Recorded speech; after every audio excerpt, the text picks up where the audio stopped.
लगा दो।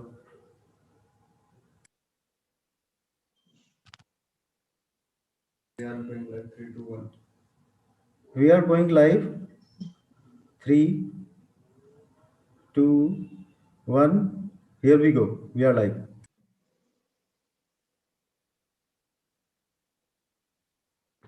Good morning, ladies and gentlemen, and welcome to the People First HR Excellence Awards 2020.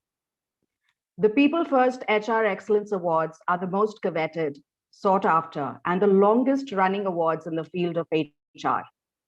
They recognize the professionals and companies who are stretching the boundaries of people strategy.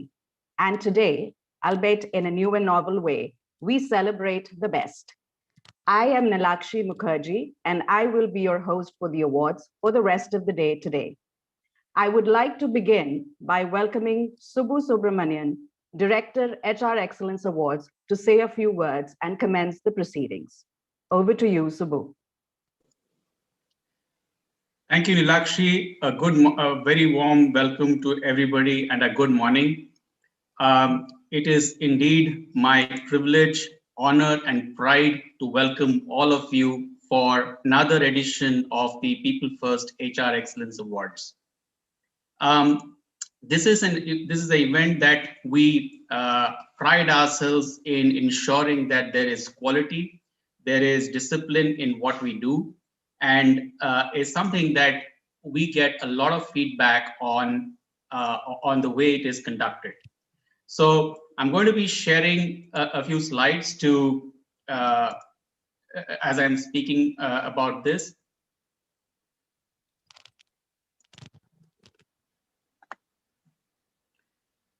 So I'm going to start with saying a huge thank you to everyone who is supporting this particular event.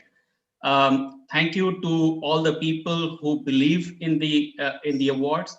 Thank you for everybody who have come together to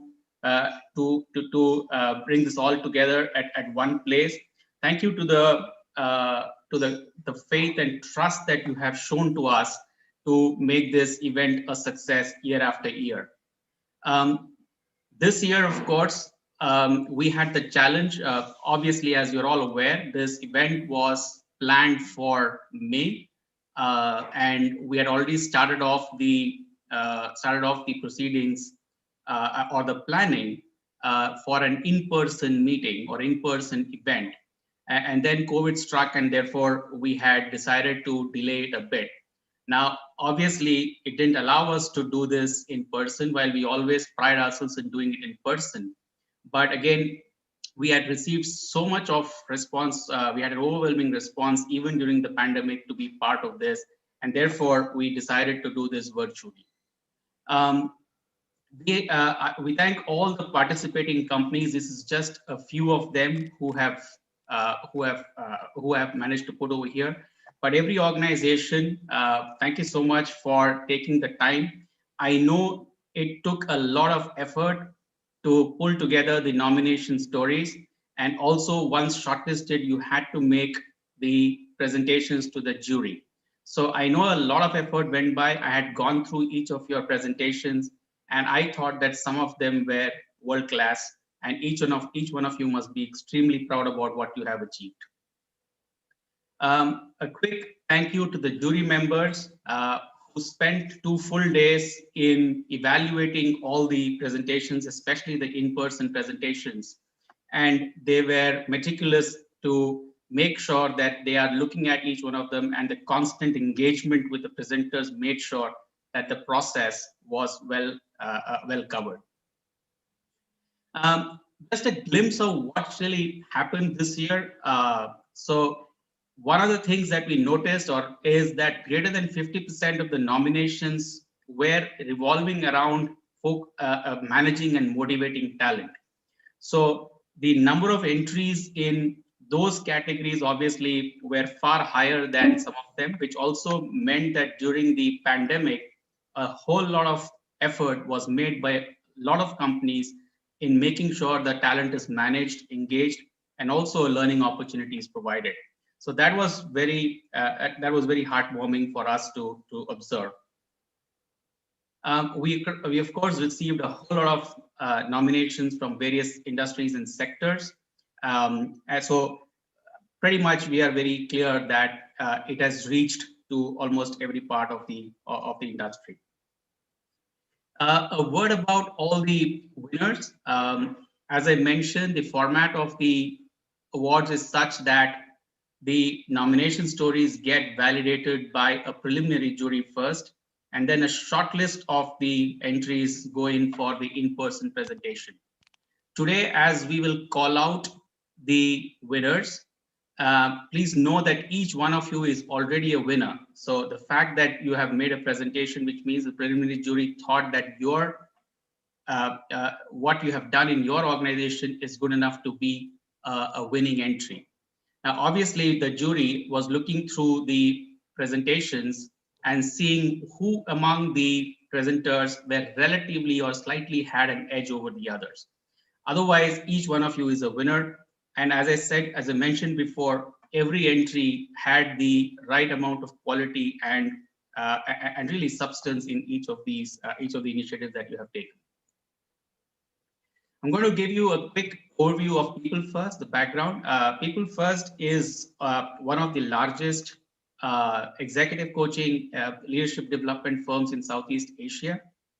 Broadly, we look at making sure that customer centricity is at the core, which basically means that our offerings or our services are focused to ensure that the customer is at the center of everything that we do. We also make sure from an outside-in perspective, organizations are looking at building market-driven organizations, which means that every solution that we build will be to make sure that some of the best practices outside in the same industry or the market is built in to drive the solutions. As I mentioned, we are in, we do a whole lot of executive coaching. We do OD initiatives. We are in leadership development. So just to name a few, of course, you can visit the website to get more information about this. Again, as I said, the award itself is something that we have been doing, and I'm extremely proud as the director of the awards to host it once again. So once again, welcome to the PeopleFirst HR Excellence Awards. And just want to sign off by saying that you only have to do a few things right in your life, as so long as you don't do too many things wrong. So thank you so much. Over to you, Nilakshi. Thank you, Subbu. I would now take the honor and privilege of introducing a name. Well, that's an oxymoron, because that needs no introduction. Dr. T.V. Rao, Chairman T.V. Rao Learning Program. Dr. Rao pioneered the HRD movement in India along with Dr. Uday Parikh starting 1974. He established the Center for HRD at XLRI Jamshedpur in 1983. He was professor at IIM Ahmedabad for over 20 years. While at IIM Ahmedabad, he was instrumental in setting up the HRD department for L&T, Larsen & Toubro as we know it, making it the first company in this part of the world to have a fully dedicated HRD department. During his stint at IIM Ahmedabad, Dr. Rao was chairman of the postgraduate program, fellow program, Public Systems Group Ravi Mathai Center. He was co-founder of the National HRD Network and president of the Indian Society for Applied Behavioral Sciences. He has also served as honorary director for the Academy of Human Resource Development. He has consulted for USAID, UNESCO, UNIDO, UNICEF, Commonwealth Secretariat London, World Bank, among several other entities across the world. Dr. Rao has been HRD advisor to the Reserve Bank of India. He has assisted the Administrative Reforms Commission in reviewing the personnel management practices for civil services, and also served as member of the HRM Review Committee of nationalized banks set up by the Ministry of Finance in 2009-2010. He's the author of more than 60 books. With great pleasure and honor, I would now welcome Dr. Rao to take stage and address the audience, please. Over to you, Dr. Rao. Thank you very much, Nilakshi. That's so kind of you to have given such a long introduction. Uh, I must congratulate, to begin with, People First for doing this wonderful job of trying to identify leaders and recognize them publicly. I think this is the fourth year that you're doing. Wonderful job. The process narrated by Subbu is very interesting. I think most often when awards are given, the most important thing is the jury and the trouble they go through. I still remember when the National HRD Network introduced its awards sometime in the year 1989. We had an excellent committee consisting of SAIL Chairman Krishnamurthy, Professor Ishwar Dayal, M.R.R. Nair, Uday Parikh, and so on. In fact, they went out of there, they even visited some of the companies, set the standards, and all this was written up. And I'm not sure today how many of them follow the rigor in selecting the candidates. But I'm so happy to hear from Subbu when he mentioned about the process that you seem to be doing your job very rigorously. So I now want to congratulate all those who are going to get the award. Some of them probably be surprised. I understand that this is going to be announced during the course of the day. Uh, as a keynote, I was thinking, what do I say for a group of people who are already accomplished and who are being recognized? I decided that I will look at the way, the kind of world in which we are existing today. I think last 1 year has been game changing kind of a year. And today, in my view, I think there are 10 important things that are happening that is worth recognizing so that the award winners as well as those who wanted to get awards and those who have not even thought of this will be able to understand this and move forward. First point is I think today the world has opened up more than before. We are in a highly equalized world. Equalized, I say, I think there used to be this concept of Human Development Index promoted by UNDP in the year 1990, and it's going on. And when I look at India's pathetic performance in human development, I quite often feel ashamed with one third of the technical manpower of the world, single largest economy of the largest democracy of the world, and so on. What is happening to us? But pandemic has put people in the right place. I think we emerge out as on the top of the world in terms of our the care we took of people, uh, the way we have responded to this, and either in terms of lockdowns, managing unexpected problems like the migratory labor, things are now getting to be settled down, and using this opportunity to review our entire kind of an education system and come up with a new national education policy, which is 2020, with a lot of flexibility, opportunities, and so on.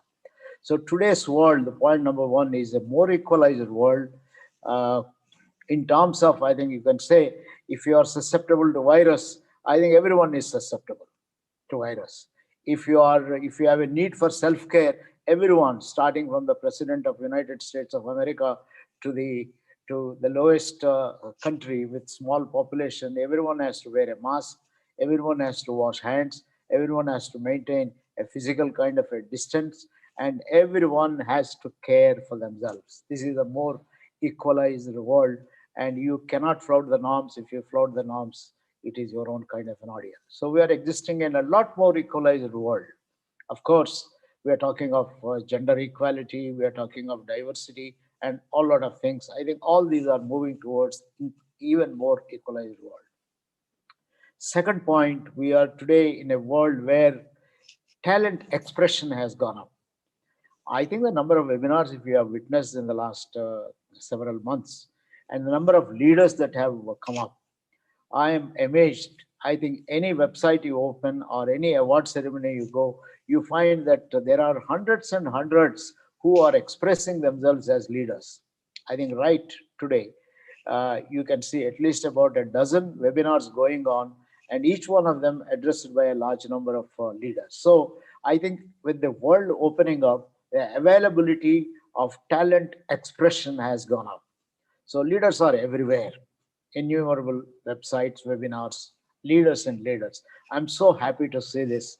Because earlier we use it to the moment you mention a leader, you use it to talk of a few names. But today, I think you'll have to look behind and start asking the question, let me dig out some leadership talent in you, starting with a vegetable seller in a rural area to even a CEO. And sometimes it is difficult to find leadership talent in CEOs of large corporations, where you can find them in vegetable vendors in rural areas. So leadership everywhere, talent expression has gone up. But that doesn't mean that we are capturing everyone. I think we need to do a lot more to tap the talent of people. Third thing that is happening in today's world is time availability has gone up. Yesterday, I was listening to a speech by Sudha Murthy and Narayan Murthy. About a year ago, they addressed the students at IIT Kanpur. And Sudha Murthy has mentioned a very interesting statement. She said that all of us are born equal because we all have only 24 hours of time. But I think for COVID-19 pandemic has thrown away this concept of time. In my view, today we don't have 24 hours of time. Some of us have 30 hours of time, or maybe even more. What I mean to say is that the time available for you to do productive work has phenomenally gone up, because you have saved time on travel. It's not only local travel. If you are in cities like Bangalore, Bombay, and so on, it is also international travel. There are people, I heard the other day, Sam Petroda saying for last 8 months he has not gone out of his house. He has not used about a half a dozen cars he has. He has been doing everything sitting from home. Phenomenal amount of time that is available to us. Now, time is a great resource that we all have. We need to learn to use it. We need to expand it. Rather than sleeping, we say, I got more time to sleep. I think it is useful if you say, so I have more time to be active. What can I do with this? I've always maintained in my book on economics, time and talent are linked. When talent has to make its impact, I think you have to use your time. Fourth interesting thing I observe in today's world is listening has gone up. I'm sure, I think quite unlike in the past when you are sitting in an audience of 200, 300 people, you are speaking, you don't know who is listening, who is not listening. I think today, I think people who are attending this particular talk are listening. And if you don't want to listen, you are switching off, or uh, you have your video on, audio off, and you can do other kind of things, or you can also have the option of keeping your video off. But I find tremendously people are listening and people are learning. Technology lets you speak one at a time, and therefore I think you're bound to listen. I think the meetings have become more focused, and meetings have become a lot more constructive and so on. The fifth thing I observe is that constraints have uh, uh, been given more opportunity. Constraints have become opportunities for those who want to contribute. Uh, and for those who want to hide behind problems, I think their constraints will always remain as constraints. But for those who want to contribute, I think they are constantly looking for ways and mechanisms. I think what are constraints for some people have become entrepreneurial opportunities for others. And I think many people are coming up with new solutions for problems that we have. Sixth thing that I find is that the most important uh, opportunity is for people to use their initiative. If you are an initiative taker, if you are a problem solver, then I think you have a big currency. You don't need to have money, but if you have initiative, you can do a lot of things. Problem solving, money will come on its own. You just have to look for problems of people around and make things happen. So I think today we have a lot more opportunity for entrepreneurship. In the olden days, I think if you have gone to a good engineering college, either an IIT or a regional institute of technology or one of the IIMs, I think you're great. But today it is not anymore. In fact, I keep telling people, I think those who go to IIMs, IITs are already carving out their future. Their future is going to be largely determined. But for those who have not gone these institutions, they have left their future open, and they have more opportunity to be flexible, to be open, to innovate, and so on. So you don't have to worry if you have not been able to get admission into one of the IITs or IIMs. In fact, one of my studies about 10 years ago, in line with uh, one of the books that have come up in US from the Harvard Business School, who is currently Dean Srikant Datar. We tried to replicate it, and I found that second and third rung management schools have said their graduates seem to be a lot more entrepreneurial. This is what has been acknowledged by the people who come to these institutions for employment. I think the seventh point I would like to mention is human beings are no more only resources, they are possibilities. This is a new kind of a thing that we have been trying to promote thanks to the work of Isha Foundation and so on. But I'm much more convinced that today human beings as possibilities gives us a new respect for human resources. I'm not saying human are not resources, they are resources. So to responsibility to the society, self management, and care for others becomes the most important way you can apply if you are a human being and if you want to be more human. Along with this, the eighth point I want to mention, measurement is given its place as a significant thing, but measurement is only a necessary and a starting point. What is more important is quality. In fact, I still remember Sadhguru saying, uh, the moment you say human resource, resources are measurable. Anything that is measurable limits your capability. So give measurement its own place. Only when you want to measure, like the GDP, or even GDP is a question mark today, or profitability and things of that kind. I think intellectual capital, invisible kind of competencies are getting a lot more importance than just the measurement and so on. Comparisons are being used in measurement only to stimulate, diversify, and innovate. Comparisons are not anymore to compete with somebody and pull the other person down. The strategy is acquiring a new meaning. Strategy is not beating others, but challenging out and carving out new avenues, checking out new avenues. Ninth thing that I observe is openness and happiness are replacing and are giving more focus and direction uh, than key performance areas, key result areas, targets, and achievements. This is not to say KPIs, KRAs, targets, achievement have become redundant. They are very important, but what is becoming more valuable is be open.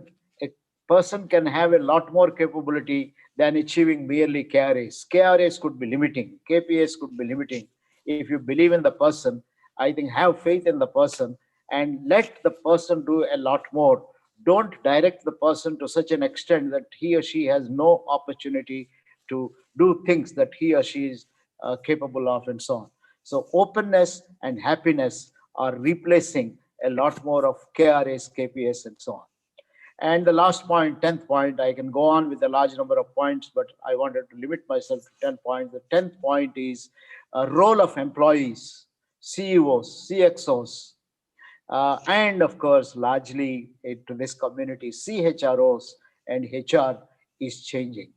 I think the most important role of all of these people is number one, manage yourself.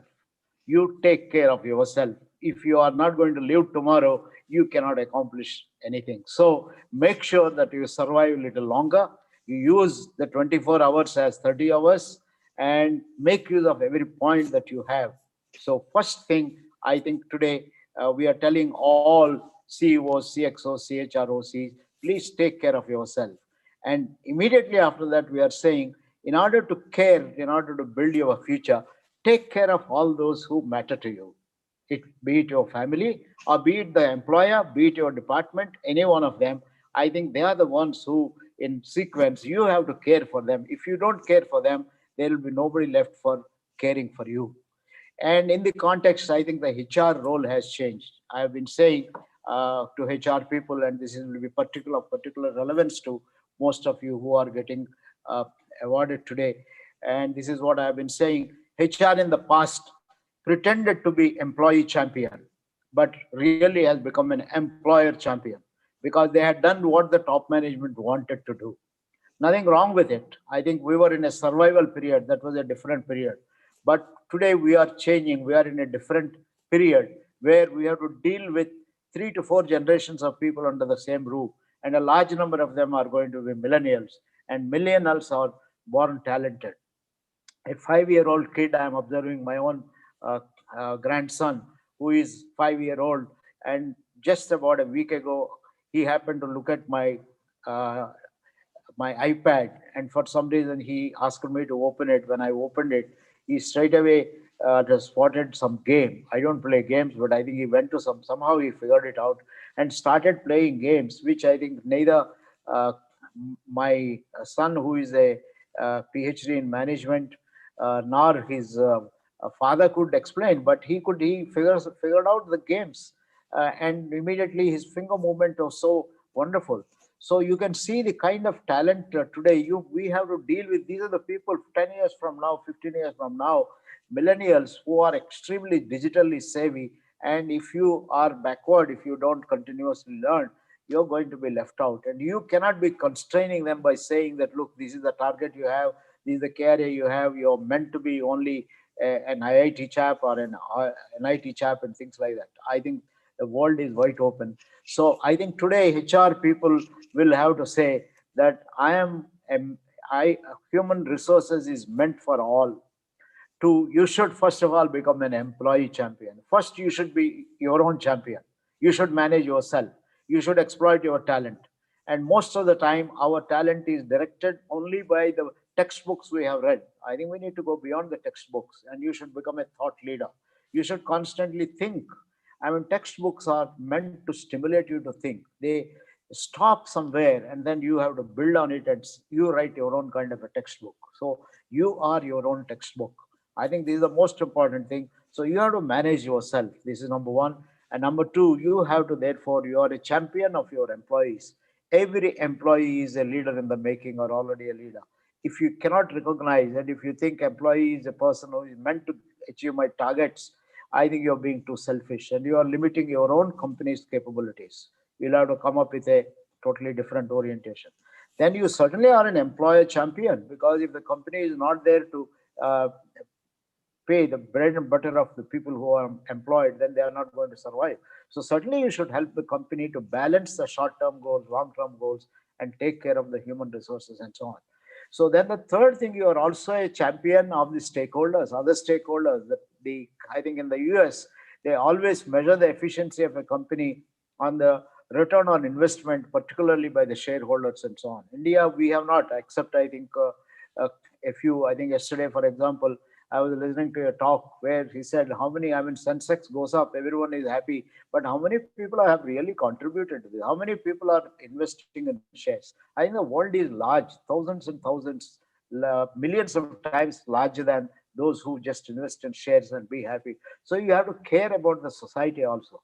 So as a HR person, your canvas has expanded from taking care of yourself, your CEOs, your board, your stakeholders in terms of shareholders, and the society, your family, and the neighborhood. So, this is a new expanded human resource challenge. Treat every person as a source of learning, every person as a source who can make a difference. Again, I must quote an interesting question asked by IIT Kanpur students to both Narayan Murthy and Sudha Murthy was about what do you feel when you see some big people who are much higher than you? Don't you feel jealous? Don't you want to be like them? I think Sudha's response was, who is great? I think when I look at some great person, I say, yeah, I think you're great in your own way. I am great in my own way. Somebody else is great in his own way or her own way. So there is nothing like everyone is born great and everyone can be great. It is just a sort of context in which you happen to be and what you make use of your time. I think Narayan Murthy also gave a very interesting response. He said, when I meet a person who has accomplished person, I learn from that person. I think two very interesting perspectives, and to me, both are very important. To me, every person is a source of learning. A person is higher than you or lower than you, it doesn't matter. Like the developed world is learning also from countries like us. I think the world is opened up. World is a big laboratory to learn, and therefore, I think I congratulate all of you who have got these awards, and I hope these awards will make us feel good for the work we have done and be determined to improve on the work, and at the same time be humble to say that thank you very much for recognizing my talent. I think let me therefore recognize the talent of all those who are around me. so that we can multiply this recognizing, rewarding, and talent booming business. All want to wish you all the best. Congratulations to all of you once again. And may I thank the organizers for thinking of me and for giving me an opportunity to share my thoughts on this great occasion of recognizing leaders in the country. Thank you very much and all the best. Thank you so much, Dr. Rao. It was indeed enriching, enlightening. I was a mesmerized listener, and I'm sure all of us were. And we could have gone much beyond the 10 points that you spoke about. Equalized world, as you so aptly put, has imposed certain positive paradigm shifts in the way we conduct business today. And in line with that, as you also spoke about seeking right talent, we would now commence our first panel discussion, Skills of the Future. Calling upon the eminent panelists, Colin Mendes, Head of HR at Voltas Beko, Pooja Bansal, Head of HR at Piaggio Vehicles, Deepak Mishra, Corporate HR Head at United Breweries. I would request our moderator, Umesh Rateja, Head of Partnerships and Strategic Alliances at the Next Milestone Technologies, co-founder and partner at SumScorp Solutions, to take this forward. Over to you, Umesh. Thank you, Nilakshi. Uh, Welcome, Colin. Welcome, Deepak. Welcome, Pooja. I think it's a very interesting topic which has been given to us. And I was recently reading about a report of the World Economic Forum. And well, it was a report of 2020, though. I could see a lot of parallels, what they were talking about in today's situation. And that report was on what are they saying about the future of work. And suddenly, while I was reading it, I thought, did these guys predict? This report was of January 2020. So how did these guys predict what is going to happen over the next, 12 months? And but it made a lot of sense, and they said that the kind of skills which we'll require will change because it said that the fourth industrial revolution, as they are pegging it to be over the next 10 years, they're saying that almost one third of the 1 billion jobs which we have across the globe are actually going to transform. And if that's going to happen, I think all of us as HR professionals need to really figure out that what is it that's going to change and how are we looking at that landscape. And to start with that, the moment I was also thinking about, and when I was thinking about this discussion, Colin, I was reminded of you because you started your new Voltas Beko plant, which was a greenfield plant, and you guys went live during the pandemic. So I think it would have been a significant challenge. Having said that, I think compliments to you and your team for going live, because I see a lot of activity on the social media as well as on e-commerce platforms.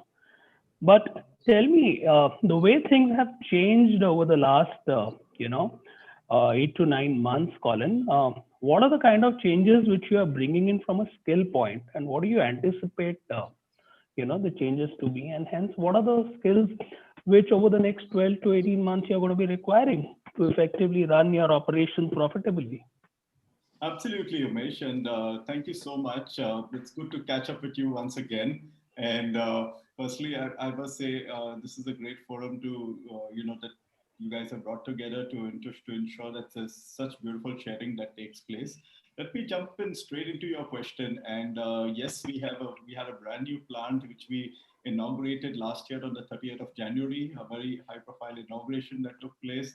And we actually are today, post the inauguration, about a month and a half thereafter, we actually went into shutdown, which was called by the nationwide shutdown. And I think the government very quickly allowed industry to come back. And that's when, we actually were able to come back very quickly. By the 4th of May, when most industries were allowed to come back, we actually reopened our facility.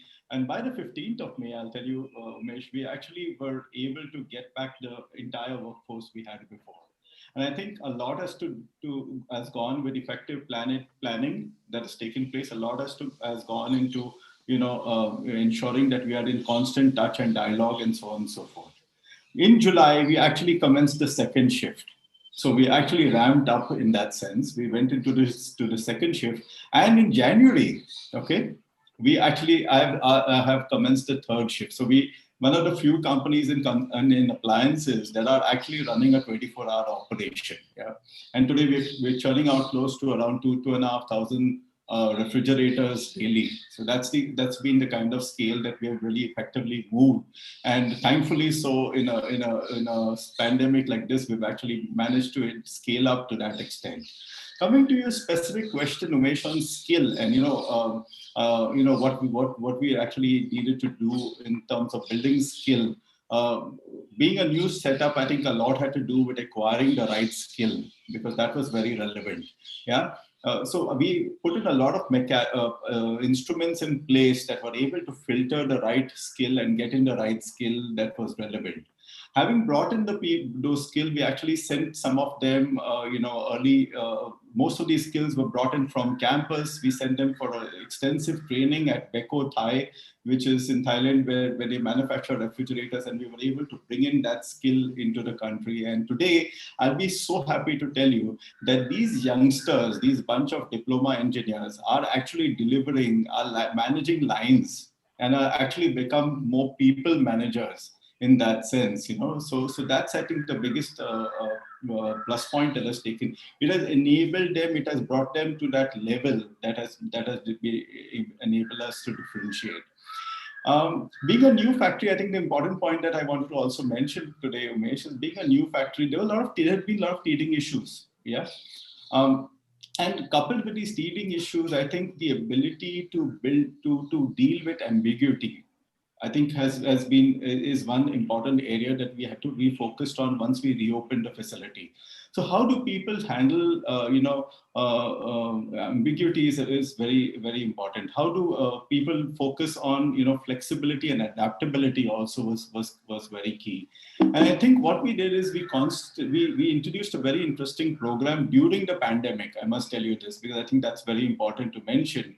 That during the pandemic we introduced a program that focused on continuous improvement. And that, to my mind, created a change in the mindset. Yeah, created a change in the mindset from a solution-based approach to a traditional problem-solving approach. And I think that, to my mind, has made a big change, a big difference going forward. Lovely. So I Umesh, think, hello. Umesh, sorry to intervene. Venkatesh also has joined the panel. So I just Lovely. want to let you know, okay? I've got him in. Yeah. Welcome, Thanks. Venkatesh. Welcome. Thanks, Umesh. Thank you. Venkatesh heads the NSDC verticals on certain specific areas. I think it would be lovely to hear you also, Venkatesh, as we go along. So, Colin, thank you so much for your input. And I think those were very relevant points, and in terms of how the way the management changed its approach in terms of running businesses more effectively. Pooja, your industry has also been having certain challenges over the last couple of quarters, which we see. While we do understand that the things are picking up, are there any specific skills which the automotive industry, the two-wheeler automotive industry, has been looking at, and how do you people see the horizon, changing in the times to come? Yeah, thank you, Umesh. And good morning to everybody. So for the automobile, we've seen a lot of mixed approach in the market. So when it comes to the commercial vehicles, like the passengers, the cargo, it's still not having a lot of response. But when it comes to the personal mobility, I think we've seen immense opportunities and immense business growth. So for me, as an organization of PIGO, because we deal into both the businesses, has been a very complex situation. And both the businesses deal with different array, different customer base, and different market opportunities. As an organization, during this period, we really felt that one of the key skills that we needed in the organization was something to do with creative and innovative mindset. We realized that what has worked well in the organization so far, the kind of success that we saw, the kind of performance that we saw, has to change tremendously. And it's encouraging the employees to think by themselves now. So we don't need to really wait for new ideas to come in, but employees had to think by themselves and come on the shelf, bring out ideas and try to bring process changes, which is more initiative that they had to take. And I must say that during this period of 2020, as an organization, that was one thing that we catered in the company. As a learning and development intervention, we did design intervention right in March and April without even knowing how the future is going to be. We didn't know how COVID is going to be long lasting, short lasting. None of us could predict how is it going to be in the market. But irrespective of that, we kind of took over and we designed intervention which was more for a 12 months period, and we raised it up right from the leadership level up to the down level, and I think it helped. So when you actually design customized interventions around a skill, it's easy said that we need our employees to demonstrate a new skill, but then as an organization, how are we enabling them to actually perform and get up with the new skill was extremely important. And beauty of this intervention was when we spoke about creative and innovative mindset, it's not about a one fit approach, one size fit all kind of an approach. It was more of a customized approach where different levels were going through different tools, technology approaches, training, and it was more customized from an experience and from a level and impact point of view.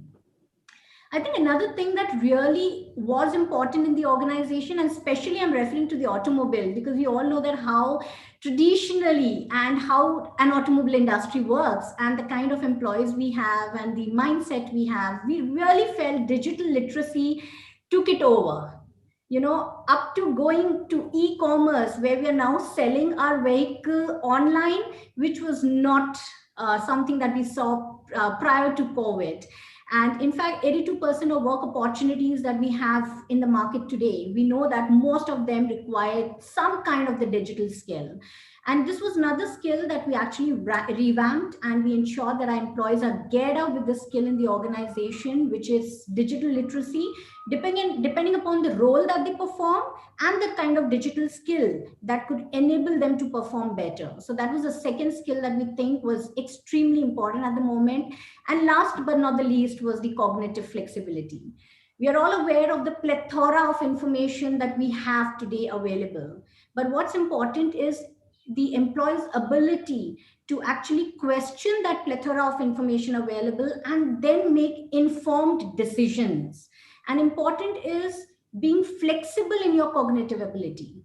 What has worked with you in the past may not work today, and they may definitely not work in the future, is the realization that the employees have had. And we've stressed a lot on people who've actually who needed to demonstrate cognitive flexibility for the benefit of personal and professional life skills. So that's my experience. Lovely. I think digital literacy has played a key role in during the pandemic, and it actually has helped all of us transform into a far more challenging ways and working on opportunities which probably as HR folks we thought would be the most difficult things to implement. Very well said. Deepak, your business has been one of the at the forefronts to open up, during the challenging times which we have faced. What were the kind of changes or which you are either implemented or which you are looking forward to in terms of skills for your business? In my view, two great events happened in the last year. One was COVID, and second was the Atmanirbhar, a vision of the Prime Minister. Now, if you look at these two things and put it together, I mean, you can figure out that the future is going to be of immense potential for India, and we will be the driving force for the world. So COVID time, we learned, of course, we have always talked about ambiguity, and people need to be uh, having those capabilities to deal with ambiguous situation. I think in our case, the setup has been so stable for past many years, right? Getting this kind of sudden lockdown was never anticipated. Okay, people would always say that there are two business which would run forever. One is your food restaurant, liquor, and second is your medicines, right? And we saw that, I mean, that's not the truth. Okay, we also had to shut down. So the challenge we started facing, and my learnings over that 1 year is, it is not the executive staff that you need to deal with much, right? You have at the bottom of pyramid the larger workforce which is there for you to deliver those results. It has to be managed very well. And when I say the bottom of pyramid, it is your contract labor, it is your permanent workmen. These are the two sets which are to be managed, I think, more than the executive staff. With executive staff, we can still expect some bit of understanding of the situation, etc. But as you go down, I think uh, the uncertainty plays a key role there in looking at things in a very different way, the way others look at. So one is, of course, ensuring that you have the permanent workman force, contract labor force, which is one mentally ready to face these kind of challenges, and see that how you digress or dissect the temporary shutdown from a long term view. So we did a lot of interventions around that. We encourage people by way of motivating, introducing rewards and recognition. We encourage people to be in the factories, particularly to maintain the essential services. At the same time, engaging all other employees using the social media platforms, utilizing various activities, focus a lot on learning. So L&D e-learning has not seen that kind of usage ever. Okay, and we used it for the permanent workmen also. Now, having said that, as the time passed and we, when we came to know that Atmanirbhar is the vision that the Prime Minister carries, and from there, if you start building the skills that are required for future, I think one is, at any level, digital understanding is very important. Your permanent workman should know how to operate those robotic machines. Your contractor must be able to understand what these kind of technology changes happening. And I just cannot depend on the physical labor for the future, right? Second is on the side of, like Pooja mentioned, cognitive ability. Colin talked about ambiguity. I think we all have understood that this mental setup has to be rewired. We have been rewiring ourselves so solidly about permanency that these things just disturb us to the extent that people would get into depression. You will think that world is coming to an end, etc., etc. So I think that is one thing we need to understand and accept. So that's the period thing, that you accept that these things can happen. Nothing is permanent, right? And therefore, you need to continuously develop your skills, can jump from one area to the other. You cannot restrict yourself into one function, whatever you are. So even if in our case, for example, in the plants, if you are a siter, if you are a person who is managing the bottling area, I mean, it is important that you keep on rotating yourself. The same is true for the executives. So I think these are few things, in my view, are required in the future, and manufacturing will see a lot of focus now. I think it's better that we all start gearing up for that speed.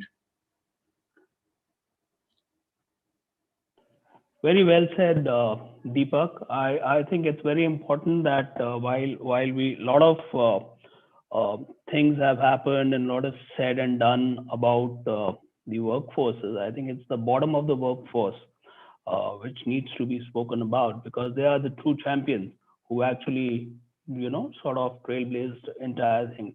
And I think one of the very relevant points which you very briefly touched upon was the kind of emotional intelligence which we need to bring in.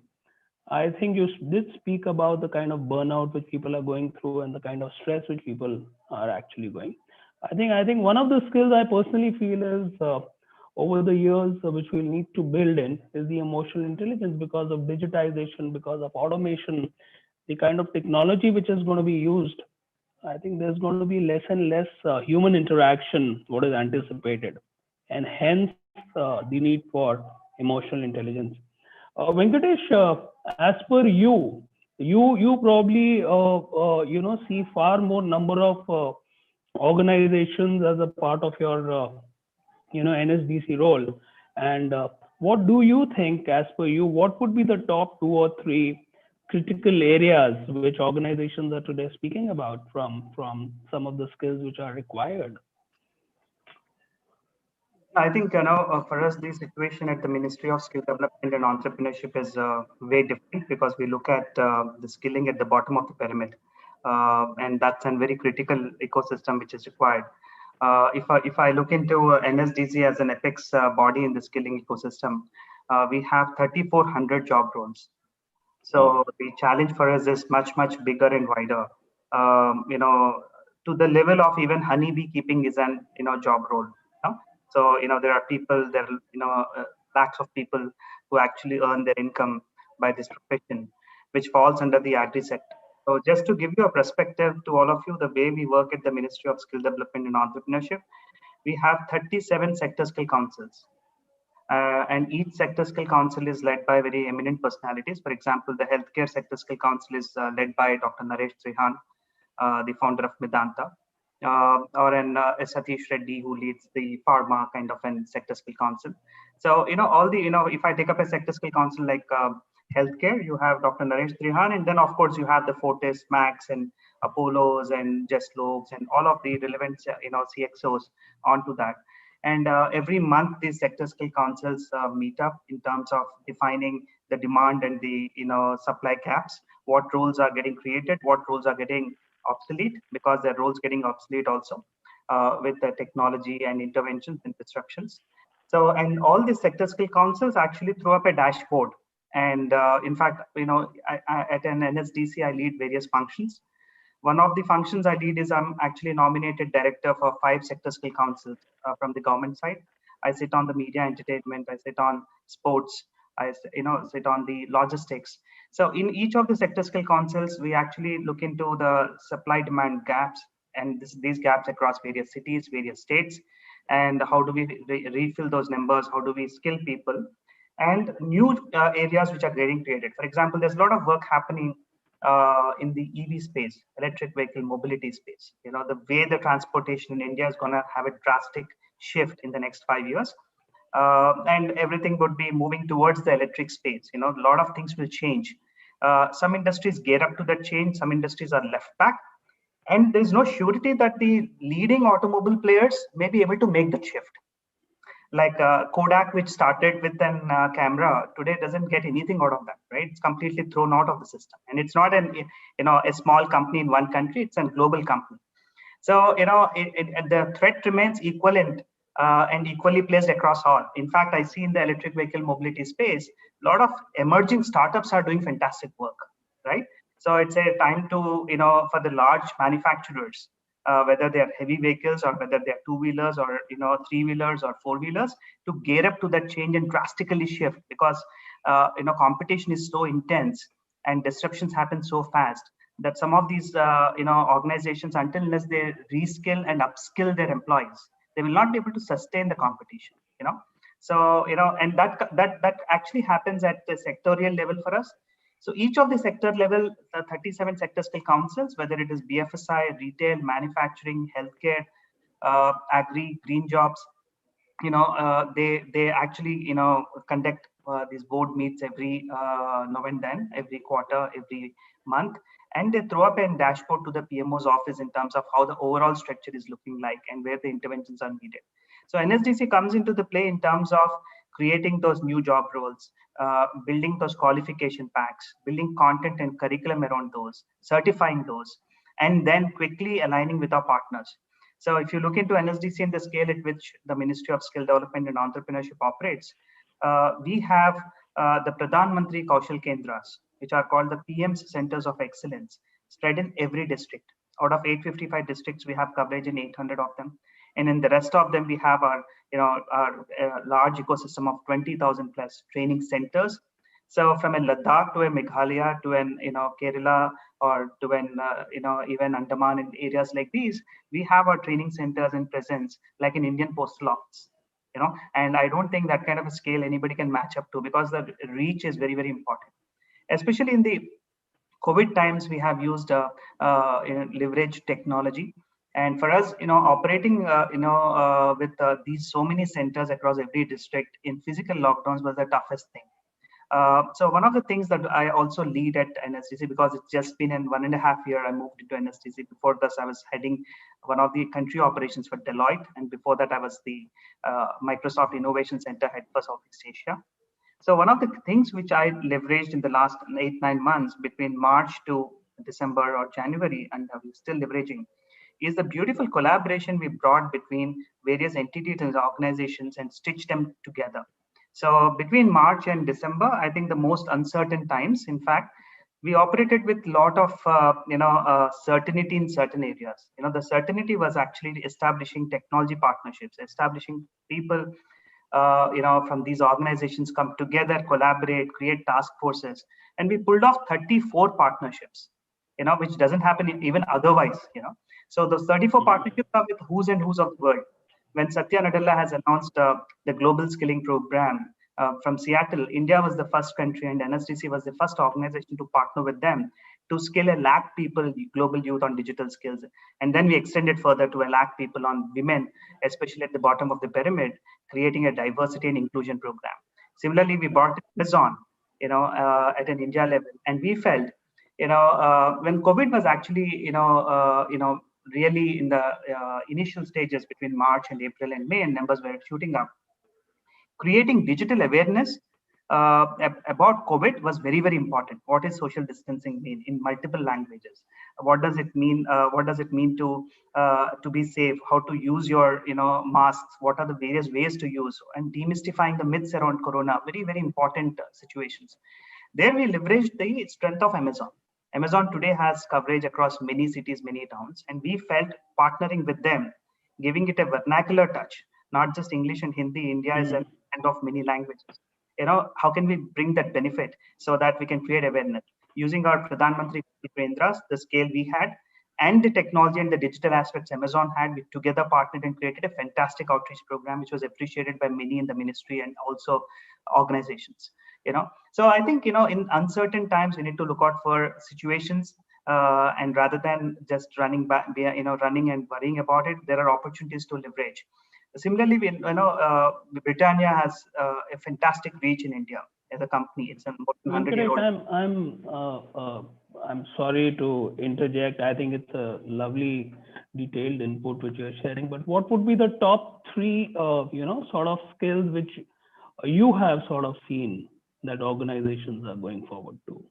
I think from an industry 4.0, it's a very important thing. People are shifting their basis more into AI and ML centric, number one. Number two, augmented reality and virtual reality. That's something which is organizations are gearing up. This will be changing. And number three, in blended format of operations where people can use not just physical interfaces to learn, but online and physical, but training people, upskilling and reskilling. Great. So a lot of technology, related stuff which is being brought in. So Deepak, Colin, Pooja, it's an open question, how are organizations gearing up, at the bottom of the pyramid? Because a lot of these things are actually going to be used by, the workers in the plant. While Deepak did mention about training, people on robotics, how difficult or easy is it, folks, to actually get this implemented, and how are you going about it?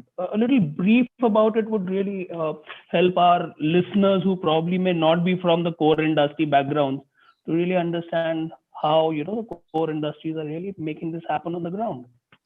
Umesh, if I can take a quick shot at that to start with, I think since I represent the manufacturing industry, one of the most significant concerns for many companies is skills shortage really, and also that's really aggravated by the problem of the industry's image problem with an aging workforce that is there. So that's, I think, a very important thing that we're dealing with, particularly when I heard Venkatesh talk about skilling that is happening even at the grassroots level. I think also acquiring high quality skill and relevant experience and skill is going to be vital to stay competitive and ensure that you're having that market share. For me, I think there are a number of steps that need to be taken. And to start with, I think a number one is about looking at your entire talent pipeline and looking at and continuously focusing on skill assessment. Yeah, so that's very important because you're constantly benchmarking where you are, where you need to get, and what's the gap that exists. The second is about relooking at your entire reward framework, and see where you can incentivize for skill, incentivize for performance as well. So that could be another way. So people then are training their mind towards moving to the next level of skill because they know they will get incentivized slightly higher. So that's the second point that I want to talk about. The third really is about looking at the overall engagement and empowerment mechanism. And I know I think Deepak spoke about a reward and recognition program, or Pooja spoke about also. We also implemented something called Impact, making every day better.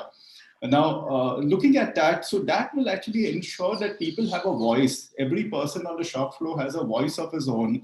He knows that everything that he or she suggests is going to make that difference.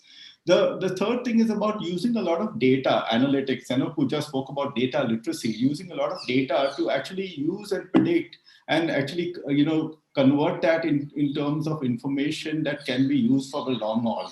And I think particularly for the manufacturing industry, the last point that I would want to say is, focus on the entire branding exercise. Sometimes there's a huge mindset, particularly with students coming out from business school or coming out from engineering colleges. There's a huge mindset that manufacturing is not necessarily the way that they need to go. They want to look at more fancy, cleaner, but they're not really getting the depth of what it is. So I think focus on branding is going to make a big difference. What is the progressive practices that you're bringing? What is the digital awareness that you're bringing in? What is the extent of data literacy that we're talking about? What is the technology? What advancements that we're doing? What is the automation and dealing with robotics that we're doing? I think if you're able to showcase all this, this will make a place where every youngster would want a career and build his skills for the future. Right. Very well said. Deepak, your thoughts? Umesh, just to talk about it, I think we need to look at the larger ecosystem in which we survive today. And in my view, considering that it is very difficult for people to adapt to technology is past thing. COVID has taught all of us. People have seen that in their houses, children are learning online. We have installed a face recognition camera in the plants wherein attendance is just captured, taking your image. A lot of machines are getting IoT, transformations done. So I would say that digital literacy, that mindset is in invariably building up because of the ecosystem that we live outside the plant or factory, right? Because our house is also transforming accordingly. Yes, there are some kind of constraints that people have, that is it, should I do it, should I not do it, those kind of hitch people will have, but they are very well adopting it. Simple examples, there are kiosks which are available in the plants wherein the permanent workmen or labor can go and apply for leaves. Some companies have done that. So it is all about adapting to those technologies. People carry smartphones. They look at the penetration of Facebook, Amazon, all these e-commerce platforms. I think we are almost there. It is just that we now need to club it and see that what do we actually need to do. We also, I mean, in just my thought, we also miss at times bringing in influence of union to adopt these digital ways of working, right? I think they also need to be brought into the this thought. A lot of union leaders, if they start talking about digital literacy and the need for the hour and future, like Venkatesh mentioned about building a new skilled India. I think that is one segment we always miss. If bringing that influence through them, I think it can really build very fast adaptation amongst the workers, right? And technology today is not very complex, so to say. Look at the computers that we use. Forget about control as and control, F kind of commands. You have interactive screens available, right? There are white hat kind of things available wherein without understanding the core of coding you can do the coding. So it has become so interactive that at the permanent workman worker labor's level also you can easily utilize these things very well, provided you don't make it very complex. So like we always say in UB that technology should work for employees. Employees should not be sweating out for technology. So that's the only thing which I have in mind to say. And of course there are many other thoughts around it, but yeah, I would restrict myself here. Yeah. Yeah, I think learning agility has become far more. People have become open. The resistance to learn has changed significantly, and technology has played a key role. Pooja, your quick thoughts on this? Uh, Interestingly, I'm just going to pull off from where Deepak left. Like he mentioned that there's a lot of, a lot of investment in the technology, and today technology is pretty simple, and very important is rightly mentioned by Deepak that technology has to be seen as an opportunity for the people to leverage upon it, and we as people do not become the slaves of technology. And keeping that in mind, very very interestingly in the organizations we've seen that how it's finally people who design the technology, so how can we not invest into the people? And pulling off again from where Colin left, where he also meant about the flexibility in the learning, and I think it's absolutely an opportunity where even in the manufacturing, because even I come from an hardcore manufacturing, and we've seen how learning has been into manufacturing in the past traditional old days. And today, instead of a push approach, we've actually adopted a pull approach in the organization, and we have leveraged on the technology. The learning opportunity that is available through the technology is leveraged by the manufacturing companies. We've actually been using the open source information, the open source platforms which are available, and we are asking employees to actually carve their own learning path. So instead of we as learning partners telling them as to these are the modules, this is the skills you need to adapt, or this is the learning information available to you, we've actually come up with platforms which is available to them, and they can learn at any time, anywhere, but also carve their own learning journey, which I believe is extremely exciting, because then as an individual what is of value to you. And besides that, it is not impacting the productivity of the employee.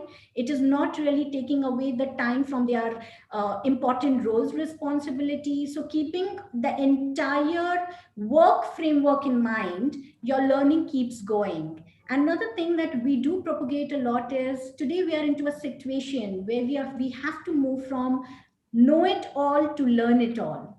So maybe at once upon a time we felt we were technically completely upgraded, we knew all the capabilities and skills, or we had the best of knowledge.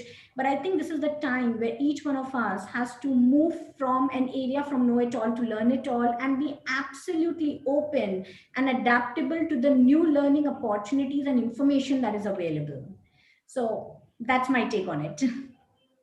I think organizations are waking up to the fact that the e-learning modules and the LMSs of the world are not just meant for the executive staff. They are very easily, they can be used by the regular workforce. I think that's a very, very relevant point, and we see that with a lot of organizations today. Going to the level of using psychometric tools for even recruitment of workforces. And I think that's the change which has happened over the last couple of years. The certainly the fancier part of HR is just not limited for the executive staff members, but it's actually going down to the last employee, whether even if it's on the contract roles. And we see that with a lot of our clients also. Uh, One question which comes to my mind with so much of being spoken and a lot of action happening around the machine learning, the augmented reality, and the virtual realities. Uh, how are you guys working on it? In terms of implementing it, and what is the kind of learning curve which you see for your people on the floor, particularly? While Venkatesh did speak about a lot of it being used from the skill development, I would like to hear from some of you if you've had some experiences around that, and what were some of the challenges in terms of getting it in place. And then let's hear Venkatesh, what is it that the skill development point of view, what are some of the enablers which they have in place for helping the organizations? So any one of you, Pooja, Deepak, Colin, if you people have had some experiences with some of these new age technologies. Incidentally, we don't have anyone from IT. Otherwise, we could have very conveniently added blockchain to it and cloud computing also, because those seem to be, whenever people speak about technology, those seem to be the two key things. But I'm sure a lot of it is being done from the AI, ML, and AR, VR point of view in your relevant businesses. So, Umesh, I'm unable to understand your question. What exactly are you asking? I'm saying today a lot of it is being done from the AR VR point in organization in the core areas. So I Okay. just want to understand from Pooja, Colin, and Deepak if any of these things were being implemented in their organizations, and if yes, then what are some of the challenges which they are facing, in order to implement that from a learning point of view. Should I take it, Colin, Pooja? Yeah, sure. You can start and then we can add on. So, Umesh, as the time passes by, technology keeps on emerging, right? You have one thing which is very relevant today, and immediately after a year, it would not be relevant. So, I think over past few years, the realization in terms of learning curve has been that it's getting shorter. It is not that much of time which you need to take, understand it, and then it is a big mental block that I was using this, now I have to use something else. I think people also getting adapted to these changes. So I see it is shortening. The curve is not that steep as such. Example in the plants, the technology which is coming up, which is more of sensor enabled, conveyor belts or maybe sensor enabled machines. A lot of other technology which is getting implemented, even to the extent of introducing RFID to track your vehicles, or maybe the kegs, etc., etc. So adaptation adapt people are adapting it, and yeah, initially you need to really figure out how would it work in your context. I think that's where the most of the time goes, right? While the technology is available, but you have your own constraints which are very much operational in nature. People spend a lot of time fixing it up, but after that is done, I think adaptation of technology doesn't take much of time. Okay. Okay, in my Colin? view, in the manufacturing, what happens is when we introduce technology, it's not just the executive or the so-called white collar, which becomes, the core or becomes a focus area. I think most complicated is in the manufacturing facility on the shop floor when you want to introduce technology. And with all this happening, one of the challenges we face is the kind of anxiety and fear that sets in that category of people, which I believe is one of the most important, like Venkatesh said, most important, the bottommost, but important the ecosystem in the pyramid that we work in.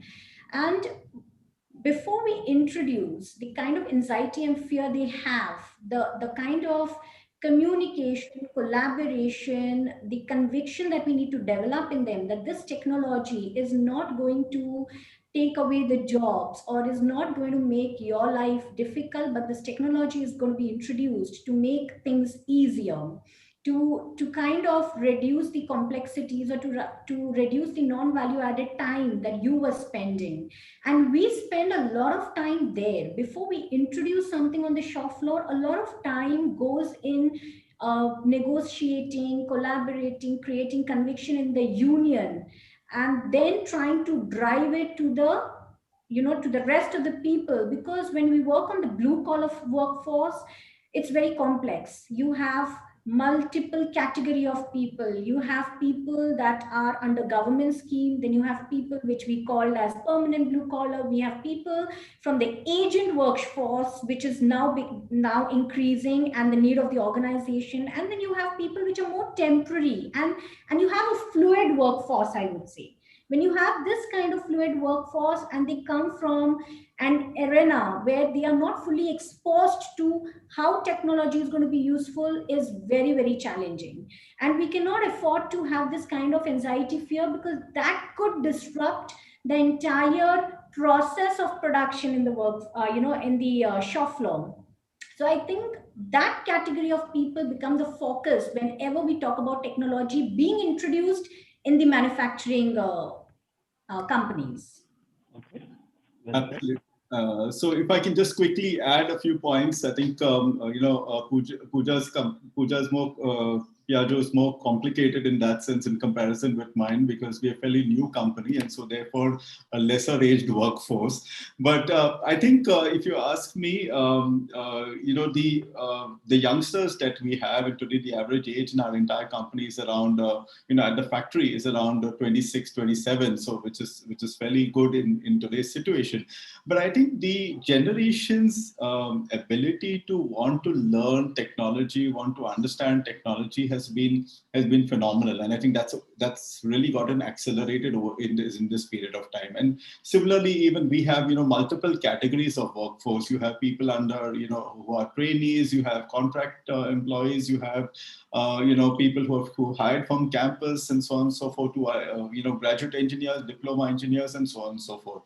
I think if you ask me, the ability to want to learn the new has been immensely high. And I want to give you here a typical example, because being a joint venture company, some of our expats had gone back abroad, but I think the ability for them to continuously communicate, help the team in India manage those machines, manage the equipment, machines, and learn new technology has been extremely high. Yeah. And I want to say I think a very important point over here, that, today the HR of tomorrow will take advantage of digital and social technologies, including artificial intelligence. Yeah. And this, I think, to my mind, is going to be a radical shift. Yeah. The employees will start getting lost in the entire HR process and so on and so forth, and they will have to look for answers. I think it's important for HR, and I think we all HR, it's our responsibility to provide a great experience and make it personalized and more transparent in nature. That will enable to have higher adoption of technology in whatever the employee looks forward to do. Right. Venkatesh, before you put in your 2 cents of question, which is a little related, I think, and hence I'm taking this. There's a question by Raja Solanki. He says, is NSDC also looking at creating programs to help develop skills for emerging technologies, and what can we expect in the near future? So I thought it may be a little related to what you're answering, so you could club it up. Of course, yes, and there are multiple, not one. In fact, on AR, VR to blockchain to AI, ML to RPA, robotic process automation, which is quite relevant for manufacturing. We have job roles which are getting created, and we also have partnerships. Like, recently, we partnered with IBM Open PTech platform. It's a worldwide platform to enable learners with a lot of rich content on all these technologies I mentioned. And we also made that content completely available for the nation free of cost, so that individuals can access that content. It's not, financially, we living in cities and coming from good backgrounds can certainly access, and it's not an issue. But for individuals who are at the bottom of the pyramid, even 100 rupees means a lot to them. So we made IBM Open PTech free of cost. Similarly, MS Learn, which is a Microsoft platform, is completely made open to the audiences, and they can access all these relevant content. So, technology, if you look into from an Google or an Microsoft or an Amazon or an IBM, across all four, we are bringing partnerships and we have partnerships landed. So if you go to eskillindia.com, which is a repository which is created by NSTC, it's a one single stop to do anything with the skill ecosystem. So we brought in all these organizations together and we aggregated that site. For example, individual wants to learn a blockchain and he wants to learn a cloud. Cloud is a very, very high level word. But again, cloud again has different variants. Are you learning Microsoft Azure interface from a Microsoft, or it's an AWS, or it's a GCP, Google Cloud? So, we have content across all those organizations also aggregated across eSkill India. And eSkill India, most of the content is free of cost. If individuals want to, get into certifications, we're also working with all these organizations to discount it to them so that individuals have a benefit and it can benefit so many people across India. So Venkatesh, is Skill India also doing anything on this front in terms of people who are getting certified and who are upskilling themselves and reskilling themselves to actually reach out to organizations which could be potential, employers for them? Yeah. Is So there any reverse mechanism also? Of course, we do that. With the PMKKs, the centers which we have in every district. So towards the end of their course, we actually have career fairs organized at each of the PMKKs so that we bring in industry, local, regional, as well as national players who go recruit in those centers. And that's number one. In the COVID times, we also, emphasized on building a portal called ASEEM. ASEEM is a portal, Skill India portal, where individuals, either they've been skilled in the past or who want to explore opportunities, can log on to the portal and they can look at applying for jobs. And we have a huge success in ASEEM because we used partnerships with Better Place, in startup, which is an expert startup in using AI and ML algorithms in the blue collar workforce. And we integrated their intelligence and AI ML workloads into our ASEEM. And today ASEEM is one of the sites which visited by majority of the workforce across all the 37 sector skill councils to upload their resumes and search for jobs, or to upload their resumes or in the regions where they really want to search for jobs. So since with the AI interface, a lot of people now with the COVID scenarios want to look out for opportunities within their regional towns, villages. Migrant labor will want to only come back once the things will be better. So ASEEM is really helping in making those matchmaking. Oh, lovely. That's so nice to hear. And participants who are listening, we are open for questions. Please keep posting your questions and we'll keep taking it as we go along. Before, sorry, Umesh, just this is Subbu. Just to let you know that the participants are hearing this 20 seconds late. So when you say ask questions, their questions will come to you that much late. So just be aware of that. So silence does not mean questions are not going to come. Just be aware of that. Thank you. Sure. Thank you so much, Subbu. Folks, tell me what we spoke about, what you shared was also about what your organizations are doing, today in terms of preparing for the future. Do you people also anticipate any further changes in the way you people run your businesses? And if yes, what are your gut feel and your anticipations about how are the situations going to change, and what are some of the new skills which we need to acquire? What you people did share was something which you've already implemented, which you saw it coming. Do you still see when you when you gaze into the crystal mirror, is there something new which is likely to come? And if yes, what are your one or two areas which you foresee? Maybe not just related to your industry, but as a professional. So, Umesh, given our industry, which is beer industry and particularly termed as alcohol beverage industry, in the COVID times, you've seen some governments thinking about, allowing the home delivery kind of a concept. Okay. And we also see some of the states working on changing the size policies also. In our case, we have been, working, particularly the sales force has been working very traditionally, wherein working with government operations or distributors, dealers. delivery to home will be a very new thing for us, and we're gearing up for that. A lot of modeling, other things are in place, and we are trying to see whether the force that we have is capable to understand what is going to come if it is allowed.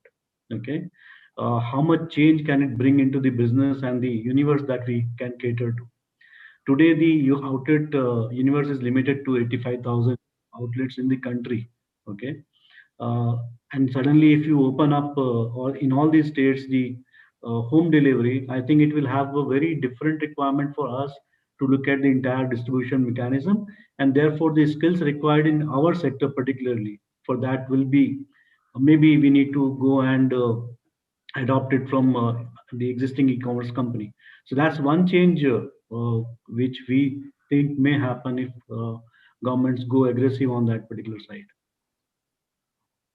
Yeah, so Umesh, if I can just add, and this is not necessarily only for the industry, but I think besides what we've spoken about, on, digital literacy, tech savviness, and so on and so forth, we also spoke about creativity and innovative mindset, flexibility, adaptability. I think these are pretty much, something that is required in today's time, and it has to constantly move forward.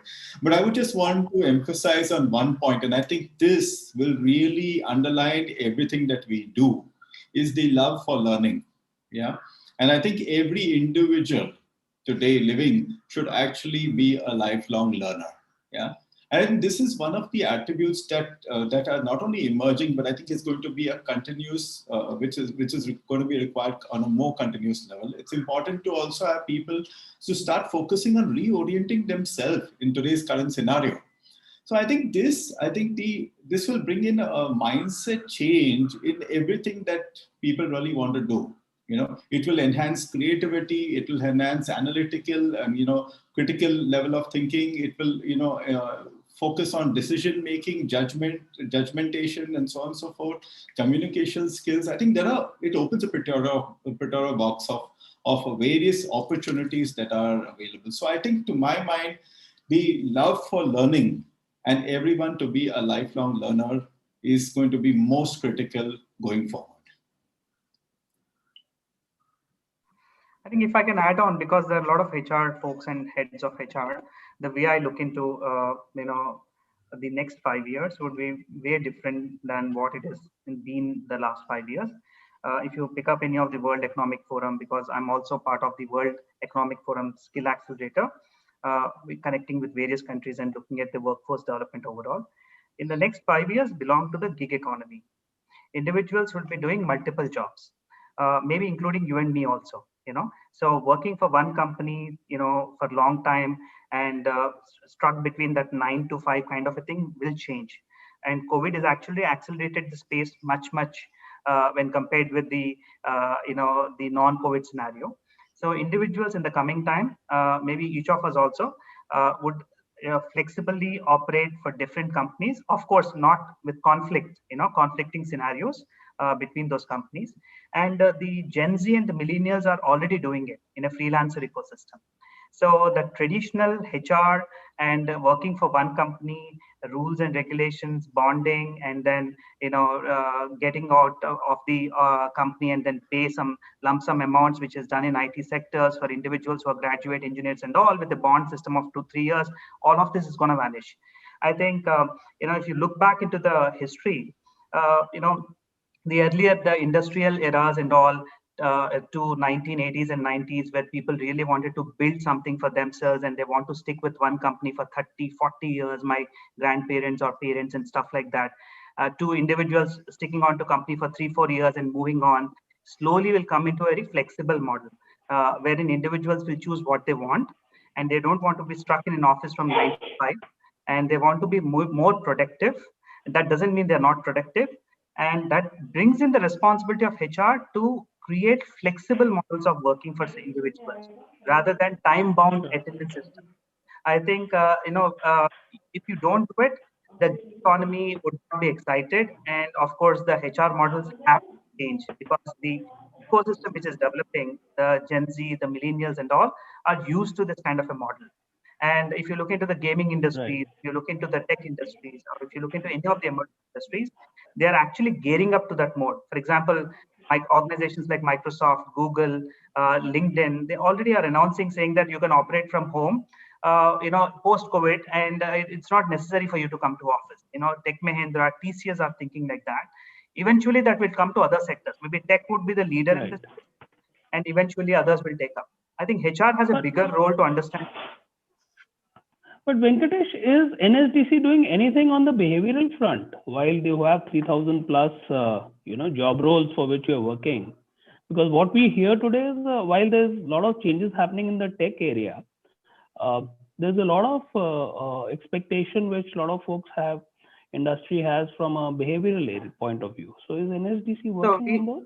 Umesh, we have very well-defined behavioral training patterns, and Okay. again, these whether it is in the form of trainings, whether it is in the form of skill programs or workshops which we conduct, or even psychometric and career counseling.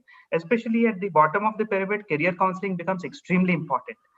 Because they have very short window view of jobs. For example, an Sure. individual working as a delivery boy at a Swiggy, for a 500 rupees increase, the next day he will switch off his phone and get onto a Zomato, and Right. he's not traceable. So, career counseling becomes very important.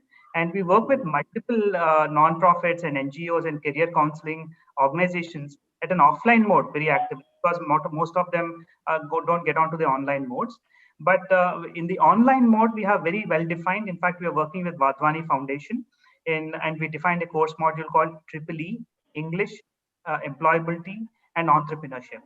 Under the employability aspect, we have a lot of trainings added to that. And similarly, we have 13, 14 partnerships with various behavioral training organizations which conduct these And workshops. and I'm assuming all this is available on the website, Of right? Lovely, lovely. Uh, I think given the paucity of time and Nilakshi, has appeared on the screen, I understand she's there to tell us, we are running out of time. We have a lot of questions, and what we'll try to do, participants, is try and answer these questions during our next couple of, panel discussions. And if there are any questions which still appear, we would try and answer them and send you the answers separately. But I think it's been a very interesting discussion, and I think the views, what I typically take back is how beer to home is going to be a soon possibility, and also in terms of how newer technology and newer learnings are being actually focused at the grassroots level. It's extremely heartening. And Venkatesh, it is so nice to hear about the kind of initiatives which NSDC is putting across. And I think as organizations and NSDC start working together, I think it's going to be far more fruitful for all of them. Thank you so much for your time, gentlemen and ladies. Thank you, Thank you so much, Thank you everybody. so much, Umesh. Thank you so much. Thanks, Somesh, Venkatesh, Pooja. Thank you, everyone. Thanks, Colin. Thanks, Subbu. Pooja. Thanks, Subbu. Thanks a lot.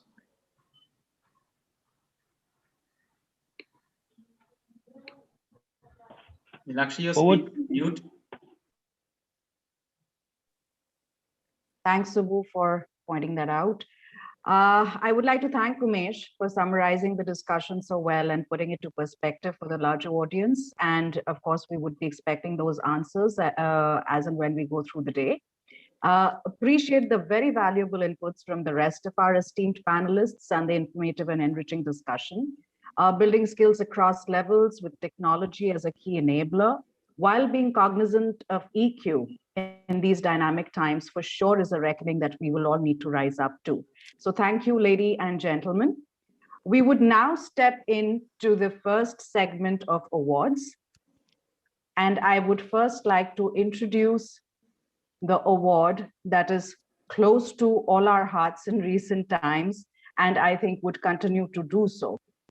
Introducing leading practices in diversity and inclusion initiatives. Diversity and inclusion has come way beyond being just policies, programs, and headcounts. Organizations have embraced D&I as a compelling and rewarding way of life, and would be ahead of their competition by doing so in more ways than one. We celebrate the success of these organizations at the HR Excellence Awards with great elan, calling upon the proud winners in this category. Flextronics,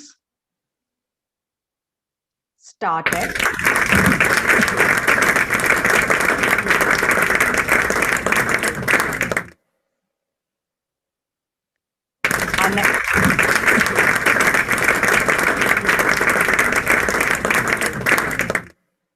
PNB MetLife India Insurance Company Limited.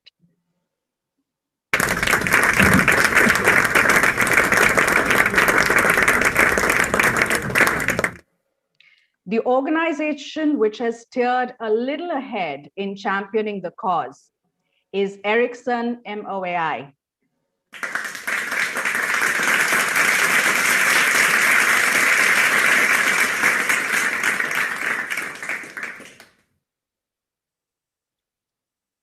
We would now want to move on to the next set of awards, leading practices in health and well-being.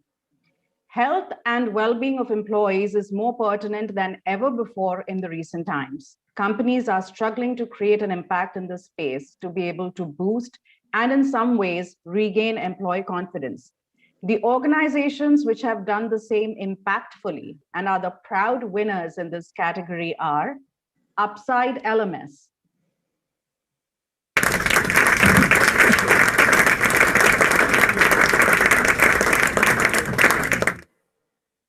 Hindalco Industries Limited, Mahan Unit,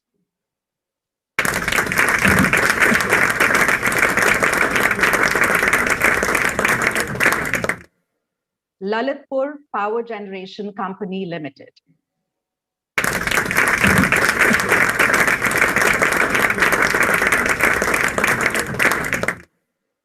and yes, we await a huge round of applause for the champion in this category of award, PNB MetLife India Insurance Company Limited.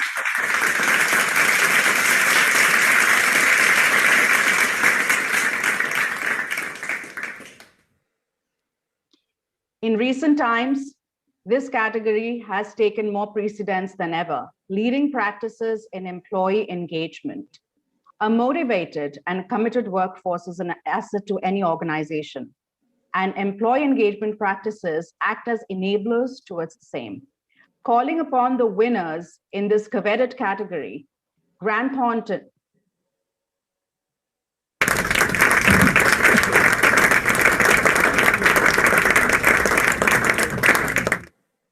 Servian Global Solutions,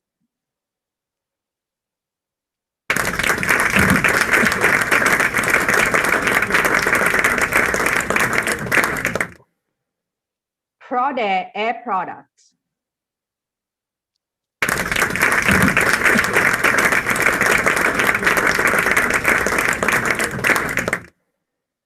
Tata Power Delhi Distribution Limited,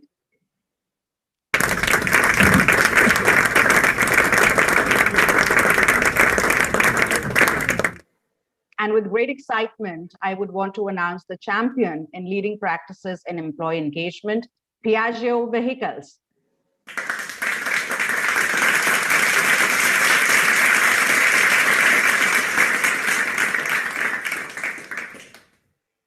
Congratulations to all the winners and wish you all the success ahead. It's time now for our second panel discussion, Emergence of People Analytics. I would now like to invite our eminent panelists for this discussion. Nilakshi, Yes. Sorry. Yes, I think we are a little ahead of time. The panel conversation is expected to start at 12. That's right. So what we'll do is we'll take a break and then we'll join back at 12 because we still have to wait the panelists to come in. So we will join back precisely at 12 and I will cue you in. Thank you. Correct.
Welcome back, ladies and gentlemen. And it's time now for our second panel discussion, Emergence of People Analytics. I would like to invite our eminent panelists, Satish Rajaratnam, VP HR at Mphasis. With over 23 years of experience, Satish is a seasoned human resource professional who has held various HR leadership positions across multiple industries.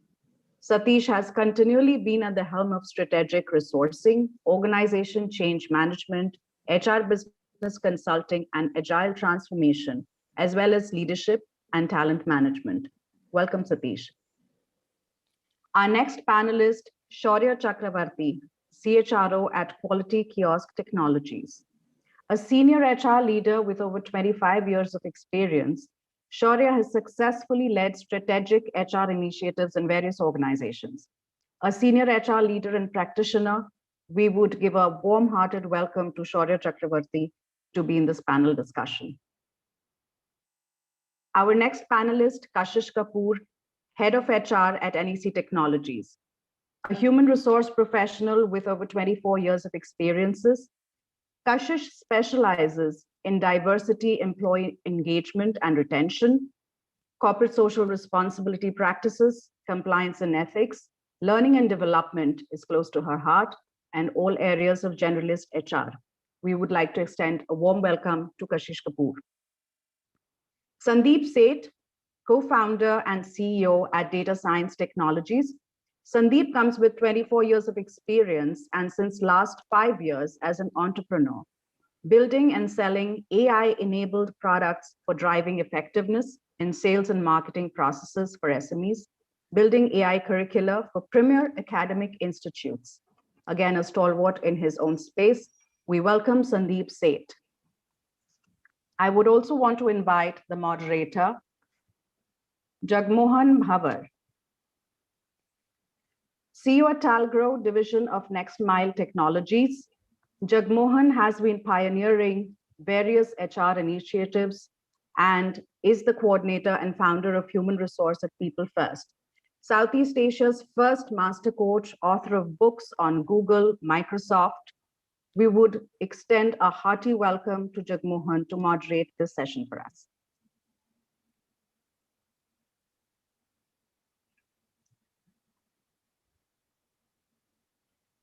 Thank you, Nilakshi. Are we all in? I can see Shaurya. I can't see the other panelists for some reason. Yeah, so they are there, Jagmohan. Okay. Jagmohan, Sandeep here. Can you hear me? And yes, I can, Sandeep. Okay. Hi, good afternoon. Very, very hearty welcome to you, Sandeep. Okay, I see Kashish as well. Kashish, so happy that you could make it for this forum. Shaurya, welcome aboard and thank you for joining us. You. Is Satish there? He is there too. Okay, I don't know why I cannot see Satish.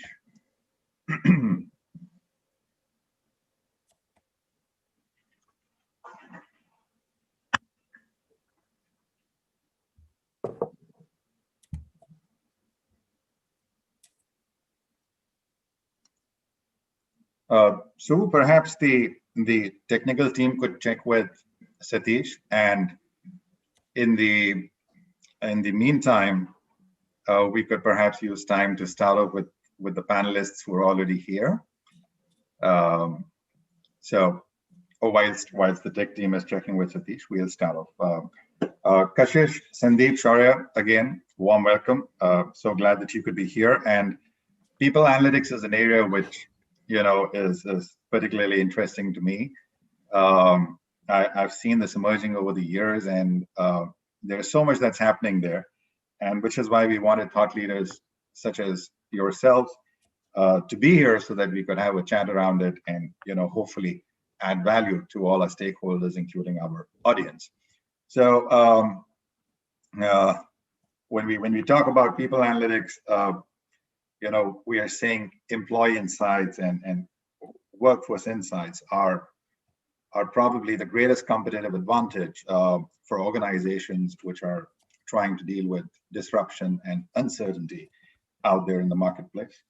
And from a HR functions perspective, therefore, the pertinent need to understand how people analytics can inform the business and also augment organizational success.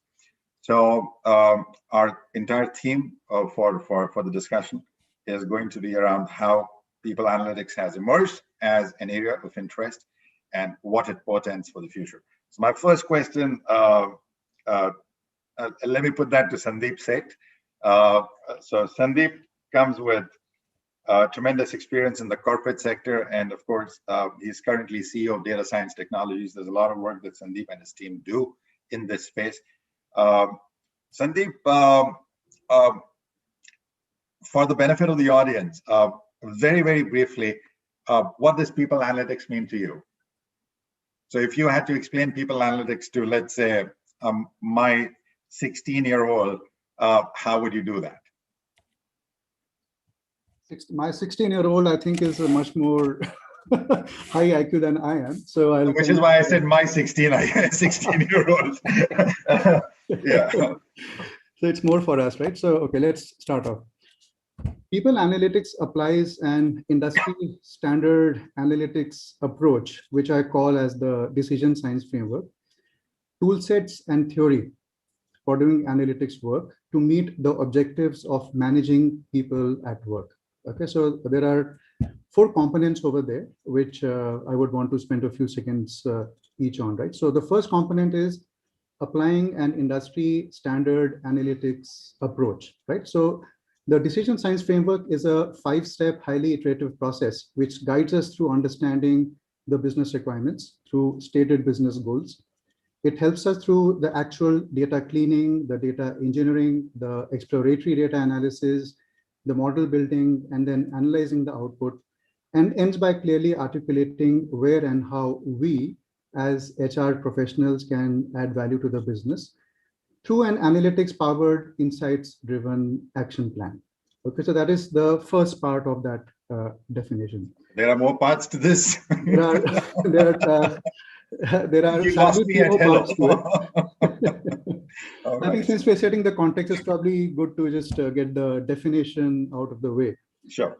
Number 2 is applies tool sets. Now, the tool sets are the collections of the templates, the business analytics tools, such as Power BI from Microsoft or Tableau from Salesforce, which are needed to operationalize the framework, which is to run the analysis and then to reach the conclusion, right? So the first step I talked of was the framework, which is like a guiding light. And the second are the tools that you need to use to get the job done. Sure. The third is the theoretical aspects, which is basic mathematical knowledge on areas such as probability and statistics. And then the fourth component is to meet the objectives of managing people at work, which basically means that how do we improve the key metrics for virtually every HR processes which is out there, which covers talent sourcing, compensation benefits, career progression, L&D engagement, etc. So that's how I would define people analytics. There's a lot of confusion on the terminology, so I thought it was probably good to at the outset, make the definition pretty much clear. So on the lighter side, Sandeep, neither my 16-year-old or I could understand a word of what you said, but I'm hoping somebody out there did. And I'll follow it up with examples as this discussion progresses. I'll give some examples from my consulting experience because I work with tech companies as well. Okay. Sorry, Satish has joined, so just let you know. Sure. And Shaurya is also there. Hi, Satish. Can you hear me? Yes. Ejigan, hey, Subbu. Apologies. I had some sound driver issue, right? I think we should call this out in the analytics as well, right? No matter how many times you log into Zoom, at a point in time, it will fail as well. So. Yeah. No sweat, Satish. This is Jagmohan here. I'm going to be your moderator for this session. Thank you so much for joining in.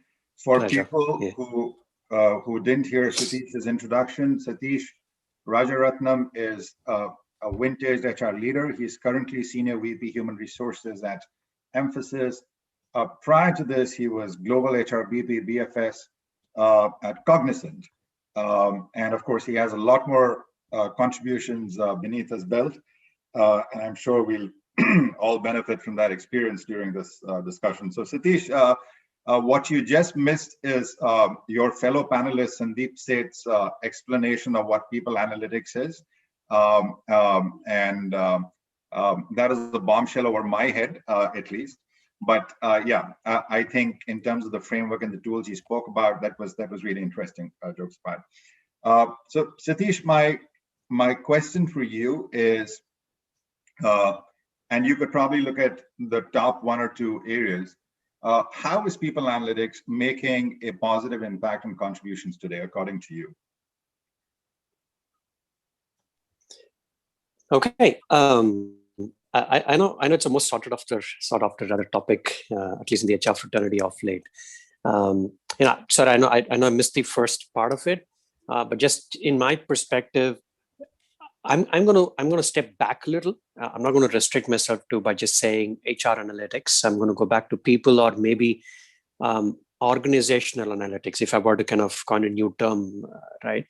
Now, today, what's happening is, at least with the community that we are, be it in HR, or learning functions or allied HR functions, if I were to put it that way, analytics plays a very, very critical role. Now, yesteryears we call it as descriptive, then it is now predictive, and we're going to call the go forward as prescriptive data analytics as well, right? Where you use algorithms to not just predict, but also kind of prescribe what has to get in for as a solution for a business problem, all right? To get into that insight specifically.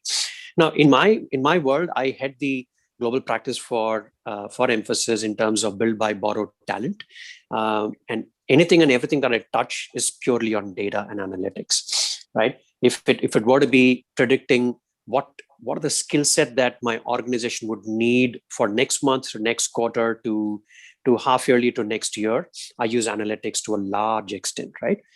We go back, we integrate, if I were to put in a very blunt term, we integrate in terms of quarter-on-quarter revenue growth, right? Even with that, can I link it back to say, do I have the skill set to even match the revenue growth?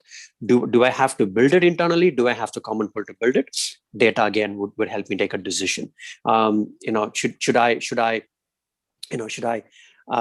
buy talent from outside? Data is going to help me on that, right? Or do I do contingency? Do I borrow certain set of talent which is only for a very short-term gig and put them on plug and play and so on? Again, it's about data. So in a nutshell, to your question, everything that I do or my team does in the organization is purely driven by data. Yes, apart from this data, about 40-50% is about reaching out to talent, identifying the right talent, and so on and so forth.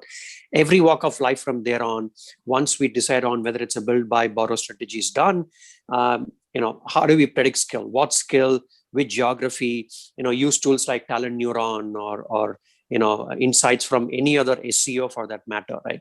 SEO itself is now becoming data driven, right? How do I put data at every walk of life that we take? In a nutshell, at a very, very, very high level, we use data everywhere, right? From identifying, what is my talent topography landscape, getting into how do I align my talent insights into business insights, right? And then how do we drive those, again, using data in terms of, in a very blunt term in IT parlance, we call it as, full stack, for example. Full stack engineers is what we call them as. Now, do I have core Java guys? Can I kind of upskill them into full stack? How long will it take? How many days will it take? If I put that mathematics and algorithm together and commit to my business saying, you know what, you can commit to your customers in the next 3 to 4 weeks, you will have X number of full stack engineers so that you can go and build. That again involved, everything is algorithm, everything is mathematics. I wouldn't want to say it's at a very, very high level, complex algorithm, but data in a sense is what we go behind essentially, right? So what you're really saying, Satish, is the ability to make data-driven decisions and use that to create greater success around people, organizational, business initiatives, wherever they are, right? Exactly. I think that's beautifully put, very, very articulately put. Thank you so much for that. Kashish, what's your take on that, especially in the business that you're in, or the industry that you're in? How have you seen people analytics make a contribution to the organization?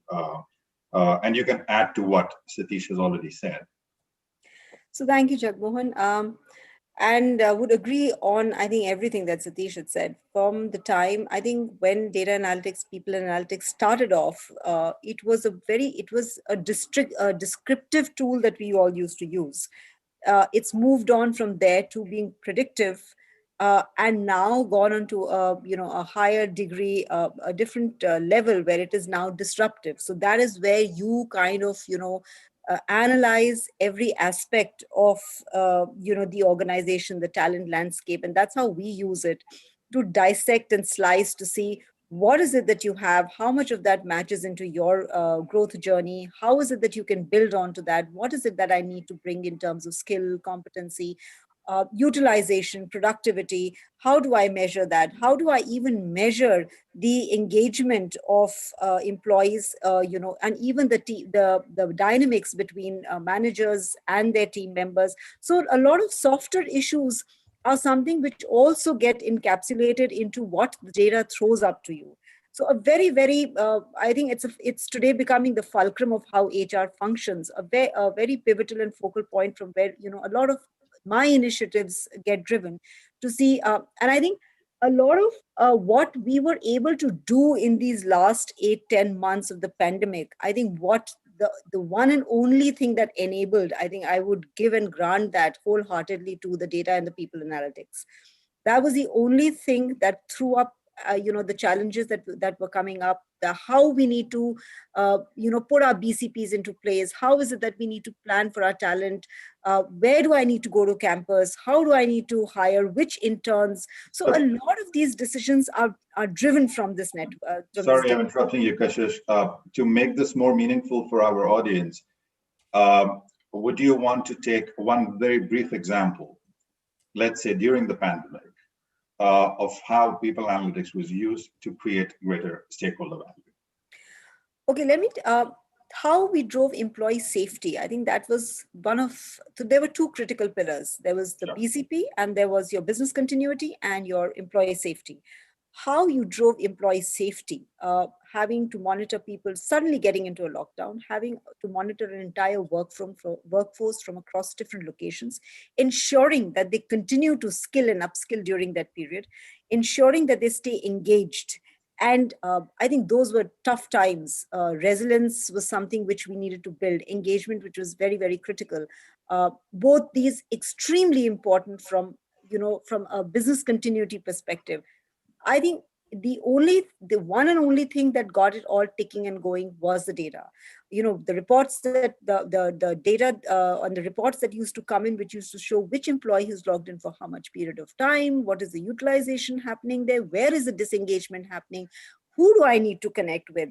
If an employee is away, and there were employees who traveled to remote locations, they went back to hometowns, just to ensure that one was getting the right amount of utilization. Where is it that the manager needs to plug in, and get closer and monitor remote, in a much more closer, cohesive manner. I think a lot of that was purely people analytics driven. Yeah. Great. Thanks for sharing that.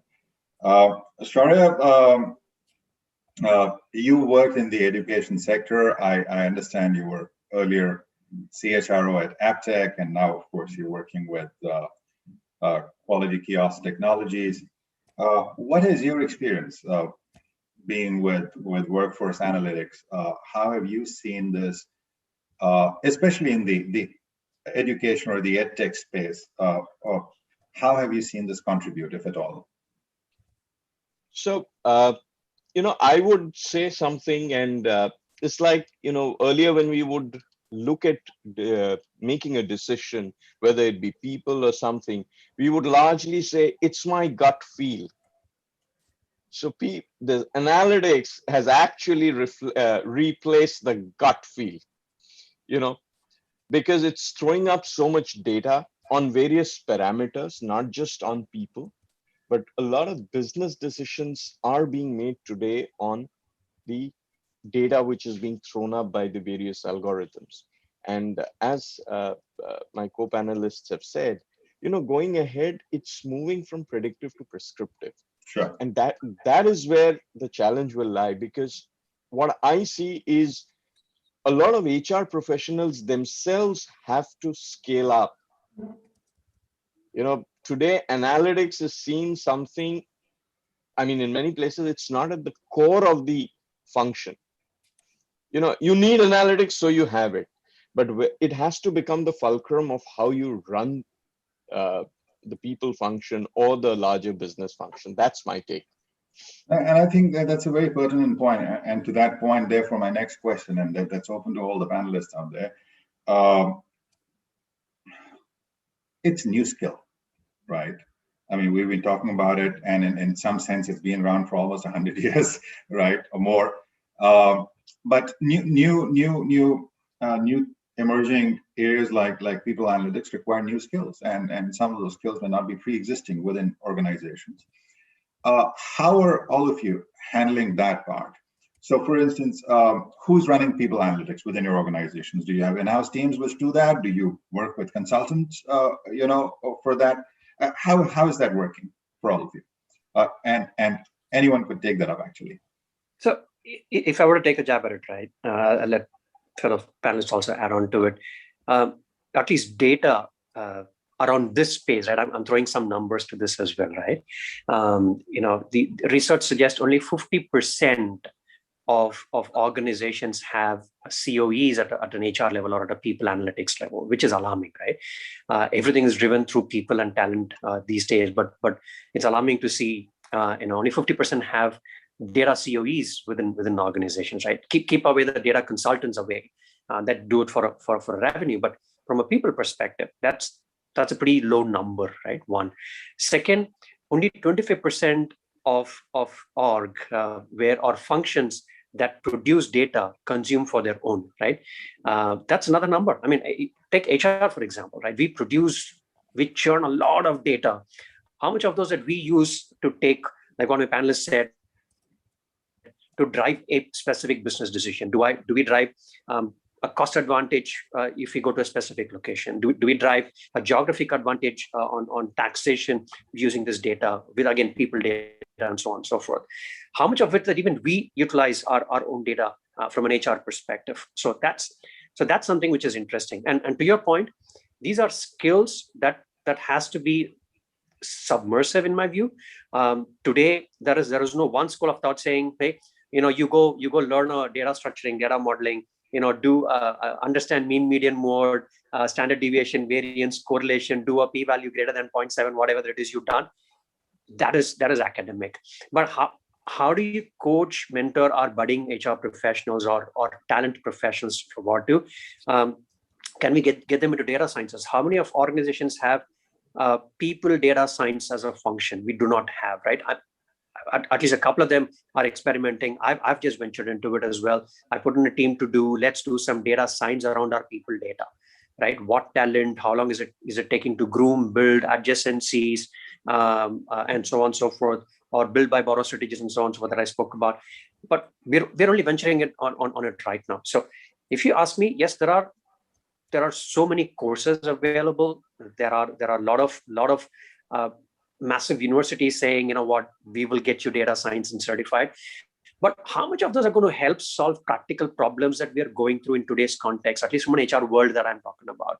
Right. How many of our HR leaders sit with business and say, hey, this business, if you're going to go behind in this geography, we don't have the talent pool. No matter how much margins you're going to sell this deal out, we're going to struggle, right? Do we use data, right? For us, I use a lot of Gartner's reports. I use a lot of third-party resource, third-party data, to kind of back up my business decisions as well. But how much of those that I can build, do I have the capability internally?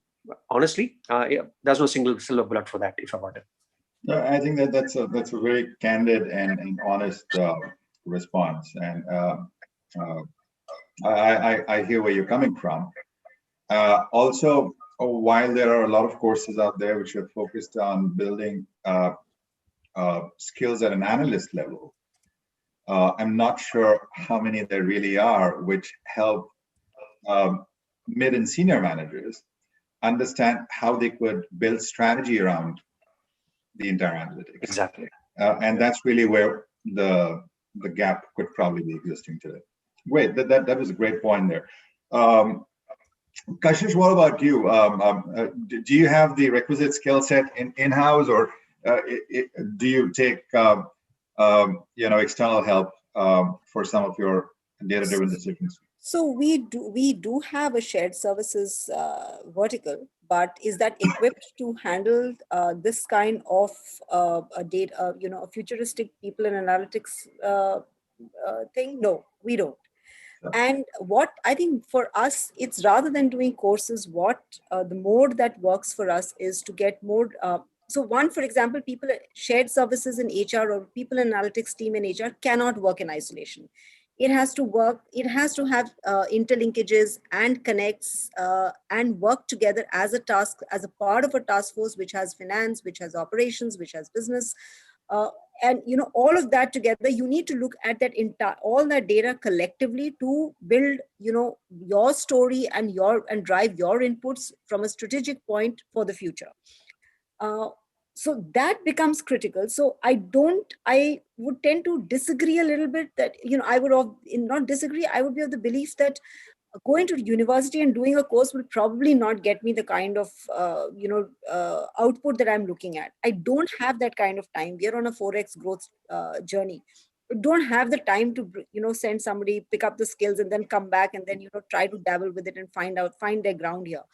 For us, it's going to be more of an on the job training where you pick up, you learn, you fumble, you fall, and that's where you build your analytics from. And because it's going to be it's very typical. We are a Japanese organization. We have cultural elements that also come and play into the picture, so we have to look at a lot of those things.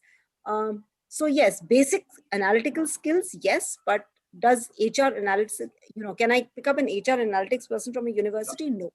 So what I hear you saying, Kashish, is that knowledge important? Is that set of skills important? Of course it is. I'm just not sure that you can pick up a resource, from out there and then expect them to implement all of that on day one. But what would help is if there were a course or there were a methodology to impart those capabilities to people, which they could then also use whilst on the job and see for themselves immediate effects of whatever it is that they're applying. So essentially a very hands-on people analytics kind of a program, which would probably add more value than just the theoretical element out there. Yeah, and so Jagmohan, just a little on the lighter side analogy that I look at this, it's pretty much like playing in the stock market. So those are the kind of skills that you need, because that is the kind of agility that you need to think on your feet with this data. Sure. Because the dynamics externally just keep changing. I appreciate that, Kashish, and thank you for sharing your views on that.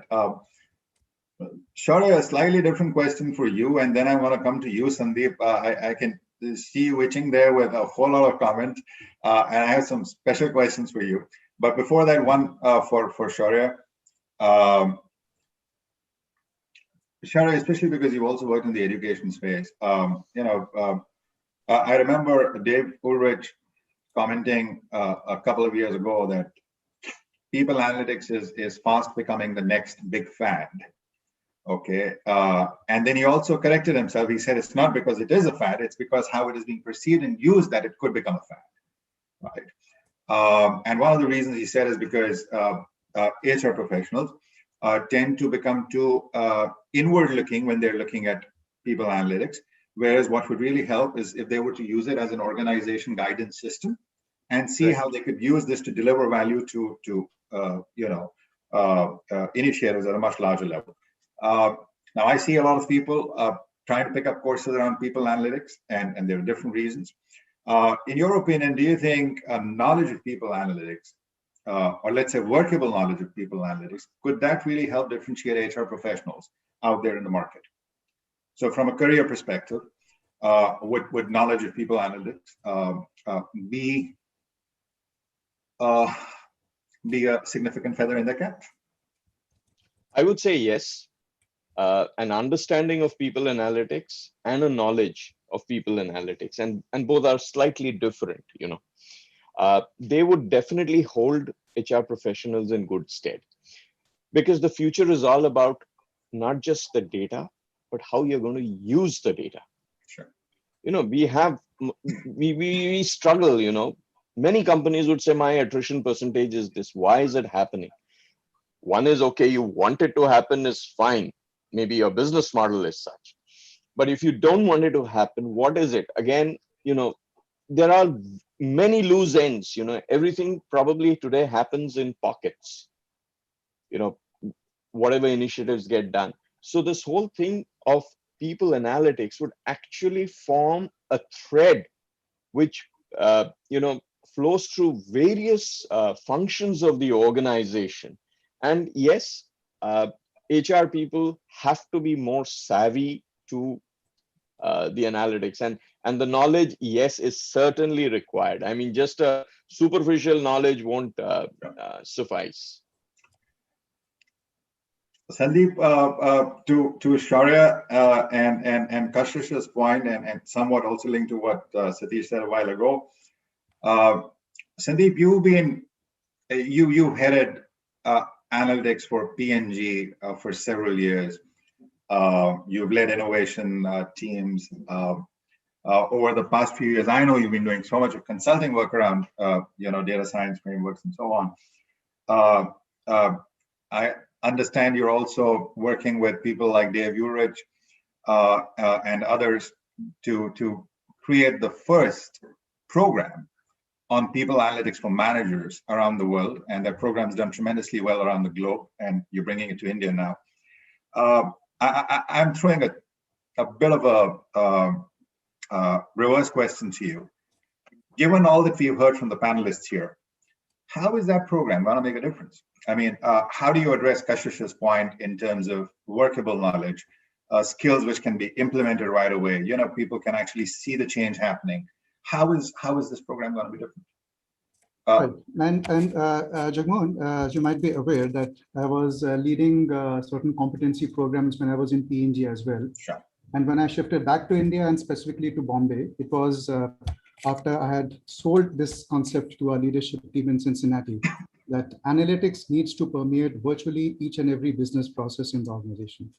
And I had credibility for saying that because I'd spent time in doing analytics on the marketing side, the sales side, to a limited extent on the people analytics side as well. And then I spent 5 years at the largest factory that P&G had in Asia, which was Bangkok. So that factory was doing about $1 billion worth of production 10 years back, and we put in place a lot of analytics over there. So when I came back to India, we started expanding the team. We started outsourcing to a whole bunch of suppliers in India. One of the challenges that we faced in the organization as well was that on one hand, we had the data scientists, right, who were very deep into their skill set. And then you had the business partners who had the funding, right? And they thought that this was the dark arts. They did not understand most of what we did, right? So, and what you don't understand, you don't want to spend money behind.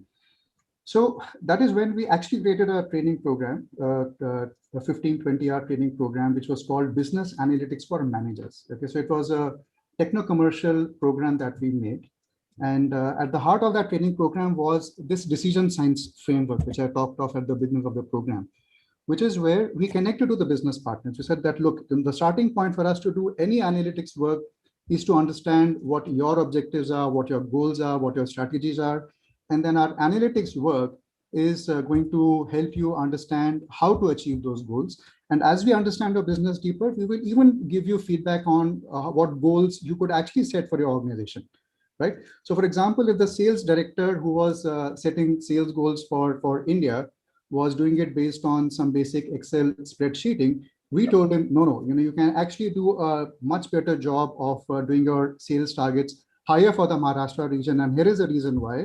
And within Maharashtra also, Pune and Mumbai would be the two areas to focus on. Here is a reason why, and so on and so forth. So as we started explaining to them in their language how understanding micro patterns of their business is going to help them get a better control over their own KPIs. And what we kept out of those discussions were the dark arts part, as they used to call it, right? The mathematical modeling section. I think those 20-hour kind of training programs were a huge success. It helped us get a lot of buy-in to at least start piloting with this India-based analytics organization. And those are the concepts that we're also going to be bringing over to this people analytics for training program as well, which is without focusing too much on the mathematical side of things. We want to enable the business managers, in this case, the HR professionals, in understanding how to make the connection with the business and how to do analytics in a self-service manner and all the nuances which are involved in the process. And I'm guessing you you will also have a whole lot of capstone projects and projects that people can actually apply, during the course at their workplace, so that what Kashish said gets addressed. Correct. Okay, great. Thanks. That makes a lot of sense. My next question could be picked up by any of the panelists actually, and is people analytics relevant only for HR teams, or would it make sense for anybody who's a people manager? So should it just be restricted to the HR function, or is it much larger than that? So I'll take a shot at that. Sure. It's not something which is only meant for HR. It's something, anything that you do today is data driven. So for anything, you will need that data. And it's something which nobody can, I don't think any function or any business unit in an organization can use it in isolation. There are dynamics which work across the organization fabric, which needs to be taken into account while analyzing and reviewing the data. So it's not purely HR. It's the same set of data. The lens will be a little different how it's seen. Sure. So the core remains the same, Kashish. It's just that how you orient it towards the audience might be a tad different. Right. I could slice and dice it the way I want to. Yeah. I understand. Okay. My next few questions are going to be directed to specific individuals. If you feel that I'm being mean, you can pass the question and throw the hot potato to someone else. Otherwise, you could just address that yourself. Satish, question for you. How can industry and academia collaborate to create upskilling and reskilling around opportunities around people analytics? So how could that collaboration work? Correct. Yeah, I'm just going to lean back on what our fellow panelists also spoke about. Also steal some of the thought that we just shared about the middle managers program for business analytics, right? Now, the dearth of statistical data inferences, all of us know we have SPSS, we have mini tabs, we have the tools to kind of weather it all. So that's not a big deal. But like what the panelists also said, how do we understand the business problem, right? That is primary to even crack this out. If I were to put it in a nutshell, not as an HR analytics, but how do I look at it as a business analyst? A business analyst will jump in and to see where is my end-to-end BOD, right? The design part of it that happens. Which are the areas we need to focus? Which are the areas we are strong? Put in a SWOT around it and find out how do we get there, right? And then comes the later part of understanding the statistical tools. So if you look at it, in most of the programs that are there today, they cover the later two, right? But they don't cover, like the panelists also said, how do you understand a business problem? You can't just keep, the attrition example came out, right? How often we've given so many Excel sheets to our business leaders saying attrition at Pune is high because you have captives. Attrition down south is not that because Coimbatore, we don't have so much competition. Kolkata is just single digit because they are loyalists, right? We all know about it, but what next, right? Do you even understand the business problem, right? So to your question, I guess the academia corporate partnership to come and create a cohort to find out saying, hey, if we were to run analytics as an engine or as a decision maker in any corporate, any industry vertical for that matter, if you were to run a program, it has to be, like someone said, workable. It has to be hands-on. It has to be to the ground. It shouldn't be a very high level saying, you know what, I'm a design thinker. I'm certified on design thinking, which is okay, but what are you trying to resolve? If you do not empathize, if you do not understand the pain point, if you do not solution it or prototype it, end of the day, it'll only be a plaque in the wall, right? That's exactly what you're trying to do. You have the Six Sigmas, green, yellow, black belt. There are so many people around that with Kaizen, Gemba Kaizen. You name a tool, everybody is not getting certified. But are you putting that to the best use? Somewhere That is where academia and corporate should come together and saying, hey, if I'm trying to solve world hunger as a problem, where do I start? How do I go about? What has to be my journey to even resolve half the world hunger problem, then replicate this model elsewhere? How do we model it around? And that is where we need to have a cohort which would kind of bring in this entire nuance. In our world, we call it as the tribe, where when you talk about analytics, it is not just HR, right? It is about your business, your delivery, your finance, your enabling function coming together as a tribe, saying this is the business problem as a tribe. How do we resolve this issue, right? That learning has to come in partnership with academia and corporate. If you take corporate will always look at quick fix when, hey, you get a consultant from outside, from a 10-step, I'm eliminating 7 steps, which is okay, but the consultant will come back and say, of the 3, you need to also add 5 totally different steps. Is that what you want to get into? Which is not the case, right? There are a lot of memes that's going around as well, right? You bring in a consultant, he'll give a different trajectory altogether, right? From where you are, you also add another tangent. So in my view, to your answer, there has to be a collective effort where instead of just resolving the statistical part of it in analytics, or the functional part of it by saying what is big data, what is data lakes, all those jargons at a very, very high level. Can you bring in the business element to it? It has to be a quest of learning, and that is where there has to be a partnership, right? You throw a business problem to them, a larger use case saying, this is the business problem that I have. How do we resolve it using a program? So it's not just statistics.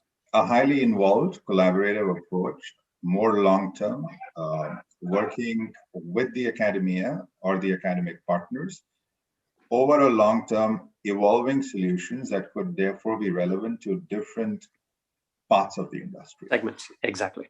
Great, exactly. Great. Shaurya, this is a quick one. Why should organizations invest in their people to hone this particular skill? If they want to be dead, let them not invest. That's a simple answer. So you're saying if they need to sustain themselves, if they need to sustain and grow, I mean, you got to move with the world. I mean, or stay 2 steps ahead. I mean, if you don't invest in analytics, you're dead. I mean, sooner or later, whether we don't know whether it's going to be a slow death, painful death, or what death, but you'll die for sure. And then that loops back to what Satish was just saying, that Absolutely. One of the ways that you could do it is through our immersive collaborations with different stakeholders, one of which could be with specific academic partners. And I would agree completely to what Satish said. It's not just an HR responsibility or what, it has to permeate all the functions in the organization. Sure. It has to be a separate COE kind of structure, which then, directs the thinking in a particular way. Sure. And if you ask me, it has to have the sponsorship of the CEO of the organization, not just the CHRO or any particular function. Only then will the importance come. And all the business heads as well. Yes. Okay. Sorry, just another 5-10 seconds on this, right? Just to elaborate on what we just spoke about. Let's take a typical IT syndrome that we are part of. I'm part of the IT organization, right? Today, HR does its own set of data saying attrition happening here, skilling happening here, compensation happening here. But is there a single source of hub and spoke where a business manager comes and says, hey, I want to understand where is my utilization, where is my margin getting drained? Why? Because I'm not having adequate skill, or because I'm having attrition. Today, he has to run at least to 5 different departments to put that together. And that's what we're trying to allude to. Is there a one hub and spoke where it is not HR analytics, it is talent analytics. It includes business as well, right? Which are the levers where if I invest on Subbu, Jagmohan, and Satish, I get much better margin.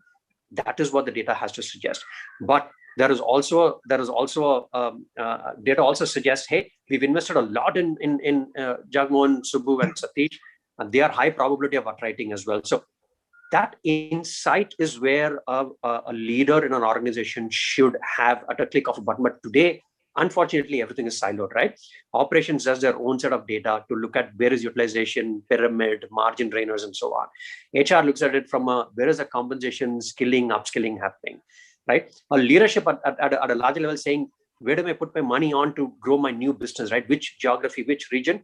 They get part of information everywhere. But can we have a single source of truth? We don't today.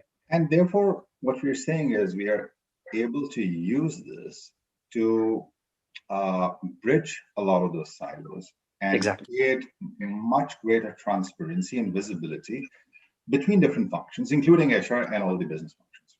Exactly. Kashish, going from there to you, therefore, if you were to invest in resources within your organization for, say, a program like People Analytics, who would you choose? If I had to classify that as junior, mid-management, senior management, executive leadership, where would you pick up people to nominate for something like this? And then, of course, I'll ask you why. Yeah, so I look at it a little differently. It has to be, so which evolved state of data analytics am I in? One, where is it that where am I seeding it, and where is it going to go from here? So that is going to be the defining path.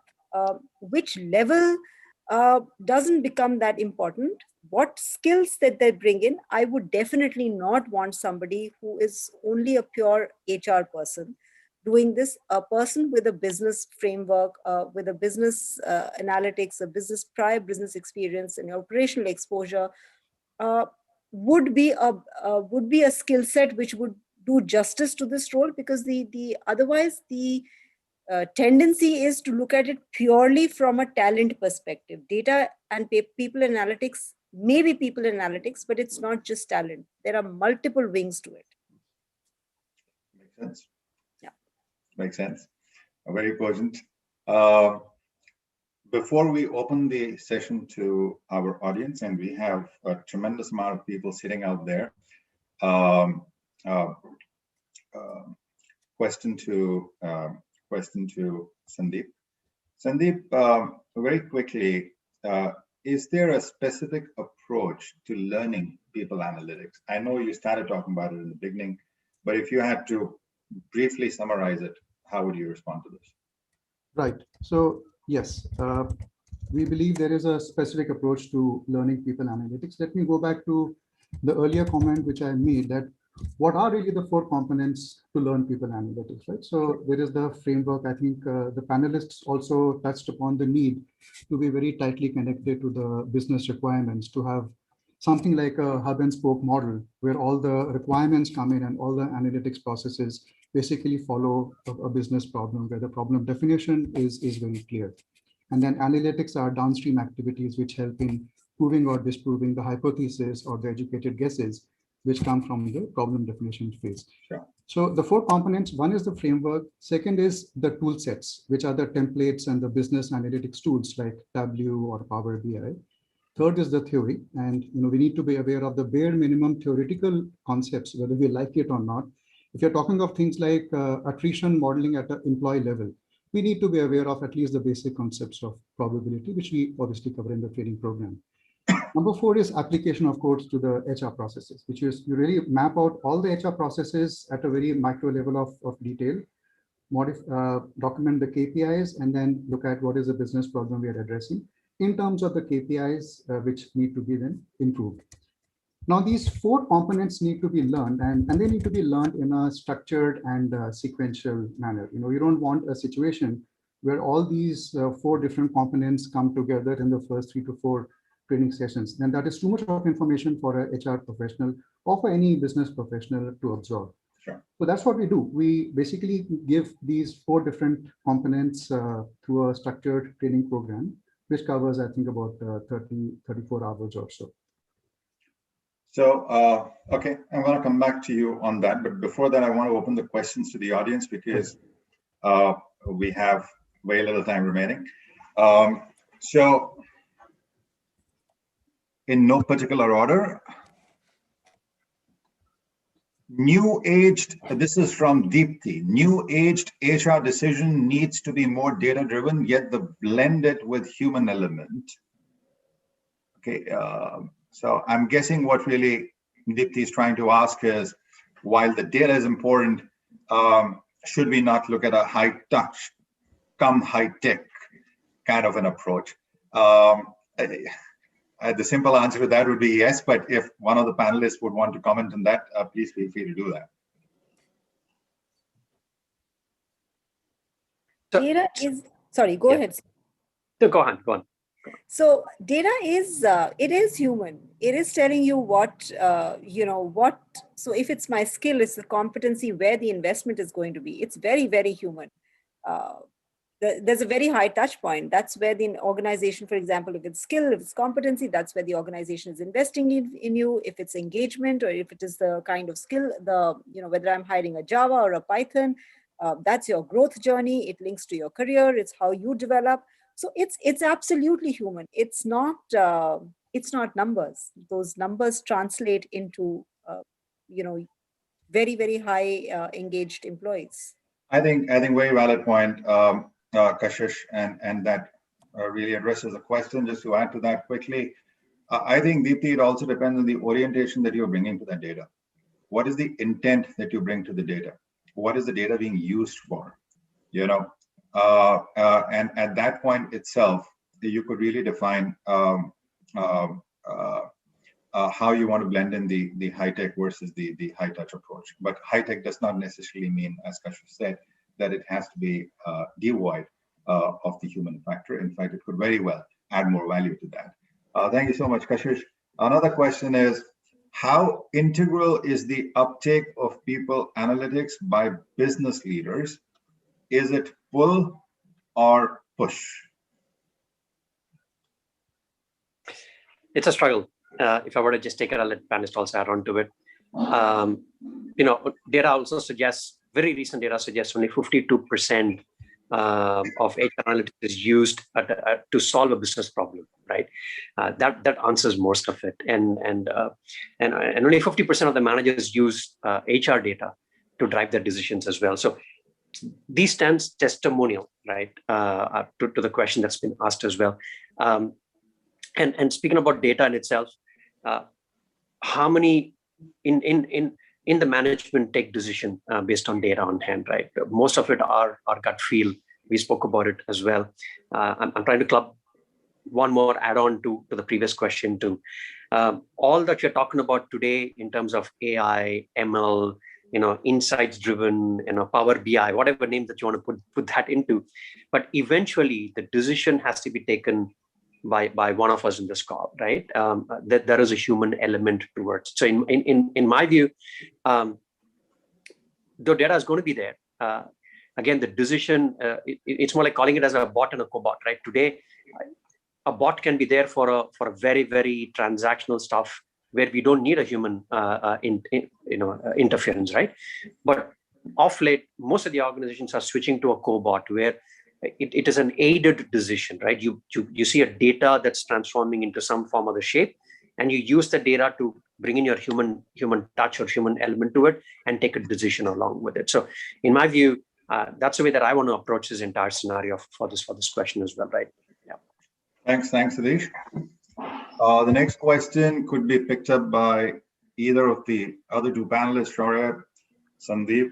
What is your strategy to build a data analytics team? As I had said earlier, it's important to have the data analytics team permeate all the functions of the organization. Obviously, how I am going to build it is not something which I would like to discuss here. But as I mentioned earlier, the sponsorship of the CEO or whoever is at the top of the board is very, very important for it to succeed. Sandeep mentioned only 52% is utilized, right? And that's where it has to go up, because people need to see the value of that. Nobody is discounting the human aspect. The human aspect is required. But in that, it has to be top driven for a wider usage. I'm not talking about acceptance. Today, everybody understands the need of analytics, fortunately. but nobody knows how it is going to help. That's where the whole confusion lies. Very often it's seen people analytics is an HR responsibility. It's not. It's a business responsibility. And HR is a part of business. That's the way I would address it. Thanks, Roy. Okay, so Sandeep, by virtue of elimination and sequencing, the next question comes to you. Okay, this is a big one. I'm not sure if you can answer this here. So let's see if.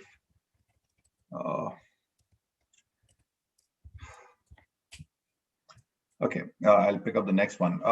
Sandeep, very quickly, in maybe a minute, bulleted 3 top trends around people analytics. First of all, 97, I'll talk of analytics broadly because I think we all agree that analytics is what we need to imbibe, and then we have got our functional hats as well. Number one, 97 million jobs will emerge that are more adapted to the new division of labor between humans, machines, and AI, right?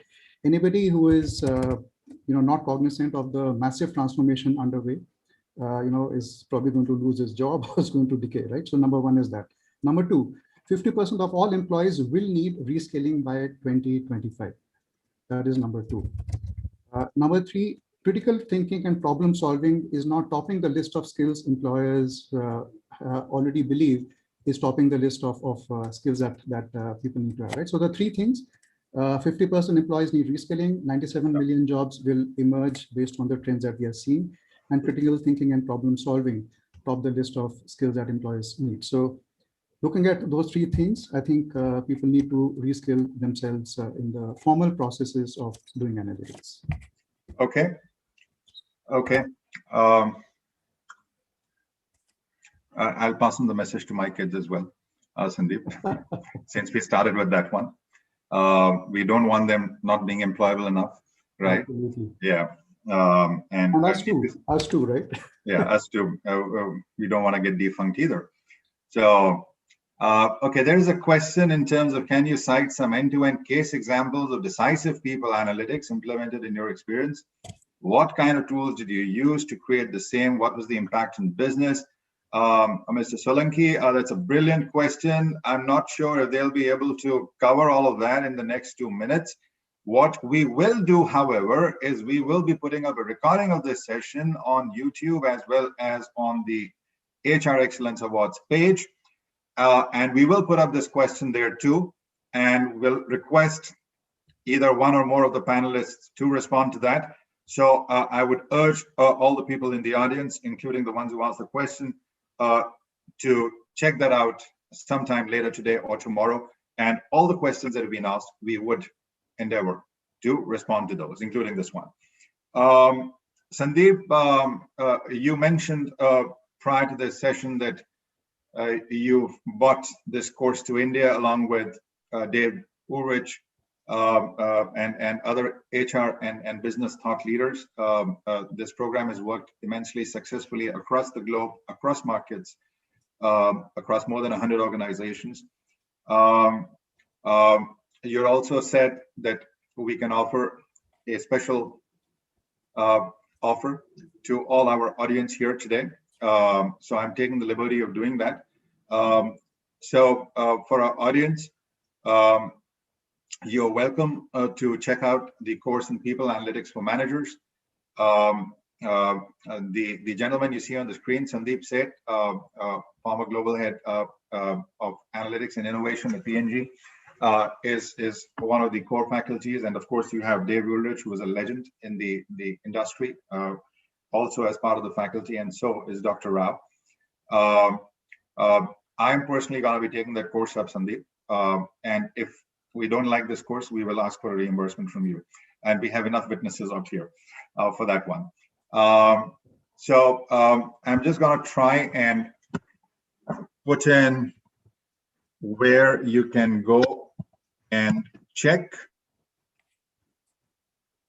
the courses, People Analytics for Managers.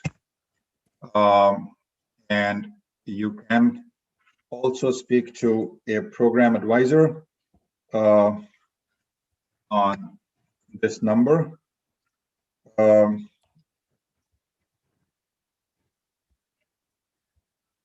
Sandeep and team are offering a fairly hefty value pricing for the next 1 week. So organizations and individuals can try and make use of some of this. I'm not sure if I've typed it in the global chat or whether it's a direct message that I've sent to the backend tech team. If the tech team is listening, they can probably put this up in the general chat so that everybody can benefit from this. Otherwise, people could just go to www.talgro.com, talgro.com, go to the course on People Analytics for Managers, check it out, and speak to the concerned advisors and take it on from there. Satish, Kashish, Shaurya, Sandeep, it's been such an immense pleasure having all four of you here. Thank you so much for taking out your time. At least for me, it's been a very, very enlightening discussion. I'm carrying back a lot of value, and I'm sure the audience would have too. Thank you to the audience for having been present here. Last I heard, there were more than 250 people until about 15 minutes back who were logged in. Thank you for everybody's time. Subbu, thank you for inviting all of us. And over to you. Thank you so much, people.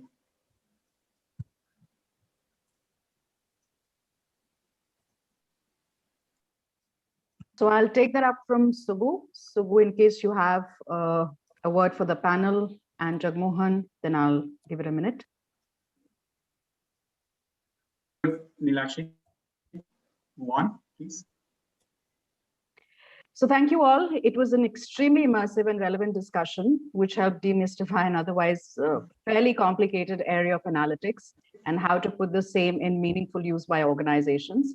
Thank you, Jagmohan, for rendering a great perspective to the topic, and was echoed very aptly by all the eminent panelists. So thank you so much yet again. And now we would want to move on to the next set of awards. Nilakshi, can we exit from here and log in as audience now? Yes, you can, Jagmohan. So I'll give it another 2 minutes for you to be able to do this transition. So that's okay. I'm just logging out from here, and I'd love to join as an audience. And if the other panelists would like to join in as audience too, I hope they have the links to do that. So thank you, everybody. Thank you, Subbu. Thank you.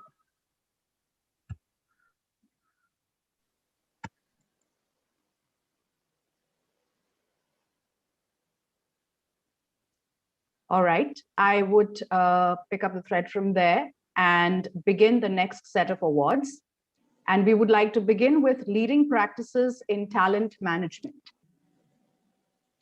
Talent management is a constant process, and it involves attracting and retaining high quality employees, developing their skills, and continuously motivating them to improve their performance.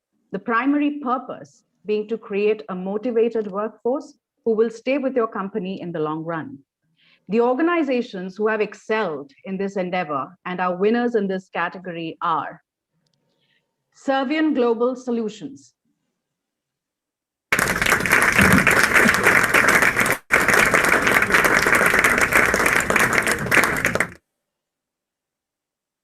the next winner, Vedanta Alumina Business.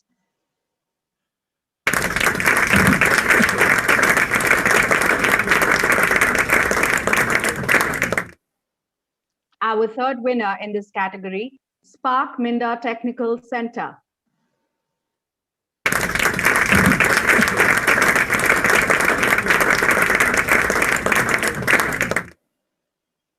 And the proud champion in this coveted category is StarTech.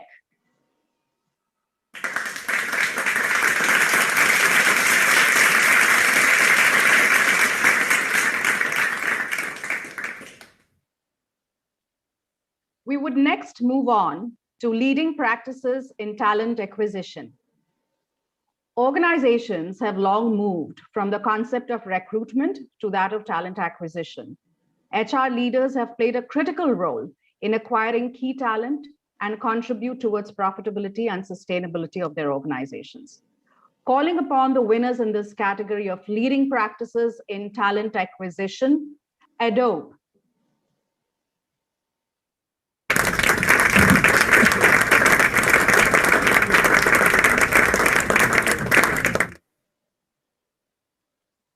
Our second winner in this category, Emphasis Limited.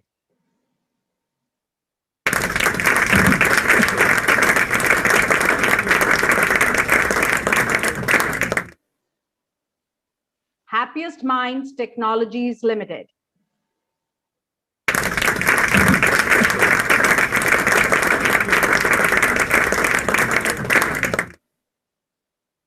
Our fourth winner, Ericsson MOAI.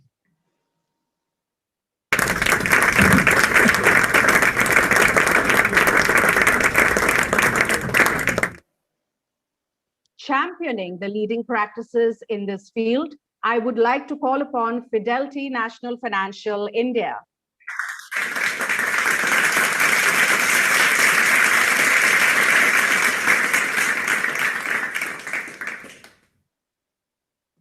We would now move on to leading practices in internal communications. Effective internal communication helps ensure that all members of the organization are working collaboratively towards a common goal. It develops a cohesive culture and empowers employees to make the right decisions in line with the organization's goal. I proudly present Tech Mahindra as the champion in this category.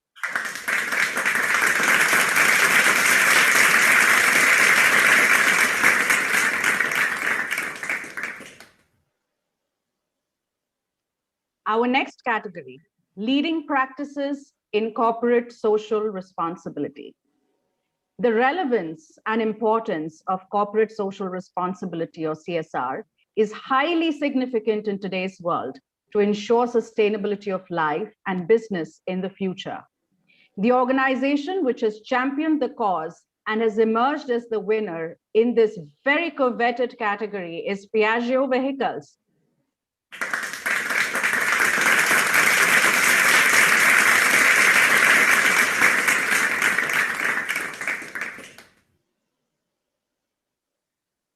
Leading practices in HR risk management is our forward category.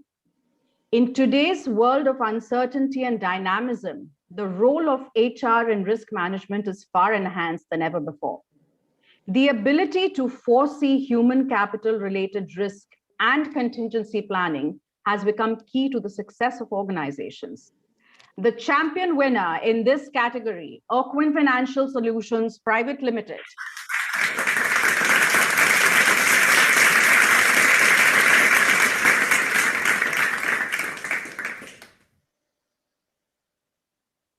We would take a minute's pause, or rather 30 seconds of a pause, to transition to the individual category awards. And we would want to commence with the coveted HR Future Leaders Awards.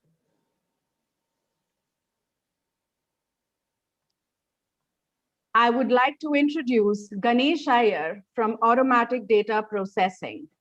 A young, dynamic achiever, Ganesh is passionate about delivering world-class HR services, leveraging automation, analytics, and artificial intelligence.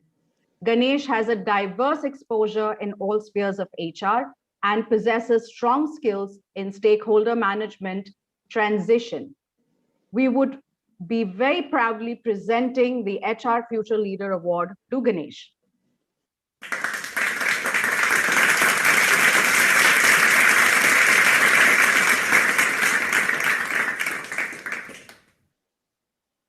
Our next Future Leader Award goes to Surbhi Diwan from Ashiana Housing Limited. Surbhi has proven track record and expertise in leadership hiring. She has effectively contributed towards the success of Ashiana Housing through her initiatives in this space. Congratulations, Surbhi Diwan.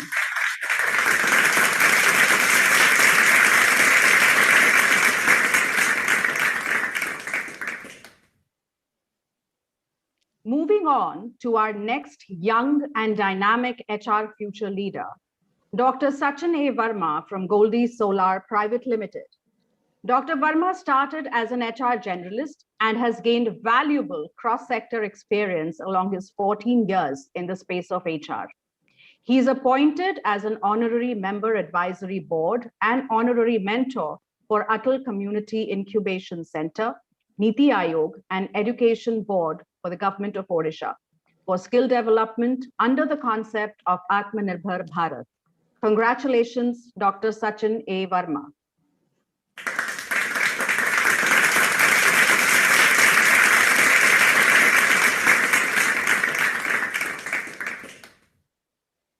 Let's now welcome our next young and dynamic HR future leader, Divya Sainath.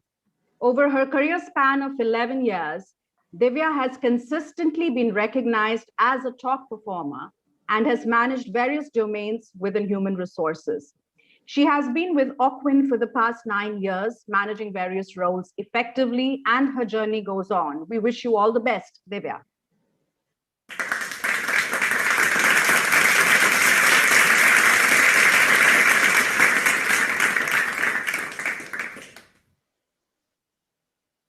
Moving on to our next HR leader, Vrushali, Sheth from Goa Shipyard Limited. Vrushali boasts of being the first ever woman officer in the HR department of Goa Shipyard. Over a span of 11 years, she has worked in various HR domains and has successfully completed projects in the space of learning and development, which she chose to call the resurgence of the Goa Shipyard Limited. We wish young Vrushali all the success. Congratulations.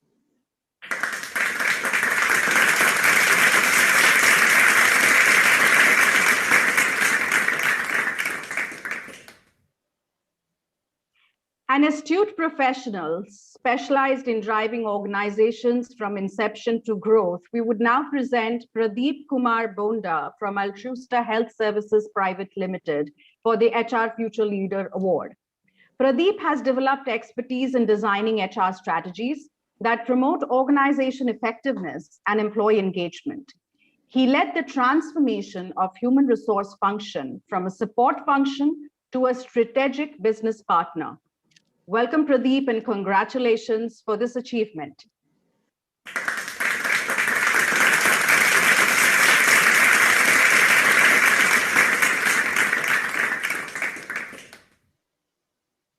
A young and vibrant HR leader, Sidesh Kamath from Ocwin Financial Solutions Private Limited, has held various forts within Ocwin Financials in his 6-year stint. In his own words, Sidesh lives and works by the motto, patience, perseverance, and passion. Heartfelt congratulations to this young HR future leader and wishing him many more significant milestones in his career. Congratulations, Sidesh.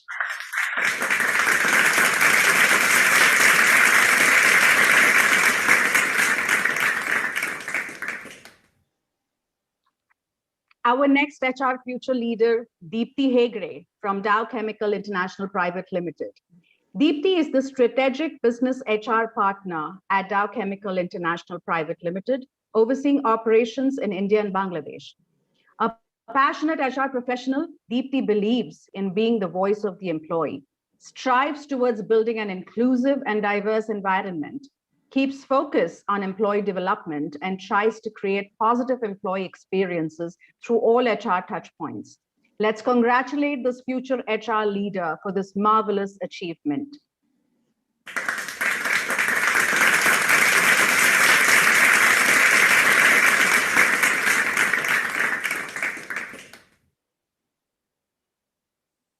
Ladies and gentlemen, I would now want to move to an award category, which being a woman myself brings huge pride and a smile on my face to be presenting this award. And of course, the honor of presenting it to marvelous women who have achieved and risen through their lives and through their careers. I would first want to present the Woman Achiever of the Year Award to Indrani Chatterjee from All Cargo Logistics Private Limited. Indrani comes with over 21 years of diverse professional experience in human resources, industrial relations, and corporate services, and has worked with eminent brands like Vodafone Hutchinson Telecom, PepsiCo, and Patton International. before joining the PricewaterhouseCoopers network in 2009.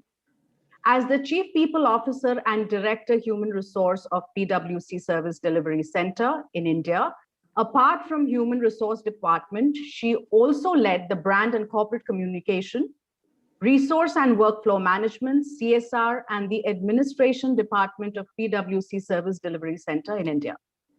Currently, she is the Group Chief People Officer of the largest consolidated logistics company, All Cargo Logistics and Gati. A strong believer of the power of HR profession, she has always strived to take the HR profession from the back room to the boardroom.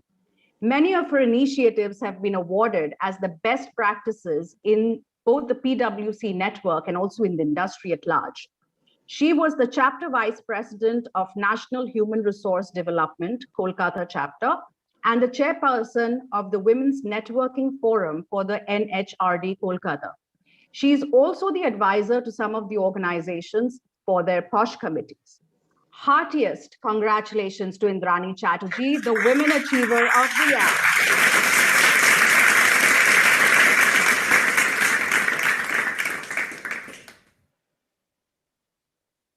1999, when I first stepped into the corporate world, Indranui was my role model. She still is. I used to aspire to be half as great as her, if not more.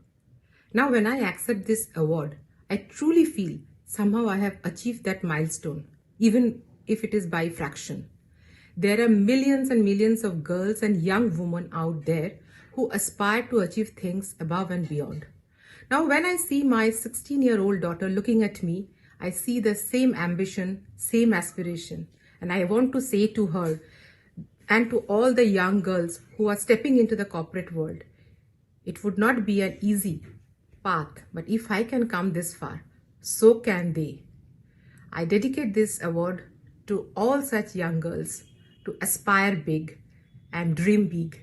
Thank you, People First, for realizing my dream and recognizing my efforts. It means a lot, especially for a year which was so difficult and troublesome for all of us. Thank you from the core of my heart.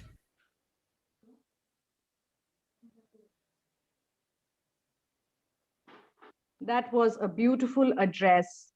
Congratulations yet again to Indrani Chatterjee. Moving on to the next Woman Achiever of the Year. I would like to present an extremely dynamic HR leader from Piaggio Vehicles, Pooja Bansal. Pooja is a modern day working woman successfully managing a perfect work-life balance, an individual with multidiscipline experience of multinational corporations in corporate and plant HR. She's a gold medalist in psychology and an MBA in HR, has won various academic accolades like Outstanding HR Student, Consistent Performer, Female HR Achiever, and Most Creative HR Professional, and exceptional contribution in extracurricular activities. She has also been the recipient of many national and international awards. Presently, she is working with Piaggio Vehicles, a multinational company, as the CHRO for Piaggio India. She is responsible to provide strategic leadership to the overall function of human resource by establishing and driving HR strategy, supporting organization with strategic insights, orchestrate and champion HR delivery, spearheading initiatives along with the top management to forge organizations' talent and capabilities, setting and implementing personnel policies relating industrial and trade union relationships. I very proudly present Pooja Bansal from Piaggio Vehicles as the Woman Achiever of the Year.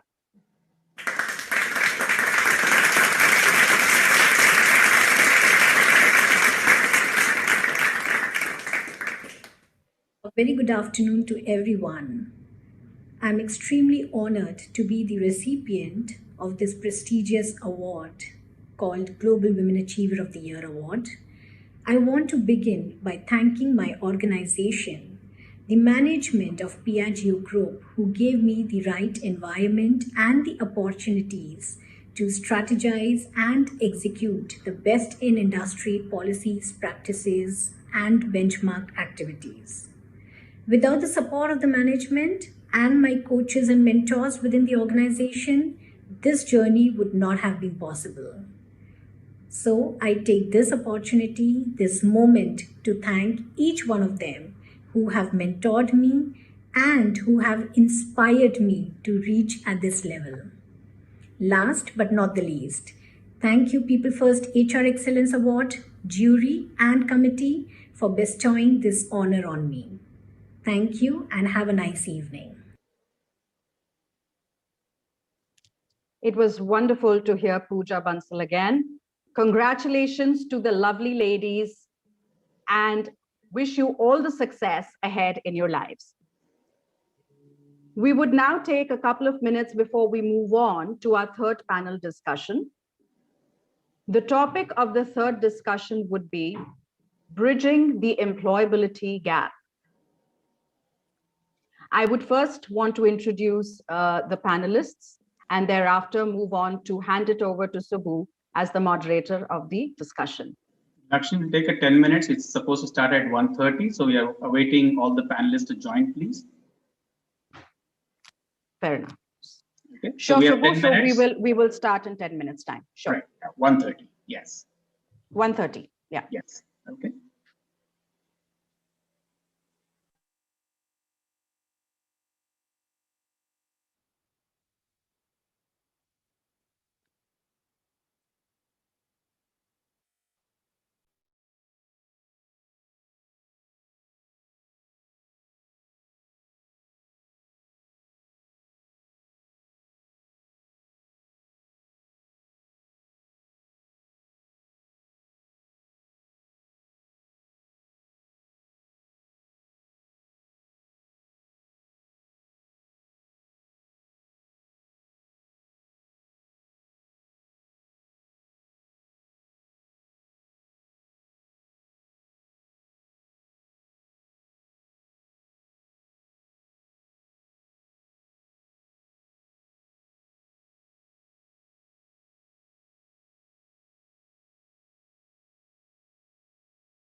Subbu, Nilakshi, hi. This is Sriram.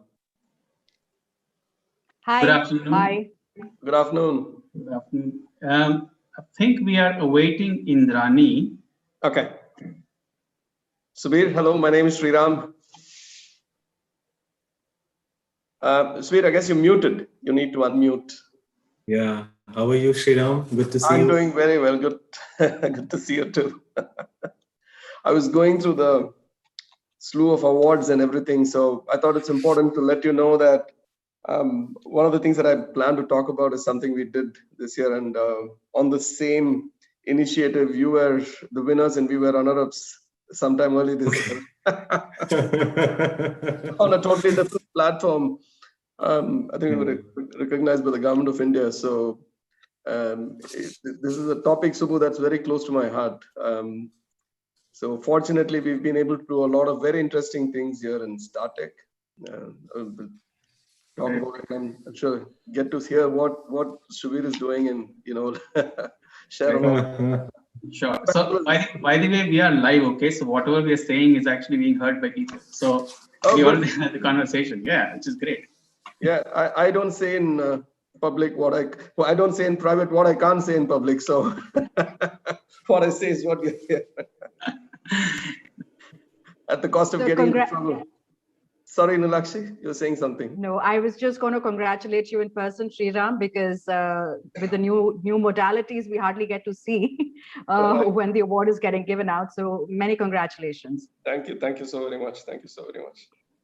So Subbu, are we good to begin, or are we waiting for Indrani?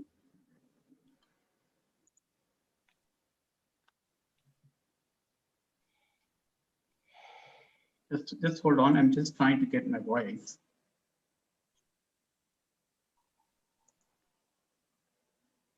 Subbu, by the way, you are looking much smarter and fitter than last year.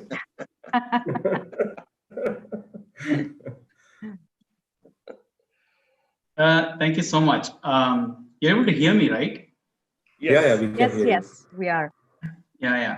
So some part of it is a little bit of fitness in my head. So that's something that I want to be able to do. Eventually, when I do retire and I have my money, I don't want to do scuba diving in a wheelchair. So that is the idea. Retirement and money are a frame of mind, Subbu. So true. So true. That's what it is. That's so true. So yeah, we should get started. Indrani should join in. Yeah. Sure. So I would just begin with the little formalities and introducing our esteemed panel. And then if Indrani joins in by then, we can just hit the conversation. So our third panel discussion for the day, which we're just about to begin, would be about bridging the employability gap. And we yet again have an esteemed set of panel members. And I would like to begin by introducing Subir Verma. Sir, good to see you again. Subir Verma, Head of HR and IR at Tata Power DDL, prior to which Subir was associated as Director, Human Resources in Tata Communications Limited, a speaker, occasional author, as Subir would put it, and startup advisor. He has been bestowed with various awards and accolades, including the People Choice HR Leader Award 2020 by Business World. We are very proud to have you here today, sir. We would now move on. We would move on to Sriram Raghunandan, VP HR at StarTech. Yet again, many congratulations, Sriram. Sriram comes with over 25 years of experience in the field of HR. Prior to his stint with StarTech, he was Director Human Resources at Convergys, heading the organization in India, Malaysia, and China. A seasoned HR leader with a cross-domain experience and expertise, we are delighted to have Sriram as a part of this esteemed panel. Thank you, Nilakshi. Delighted.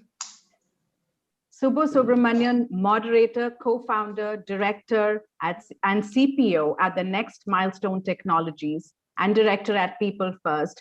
Subbu, I would request you to moderate this session ahead for us. In case we have Indrani, I would like to put in a couple of words for Indrani as well. Sure. Thanks, Nilakshi. Good afternoon, Sriram. Good afternoon, Subir. Good to always see you. Subir, yeah, you gave me a compliment. I'll equally compliment you. You look as fit as what I saw you last time. So I'm sure you do many things as well. So great to see you once again. Shriram, I know I'm meeting you for the first time, but it's always a pleasure to know you. I know you have humongous credentials, and I'm sure you'll be sharing a lot of insight in this conversation. So this conversation is all about employability, and it's while it may seem like a very generic term, I remember almost a decade ago probably more than a decade ago when I was still in GE Capital. During those days, we were reminded by the then chairman Jack Welch that job employability is passé. It is job employability. So there is no more job security. Sorry, if I meant job security is passé and job employability is what it is. And today, even after so many years, that is still a theme. So I want to open up this conversation to both of you at the moment. I think Indrani has also joined. I can see her. So I will ask my first question, but before that, Nilakshi, quick introduction to Indrani, and then we will get started. Absolutely, Subbu. I noticed she had come in, and Indrani, of course, needs no introduction. She's the Group Chief People Officer at All Cargo Logistics and the Woman Achiever of the Year. Congratulations, Indrani. With 21 years of rich experience behind her in multiple industries and HR domains, we are very, very proud to have you as a part of this discussion. Over to the discussion with you, Subbu. Thank you so much. Thank you so much. Welcome, Indrani. So just to take up from where I left off, we talk about employability, but even after a decade, even today, we talk about employability gap. Now, it's a question, we can take it one at a time.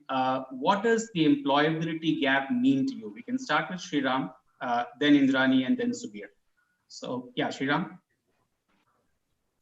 Well, in my perspective, the whole employability gap is a matter of a perception, Subbu. If I could ask you that, it kind of varies from different as you go higher up or go higher up the strata of society.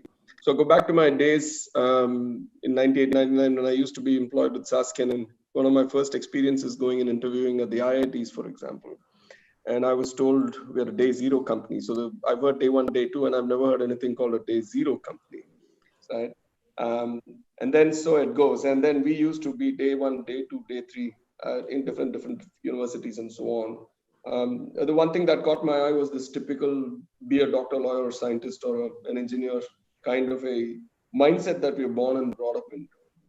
What it basically creates is a kind of society far, far removed from the West, where to them they're not born with I want to be this and I want to be that. It's more about pursuing one's interests and then being able to give that interest flight and then make a career out of it. While this having been said, as esoteric as it may sound, my first manager when I first started off, my life in DuPont. So one of the first things he told us when we joined was four of us had joined together at the same time. And he said, be loyal to your employability, not to your employer. I didn't know the impact of what that actually meant. He said, at any given point in time, you need to remain relevant in this rat race because things are going to get worse as we go along. As opposed to most other Western countries where the basics are taken care of and then you're left to fend for yourself, and pursuit of interest becomes so much more easier. Now, having been through a multiplicity of industries, the one thing that you notice in common amongst one part is the lack of clarity on what this job, what this career means to them. To everybody, it just means that amount of money in a bank and how do I increase it month on month. And somewhere or the other, there is an investment made in self in terms of how do I let that sustain. This is not by acquiring additional qualifications, degrees, or whatever it is, but being a master of a trade that people are willing to buy at a price. We learned it the hard way. Fortunately for us, timely intervention came in. But to me, this employability gap, or the employment gap, if I could call it that, I think is a function of the kind of inputs the society and industry at large is basically giving to people to say, if you work with, say, a Citibank or an American Express, then you've sort of arrived in life. If you work for a State Bank of India, not so much. And if you work for a Punjab National Bank, it's even lesser.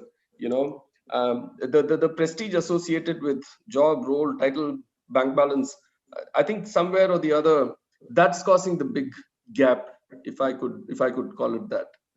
It's not so much about people not being talented. We know the kind of talent this country has. You can see it in all fields. You can see it in all fields. It need not necessarily be restricted to industry. In the field of sports, you see it. It's there. In the field of medicine, you see it. It is there. This is my perspective. This is my understanding of how I see the whole employability gap or the employment gap. Sure. So what I hear you say is the employability gap is more a perception related to the kind of job an individual has, or rather than the actual gap itself, is what I'm hearing you say. Perfect. Okay, Indrani, your perspective on an employee gap or employability gap. Good afternoon, everyone. There was a little bit of technical issue which I was facing. I could hear all of you, but you couldn't hear me or see me. But finally, I'm there. So not at all. I know it can always, technology always fails when you need it the most. But again, congratulations for being the Global Women Achiever. It's a great honor, of course, for you. But again, and I'm sure that you have done all the good things to achieve the award. So congratulations once again.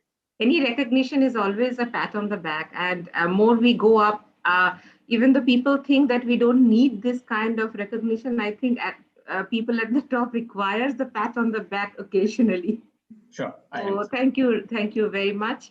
Coming back to the question on employability and the gap in the employability, I believe we are facing this every day, especially the HR professionals. And even though there are lots and lots of people who are coming out of the colleges, like every year, 4 million, 5 million students, be it technical, be it MBA or graduates, they are coming out.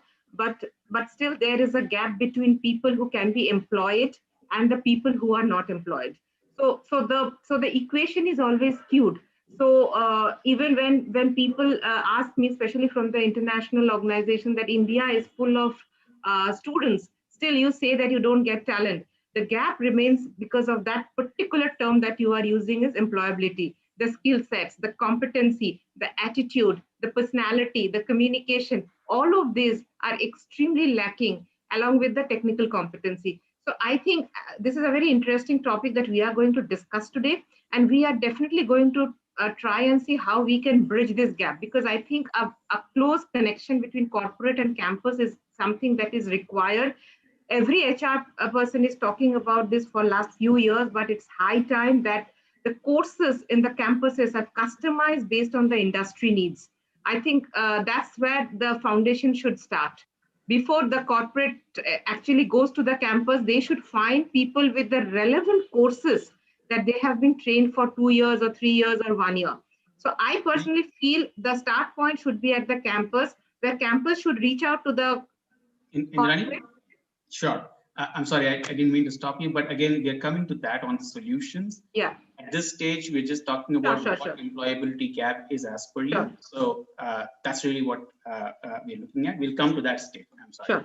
Yeah. So great. Subir, your thoughts on the employability gap? What is it that means to you in your industry? So, see, employability gap for me is the gap between the current skill which I have and the skill required for me to get a job. So that's a simple definition I have for employability gap. What is my current skill and what skill I have so that I get a job? That's the employability gap. Now, if we look, I would give the answer in two parts. One, if you see at a macro level, if you see at an all India level, then you would see that the employment opportunities more into rural segment, rural informal segment, and rural formal segment. So these are the three areas which we need to divide. And if you see, India has total about 60 million people who are unemployed. And if you go state-wise also, so you will see state like Haryana or Jammu and Kashmir, more people are unemployed. So unemployability gap is more there. If I look at a macro level, very specific to this audience, in India, you have close to about 5,500 business schools, from where 6 lakhs people passes out every year. Now, as per the Economic Times and SOCHM report, only 10% are employable. Rest 90% are either unemployed or underemployed. So that's the huge employability gap which is there. But when we are talking at a macro level, you have to see at all India level, and if we see at a very micro level, we have to see, say, MBAs or graduates or BE students, those who are there. So this is the employability gap which is there, which is very, very important, and which we all need to take care of, and which is very important for the progress of India. Yeah, absolutely. So great. So my next question is, we speak about, or a lot is spoken about the demographic dividend of the country of India, and while we have a huge number of people who are available as workforce, my question to Sriram is, what are the implications of India's demographic dividend on the need for upskilling or reskilling? You're probably speaking on mute, Sriram. It's quite a bit, and actually lead off from where Shubir led off, right? This constant gap between reskilling and upskilling is certainly going to remain. We see this in our own organizations where we brought in people, we bring in all kinds of different types of people. And again, as much as I would want to avoid that topic, there is obviously a very clear differential between folks that come from the upper tier cities towards the, then as you go lower and lower and lower, you find more than anything else, it's a question of the environment that they've brought up in, the exposure that they've got, that actually prevents them. Probably 1 in 100, 2 in 100 make it right up to the top. There is a fair bit of progress that these people make. I've known people who come take up full-time jobs, decide to invest in themselves, and go all out. You get that full-blown MBA from an XIM. You spend 1-2 weeks every quarter in a campus, get it, come back in here, and then say, look, I'm ready now. I want to take flight and send me elsewhere and give me a bigger job, a better job. But how many people do that?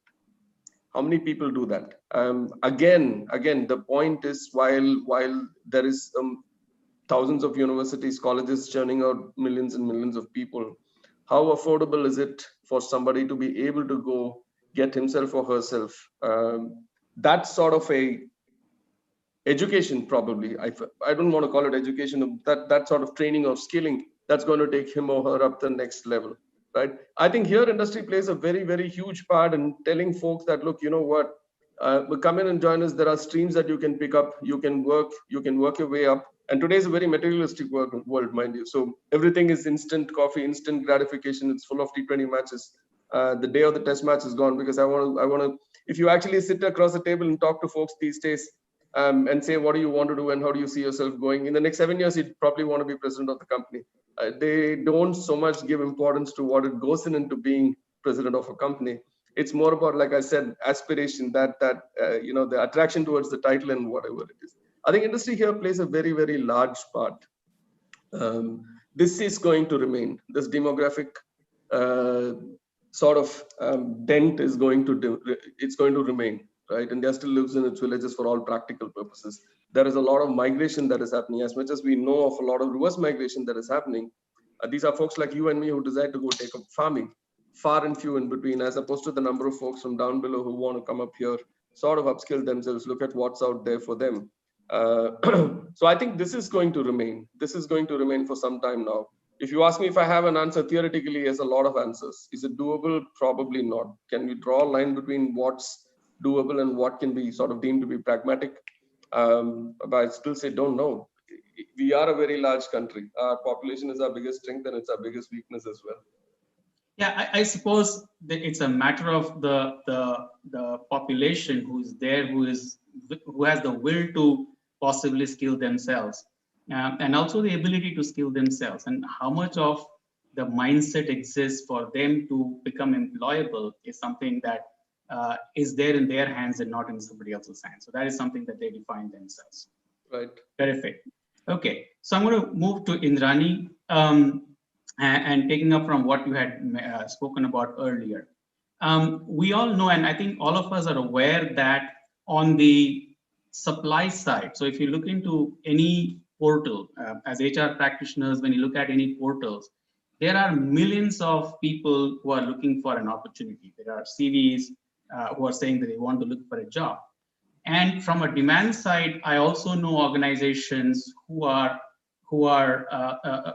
trying to get the right talent into the organization. So what I see as a paradox is, in one side there is a lot of supply, on one side there is demand, but the ability for organizations to fulfill the positions is fairly slow. That twain does not meet so easily.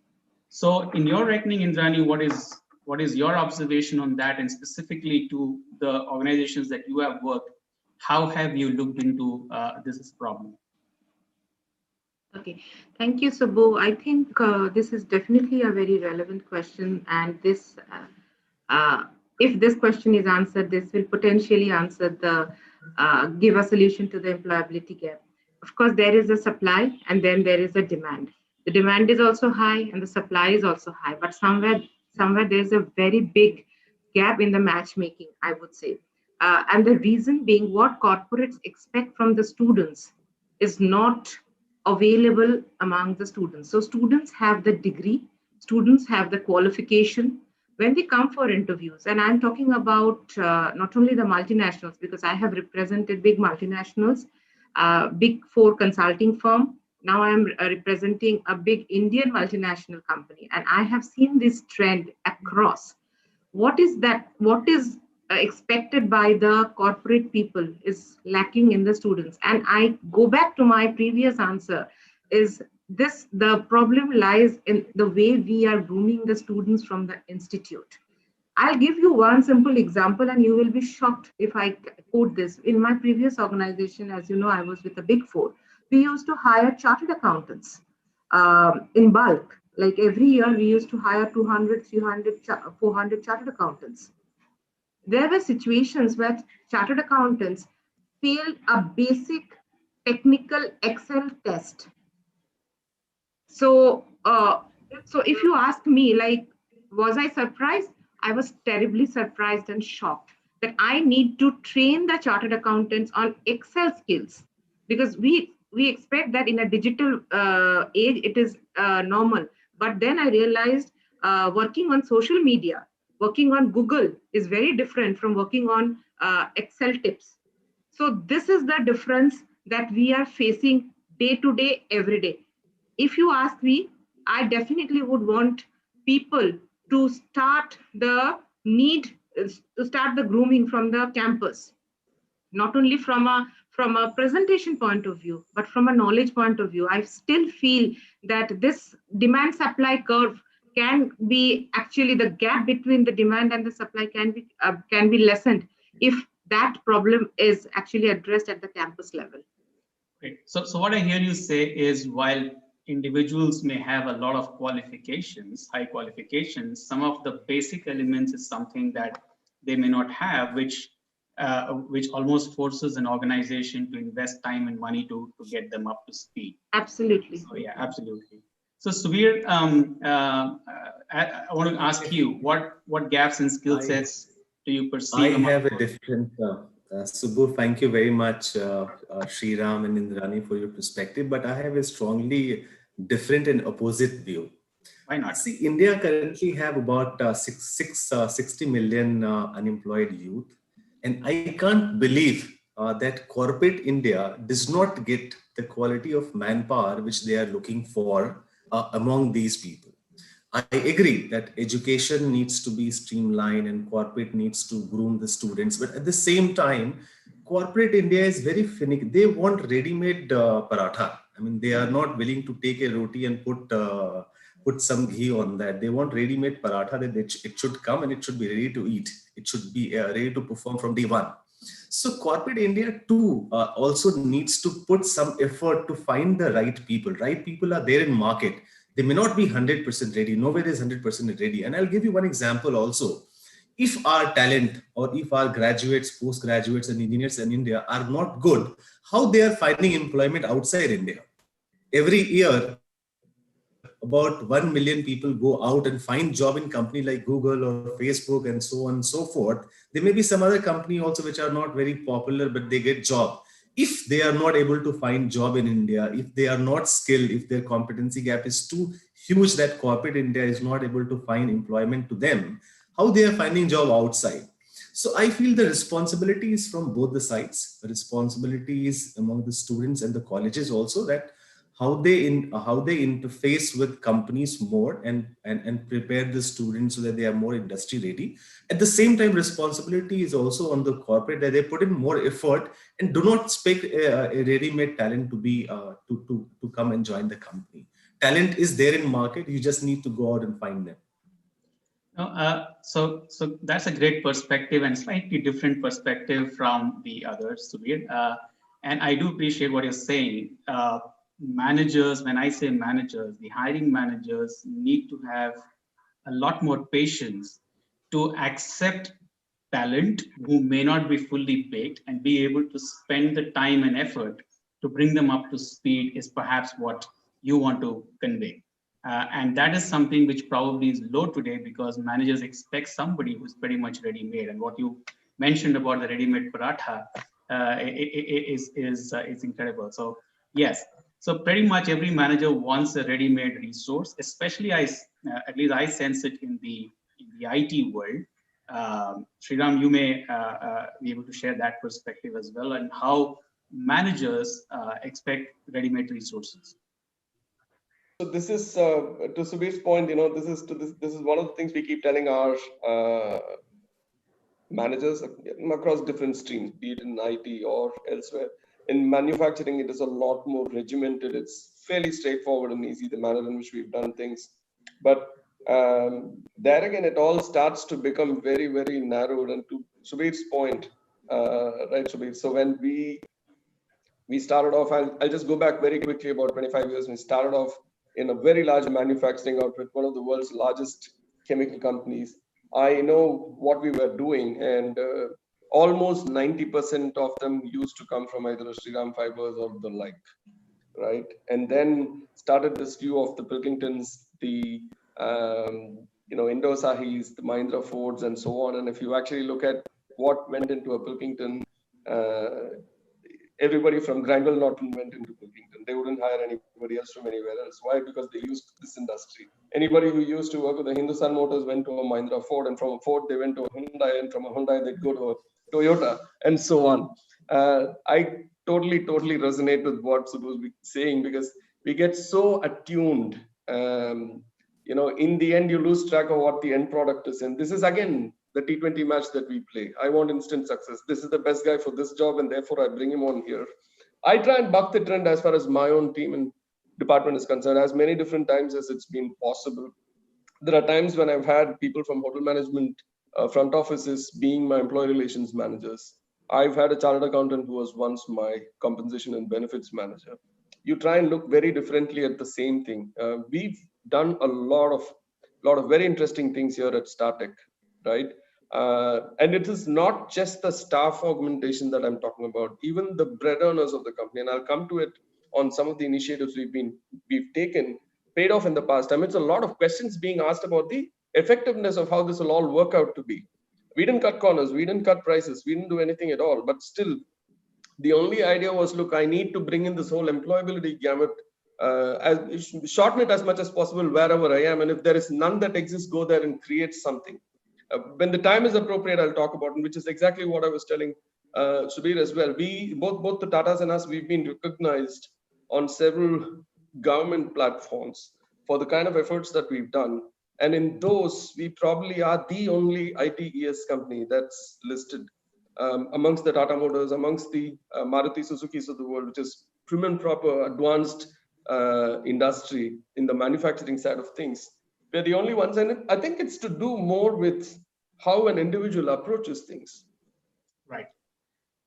Sure. So what I hear you say, Sriram, is that if an organization is actually opening up, is open to accepting different skills to do different roles, then obviously the demand side of it is getting fulfilled with resources who you may not have actually thought about, like as the example that you gave, which is a chartered accountant becoming a payroll expert.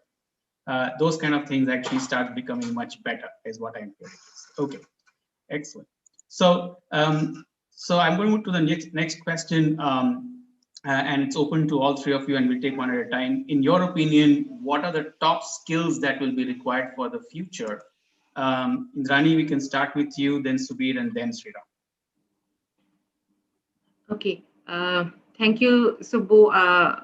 Very new perspective, Subir and Sriram. Definitely, I endorse your views on that. But definitely on a reality ground, I think that there's a bit of challenge to convince the business hiring managers. They would need ready-made parathas. So in a ready-mix environment, they need everything packaged. So yeah, but it's definitely a new perspective. Coming to the questions, Subbu, you asked me about top skills.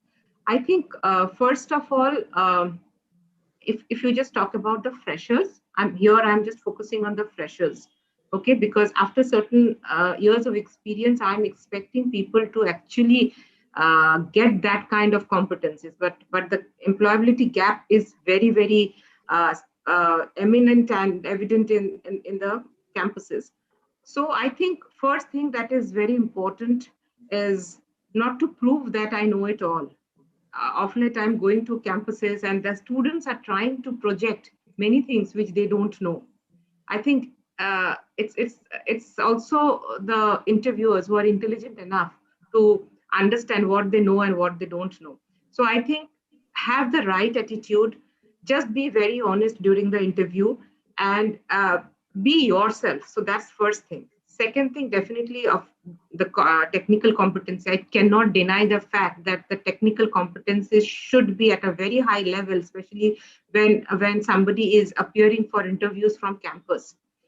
Third, I connect with Sriram, which he mentioned about students coming from smaller towns, not metros. There, I have seen that technical competencies are good, very highly qualified, but the communication, the personality, the way they are presenting themselves in an interview, especially if they are appearing for a multinational, we like it or not, it is a package that sells. It is the package that sells, whether it is in India or whether it is outside. Communication, articulation, these are the things that interviewers look for in a candidate, because that's how the culture of the organization is built. And definitely last but not the least, the appetite to learn, the mobility that, okay, I am a fresher, I am ready to do anything that you give. I'm ready to get posted. Even in Jammu, I have seen so many people who are not ready to move from their hometown. I think employability also has an impact on the fact that the students do not want to move towns, especially from a bigger town to a smaller town. Not always jobs are available in a bigger towns. There are also jobs which are available in a smaller town. So the person should be mobile in the mindset and physically to accept whatever is coming their way. I think these are the four things that I feel should be actually demonstrated for a campus students. Sure. So, Indrani, what I hear you say is a combination of several personality factors, personality skills that you're looking at. So that is a perspective. Terrific. Subir, what top skills do you think will be in demand? I would not generalize this. See, top skill needs to be divided into two areas. One is the hard skill or the functional skill which is required, and second is the soft skill. Now that also too depends on what kind of career a person wants to choose. Say, for example, an engineer, for him, the hard skill and the soft skill would be different than a person who is a management graduate. So basically the person need to decide what kind of career he wants to choose. And he need to be very sure about what is the options which are there. But if I have to generally answer, then I would say that in hard skill, the two things are very required. One is a digital skill. Irrespective of whether you are taking HR, supply chain, or marketing, or any other functions, or a mechanical engineer or a civil engineer, digital skill is something very important. The person need to know. And digital, I don't mean only computer, Excel, Word, and PowerPoint. The person need to know coding. The person need to be very familiar with that. He is able to create certain technological product in his domain. So that is something which is a must for hard skill, which is required for each and every individual who is coming to join the job workforce. In soft skill, I would put it four things. The first one is the person need to be creative thinker. in any situation, like we had Corona pandemic time, some similar new situation might come. So he need to find a new solution. So he need to think a little creatively. He also need to be innovator. In every company is looking for somebody who can give a different perspective, either in form of opinion or either in form of a new product or new business models. So he need to have flexibility. He need to have innovative thinking. He need to have creative mind. And finally, and most importantly, he should know how to get a job. Because any HR person who is going to campus, he or she has very, very limited time of say 30 minutes and 40 minutes. And HR professional like Sriram and Indrani are too experienced, but we are not gods. So in that 40 minute, he should know the tricks and techniques to impress Indrani and Sriram and get the job. The best person or the top student of that college does not get a job. The person who gets the job, who knows how to get a job, how to impress these people. So that is something which everybody should know. Great insight. It's just not about the technical knowledge, but also everything else that goes behind. And I like the fact that you're talking about how the critical thinking, the innovation, or the creative thinking that you mentioned. I think that's important as well. Terrific. Sriram? I echo a lot of what Indrani is saying and what Shubir is saying, because in the end, I mean, our perspectives may slightly differ here and there, but we've all been doing the same thing for a living for so many, many years, right? Shubir went into detail and Indrani kind of touched upon it. If you ask me what I'd do, I'd look for a jack of all trades and a master of at least one. Industry is extremely dynamic today, and in an environment like mine, for example, if I take just my own function, for example, I want a team full of all-rounders. We do not want specialists anymore. Are you extremely smart? Are you quick on your feet? Now, I don't want to use cliche terms like, do you like challenges and so on and so forth. It's instantly evident that somebody is a problem solver. You just call the guy and tell him, look, I need this fix, just fix it and come back and let me know. He fixes it. He figures his way out or her way out. To me, this little spark is all that is sufficient. And the rest I can put in. The moment you start empowering people, you let them free and say, just come here, have fun and go back. Work will happen by itself. I look for somebody to whom this is the clincher. And I look for the spark in the eye of the person, one. Two, I also like the youngsters of today, but like Indrani was mentioning, right? It's all about the cell phones and tablets and laptops and so on and so forth. What else do you do outside with your own life? Do you have an active life outside of you? Do you ride motorcycles? Do you race cars? Do you tinker around with machines? Is there something else that you do that keeps yourself occupied? Is something that takes your mind away from, or are you a one track, go to college, get the best marks, go get your MBA, and then go join this company, and then this is it, begin and end life with this? No, I like folks who like tinkering with stuff. And I keep telling as many different people as possible, when you go hire for your respective teams, look for that little additional spark, look for the problem solver. In the end, those are the ones that will get your job done. The regular workhorses, they will continue to work. They will continue to keep your company afloat. But the ones that's going to take you higher up are these bunch of very inquisitive characters who's going to think a little differently and a little out of the box. Right. Absolutely. So I'm actually curious, we spent time speaking about the youngsters, the people who are coming from the campuses, right? Equally, I think there is a whole lot of workforce who have been there, done that kind of a workforce also, right? People who may have spent 15 years. In that workforce, what kind of, so again, they also at some stage will get into an employability gap. What kind of gaps do you see or have you experienced in that kind of a workforce in your organization or industry? What have they done about it? Any specific examples? Briefly, if you can talk about that. Perhaps, I know, Indrani, you can get started. Subir is on the phone, but after Indrani, we'll go Subir and then we'll do Sriram. Okay. So we're shifting from the campus. Employability gap, of course, is also very predominant at each level. And that is the reason corporates move out for external hires. If there was no gap in the employability of the internal talent, then the succession planning of the organization would be so robust that there's no need to hire external talent, but we do at mid-level and higher level go out and get talent from the external market. This is because of two reasons. One, we don't have enough talent pipeline in the organization for whatever reason. And definitely, as an HR person, I would definitely put a huge amount of responsibility on the HR team as well, and along with the business team, to develop the internal talent to make them ready for every next level. So an assistant manager should be ready for the manager, so that if there is an opening in the manager, we don't have to go to the external market. That's an ideal situation.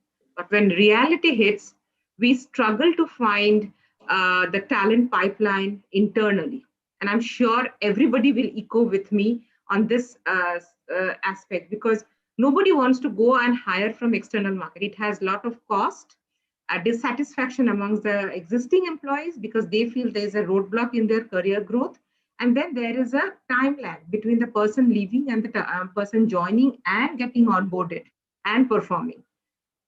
Knowing everything, we still go out in the market because we feel that there is a vacuum in the talent pipeline. I think the solution, if you are asking from our end, is constantly upgrading, reskilling, and looking at our internal talent, not only at a top level. When we talk about talent pipeline, generally it is at a CXO level or CXO -1, -2.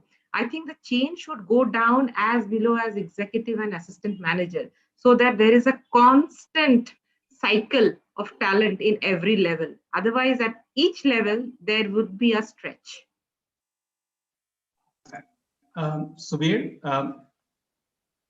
we are a very strong believer on campus hire. So all our, I would say about 90 to 95% of our talent comes from the campus. Every year we go to large number of campuses, and we have a very structured program of close to about a year to integrate them into the organization. We don't only focus on the functional skills and on those skills. We give them also programs like innovation, creative thinking. We have a lot of competition around that. We call it a InnoWar, which we conduct a lot of competitions on innovation. What kind of new product they can develop, what kind of new business model they can develop. There is a structured 1-year program which is there, which gives us a strong pipeline of managers for future. So that is one. The second is the new generation who are coming. They are a little impatient. You need to make a balance between the younger generation and the older generation, because they look for more challenges. They are not happy in a particular role. You need to give them more role. They want to do everything. They want to do this role. They want to do other roles. So that flexibility needs to be there in the organization, so that we are able to adopt and take maximum benefit out of this campus recruit which are there. The second one is we also believe on a lot of talent which is being built. So we apart from the internal grooming programs which every organization have, we work on a lot of external people coming, who are the industry leaders, who are coming and working on building our talent. So you would see most of the hires which we have is either from the campus program or people who are, say, 2-3 years of experience. So that has been a great focus which we have. So sure. So Subir, I know you spoke a lot on the campus part. What we were conversing or discussing was on the existing senior folks. How is the gap in the employability? Because obviously people who are older in the system, they've been there, done that. So what kind of gaps are over there and what is being done about that is what I was looking at. The more the senior person is, they stop learning, right? So that is, and therefore the employability starts to diminish. That's where I was coming from.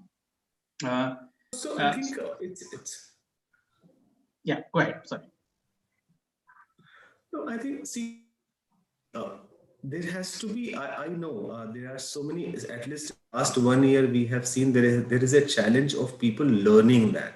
But it also depends on what kind of culture you have in the organization. I would not learn because my HR head is pushing some e-learning programs to me. I would learn if I want to learn.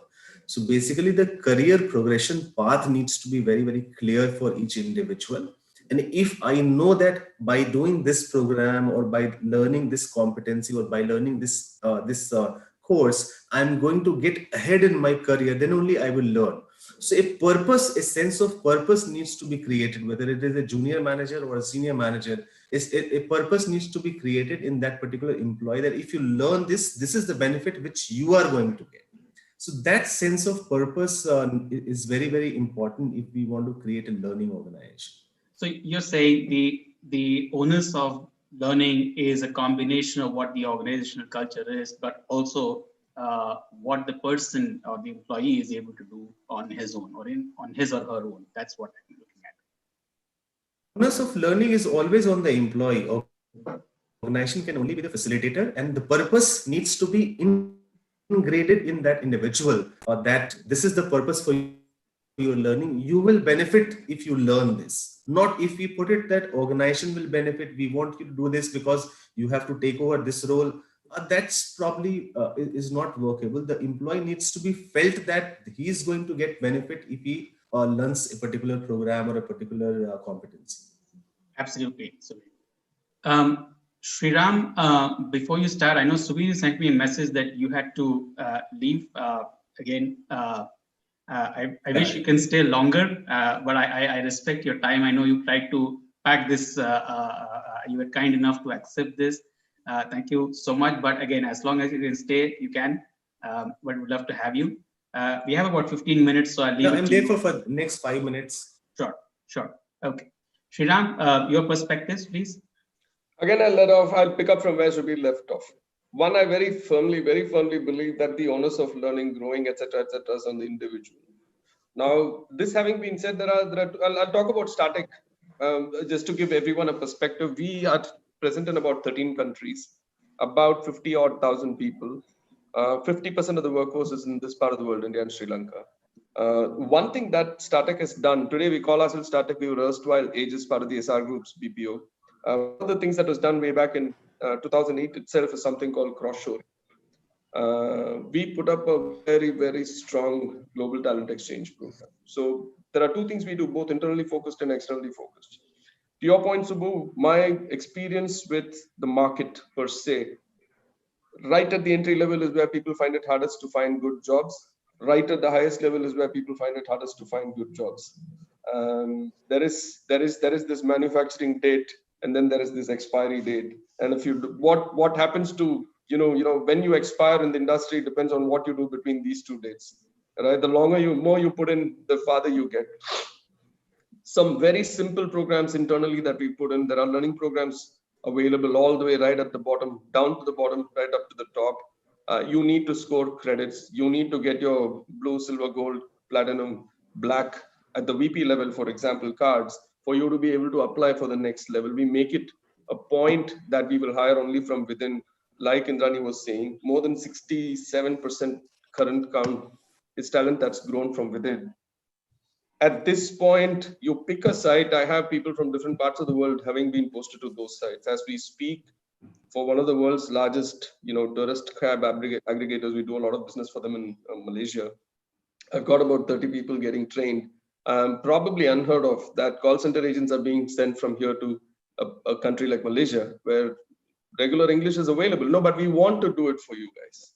We want to send a very, very strong message out. We've set up sites in places where nobody imagined there would be a site, right? In Chindwara, we've got about 1,000 people. So chances are, if you call anybody who's based in this side of the world, calling Airtel or Vodafone, your call gets picked up in my site in Chindwara. This is a catchment area for all the villages in and around the Chindwara area, right? We're present in Srinagar, where there's absolutely nothing at all. Our center still works out of Srinagar.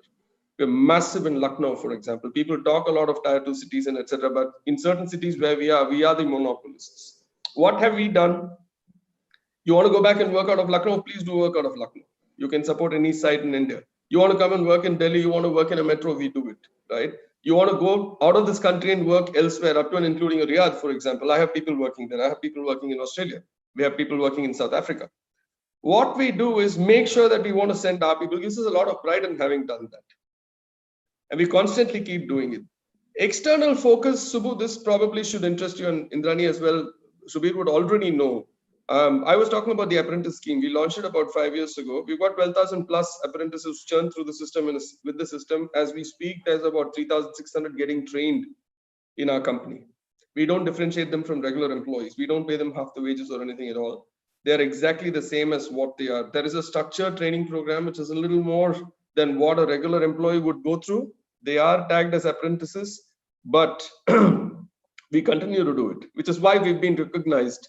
Like I said, we were right behind the Tatas in terms of the sheer number of people we've been bringing up here. And this is what a little something that we could give back to the society. Extremely committed to this cause, set in forth by my manager, who very passionately believed in it, despite a lot of opposition from within. But today we have the businesses coming in saying, can you bring us more apprentices? Attrition levels are extremely high, commitment levels are extremely high, attrition levels are lower. Right, I correct myself. What more do you need? Absolutely. And I think at the end of it, if it's a win-win on all sides, I think that is exactly what we are looking for. All right. We have about 10 minutes time. Just wanted to let the audience know that if you have any questions to ask the panelists, you can do so. There is a segment in the platform called Ask a Question. You may post it out there, and I will pick it up as time permits to ask this to the panelists. So great. So I in the meantime, I move on to the last question. So what, as per you, can the education sector do to bridge the employability gap? So specifically from the education sector, what is it that can be done? So Indrani, we can start with you.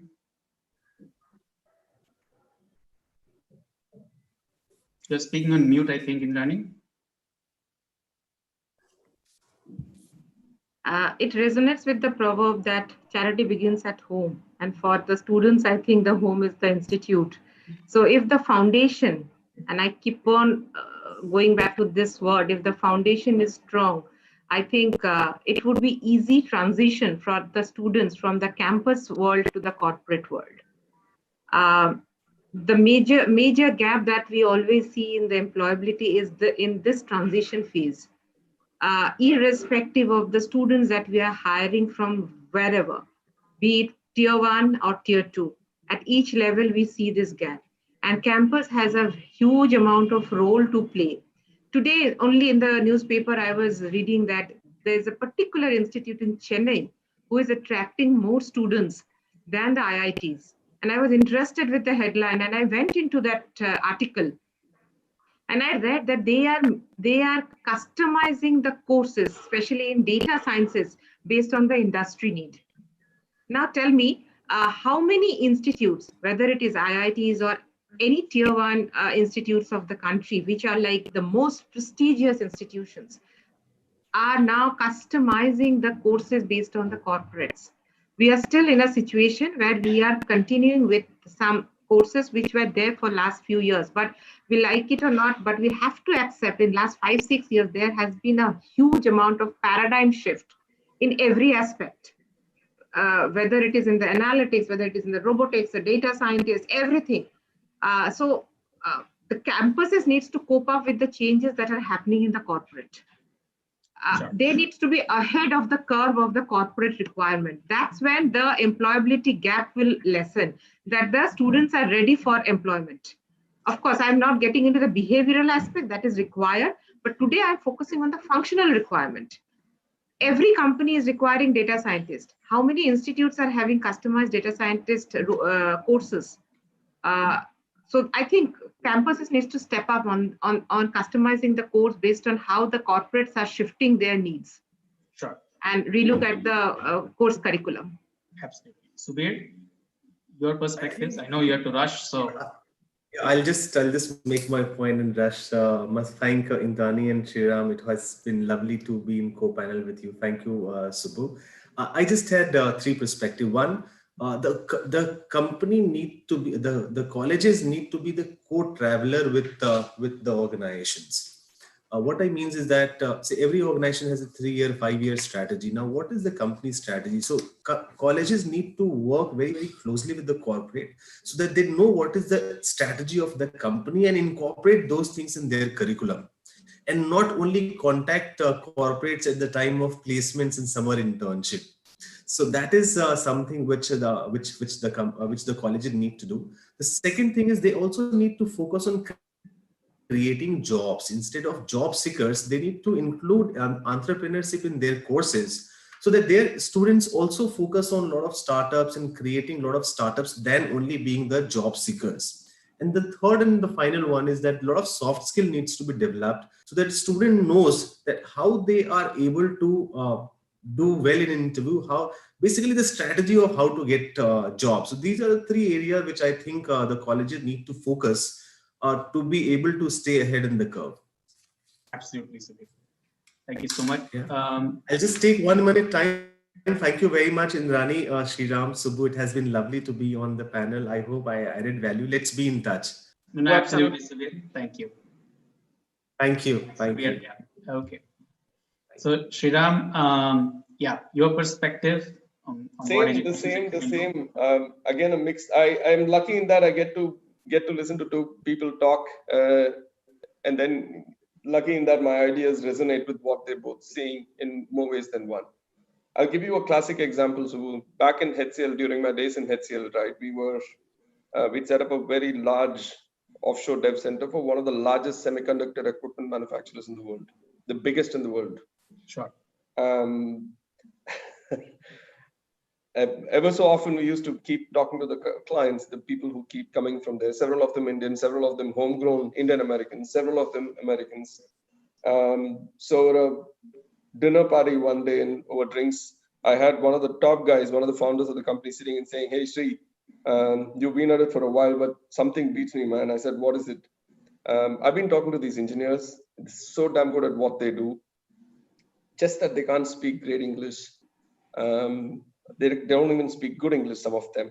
Where do you get these guys from? So I was talking to him about the colleges we hire, the campuses we hire, and therefore why there is more an incidence of Tamil more than any other language, and therefore a lot of influence, right? And he said, so I said, that's probably why. And he said, this is exactly what beats me. Did you get the point? I was like blank. I said, what? I didn't. He said, you can't save a word of English. You can't say a word of English to save your life. How the hell do you write code? That set me thinking. It takes me right back to what Indrani was saying in terms of if you want to be a software engineer, the first thing you need to do is be good at English, because anywhere in the world, whichever part of the world you are in, whichever language they speak, code's still written in English. And I'm just using the software engineer as an example here, correct? As much as we love our country, and I don't want to, delve into the other side of politics and, make it seem and sound like a political speech. This is one classic little example. It's what I think Indrani was alluding to. If you customize it, if somebody knew I wanted to be a lawyer and then be an HR practitioner, and this is the route that I wanted to take back then, probably my grooming would have been different as opposed to the English and the mathematics, physics, chemistry, biology, and then get out of that into accounts and commerce and economics, and then get into Madras Law College, correct? Probably could have been different, would have been made me a lot better than I was. And during the course of my degree in law, if I'd said I want to be an HR practitioner, not a practicing lawyer, then probably what I did during the last 2 years could have been even better than what I actually did. And so it goes. The more stereotyped, the more straitjacketed the education system is. That is why I said, right, this problem will continue. This demographic dividend just doesn't restrict itself to the cities or whatever. It also restricts itself to the universities, to a point where I advise a lot of my own classmates' kids, right? And they come to us for advice on what it is. And one of the first thing I tell them, I want to do an MBA. I said, where have you begun? They haven't begun anywhere. So I said, sit and research the top 10 universities in the world. Sit and research the top 10 universities in India. Figure out where you want to go. Write to the dean. They'll write back to you. Tell them this is your interest. Tell them I'd like to visit your campus. How does it work? What should I do to get in there? They don't want to do all that. A big balance GMAT, go to Vidya Mandir classes, I'm in. You know what I'm saying, right? Your brain's being programmed. Right, absolutely. Brain's being programmed. Whether it will be able to apply what it's being programmed to do is a secondary question altogether. That's why 90% MBA is still jobless. Yeah. The 10% who knew exactly how to apply what they've learned are the ones who's actually finding places in corporate. Yeah. So the mindset to be able to apply themselves and take the hard way to find what you require is something that we want everybody to look at. Anyway, I think we are absolutely out of time. I'm actually still seeing if there are any questions for the panel. So I see something like, so academia industry relationship needs to work more closely, is what the thought is. So I suppose that's what all of us are alluding to. I don't see any other questions coming up, but I think you have answered a whole lot of questions absolutely beautifully, Sriram, Indrani. I know Subir was also kind enough to do that. But I think to conclude, what we are saying is that while employability exists, we spoke about employability gap as a perception depending on what kind of organization somebody works.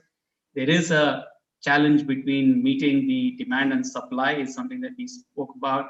But in the end, we all agree that what is important is the ability for industry to partner with the education institutions and vice versa to be able to create the courses and skills or customize the courses and skills that kind of fulfill both sides of the equation.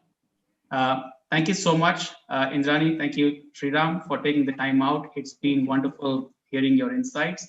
I'm sure the audience resonate a lot with what you have been speaking. Once again, thanks for taking the time out. Over to you, Nilakshi. Thank you, Subbu. Thank you, Sriram, Indrani, and of course, Subir, who's left. We had a great discussion around a topic of pertinence to all of us today. And I think getting Young India corporate ready is of prime importance to us now, so as to bridge the gap.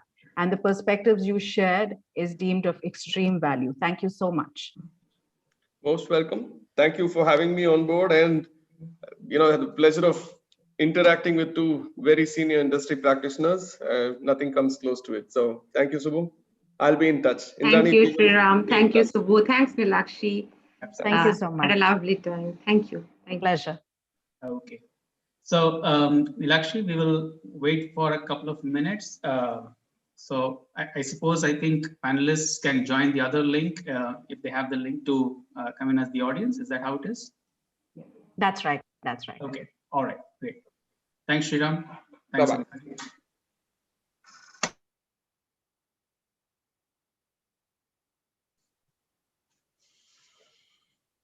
So we would now take a couple of minutes, Subbu, before we can make a transition to starting the last and the most exciting set of awards for the day. So we would just give it a minute or two before we can commence the same. Sure.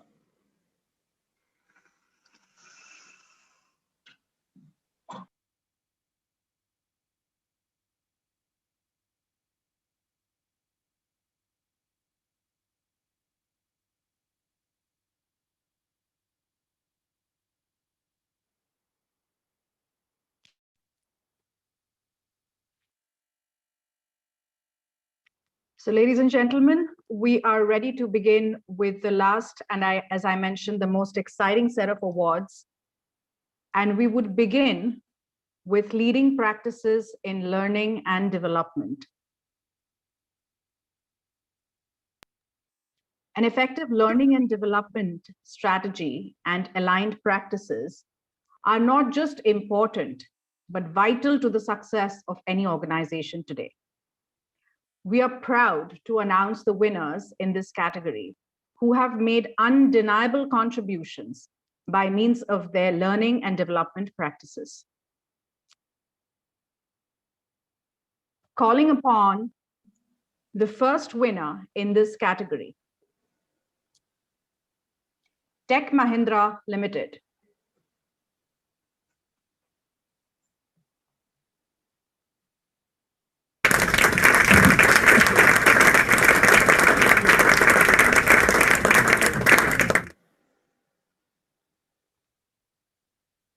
Calling upon the second winners in this category, United Breweries Limited.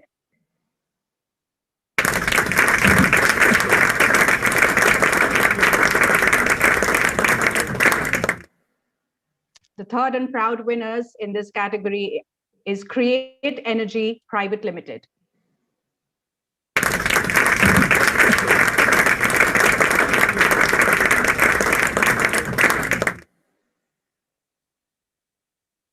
The champion in this category, we proudly announce Adobe as the champions in leading practices in learning and development.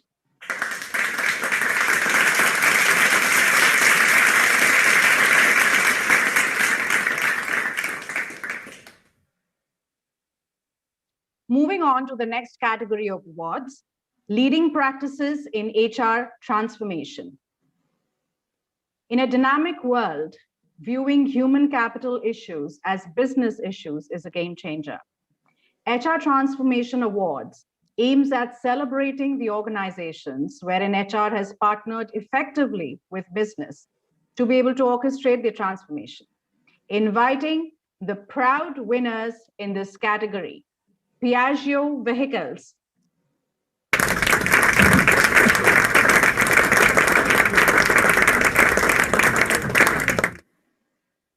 The second winners in the category, Trians Global.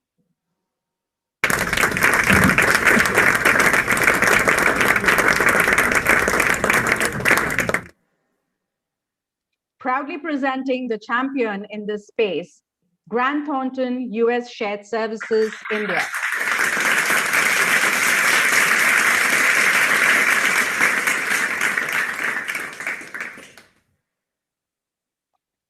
Moving on to the next category, leading practices in technology deployment in HR. Technology in the current times has become a prime enabler to suit our business requirements and the way we work at large. Robust HR technology is a must-have in this rapidly changing business environment. Congratulating the winners in this category, we would welcome Hindustan Zinc Limited.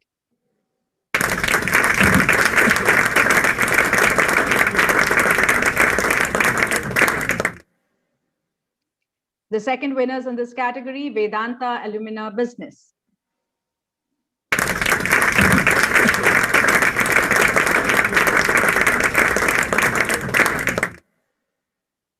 NEC Corporation of India Private Limited is the third winner in this category.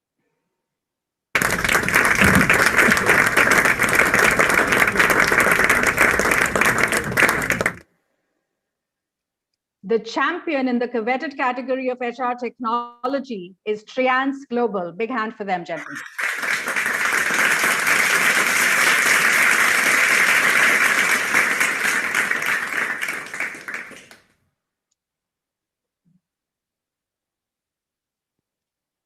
We would now move to an individual award category, and a very prestigious one at that, the CHRO of the Year. The first name that I would announce to whom we are bestowing this award of CHRO of the Year, Shweta Jha from Narayana Bhargava Group. An experienced, 2 lines about Shweta Jha, and we can have the round of applause again.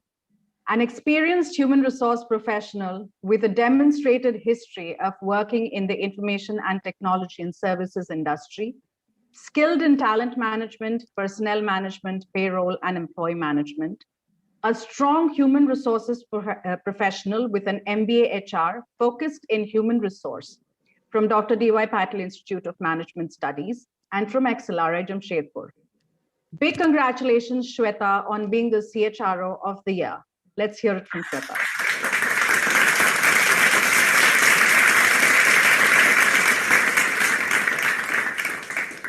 Good afternoon, everyone. This is Shweta. And before I start thanking the jury, I would like to congratulate all the people who have received the award and who will be receiving the award. Congratulations and very well done. While receiving the award is very, very humbling, I also feel that it puts a lot of extra weight on your shoulders to prove yourself because you have to live up to that expectation. But I also would like to use this opportunity for letting people know that getting an award, getting a distinction is nice, but to get to the point is just the start. So yes, I am on the start of my journey. I always felt that human resources is the most difficult function of any organization. There are multitudes of opinions and perspectives which are to be dealt with while keeping your head on your shoulders. You need to advise your leadership and board what is right, and it is indeed very difficult. I feel that CHROs and HR leaders must move away from being executors to the agenda setters. And I definitely would like to thank my management, Mr. Narayan Bhargava and Mr. Kushal Bhargava, for always being so supportive and being open to the idea of giving freedom and exercising the freedom of thought and innovation.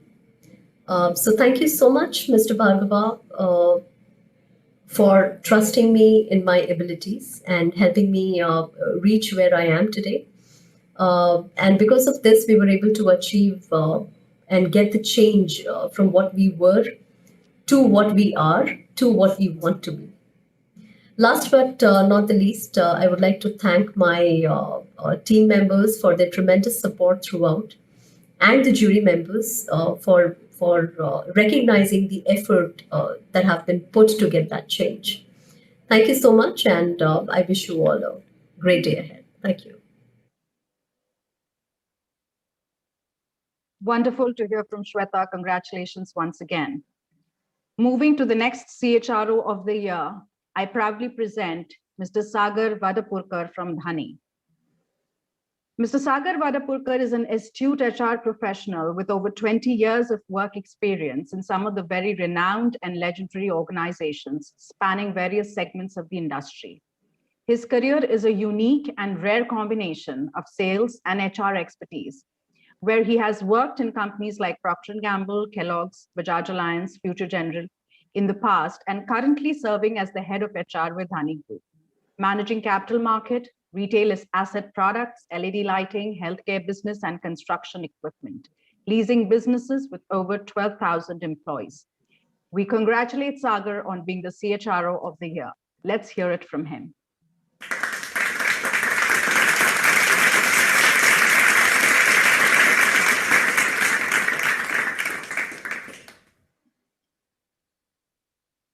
Nilakshi, we don't have a video for him. We can move on, please. Sure.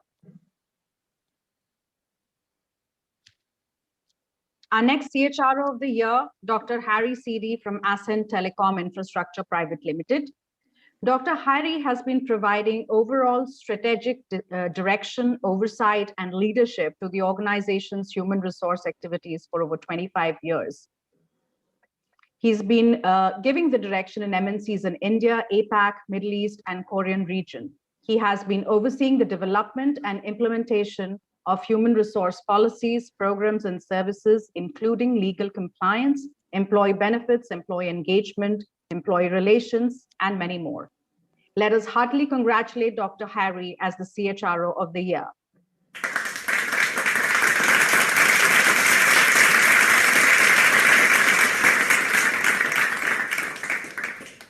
We do have a sound bite out here, Nilakshi. I'm going to stop my share and have Nasru share that. Just hold on, please. Sure. Nasru, could you please bring it up? Yes. Yes.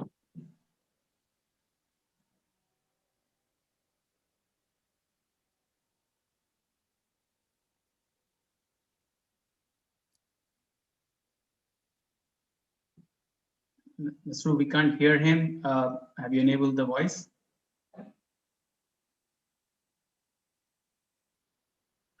Yes, enabled. Okay, at least I am not able to hear anything.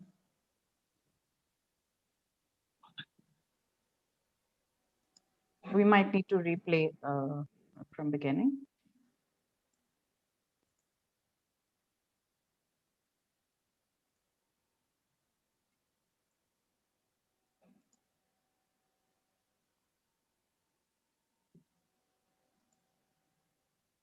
I think we're facing a bit of a snag here, and I'm not sure if the audience is being able to hear.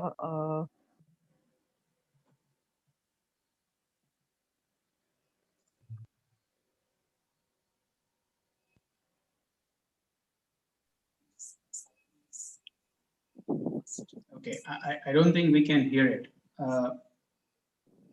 Okay, just a minute.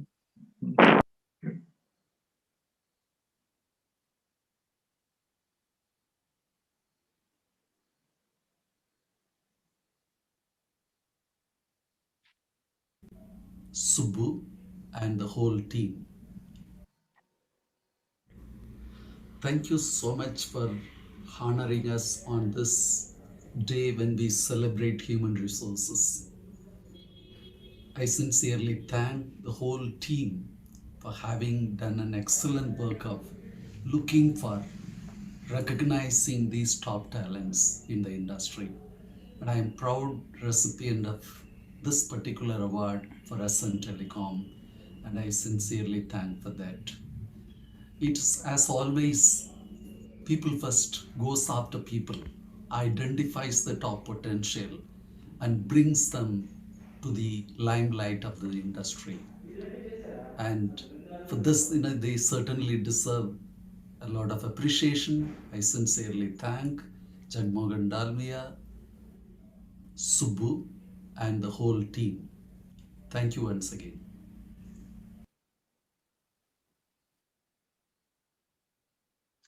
Thank you. Thank you, Nasru. Thank you, Subbu, for that bite. And congratulations to Sir again. We would move on to the next celebrated CHRO of the year, Shaurya K. Chakravarti. A senior HR leader with over 25 years of experience, Shaurya Chakravarti has successfully led strategic HR initiatives, enabled alignment between business and people practices for achieving high impact on business through OD interventions, and transformed the HR framework from being reactive to proactive towards business. He believes in frontering working professionals and also dedicates his time for pro bono engagements, mentoring students in this field. Heartiest congratulations to Shaurya Chakravarti. Let's hear in from him.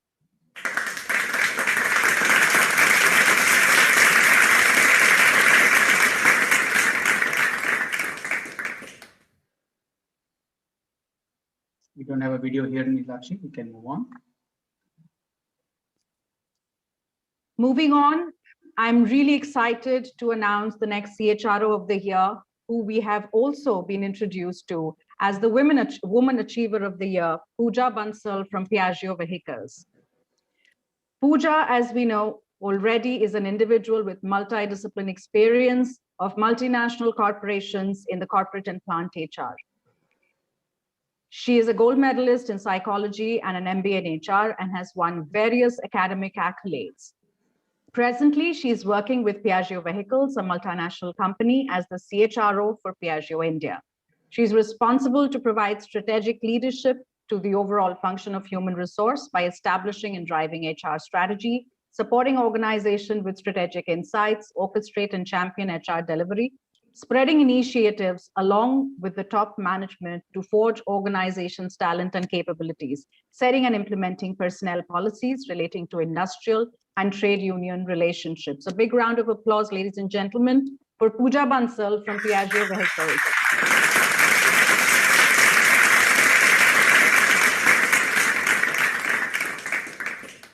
Hi, I'm Pooja Bansal and I work as a CHRO for Piaggio India.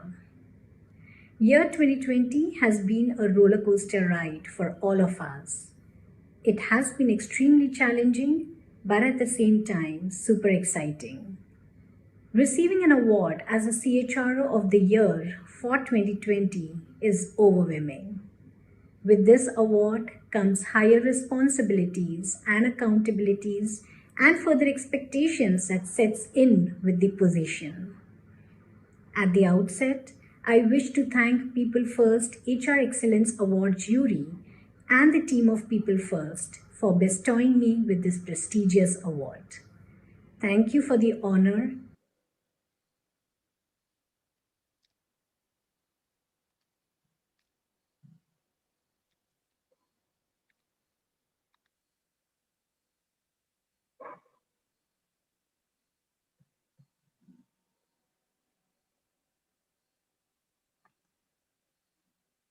Nilakshi, we move on.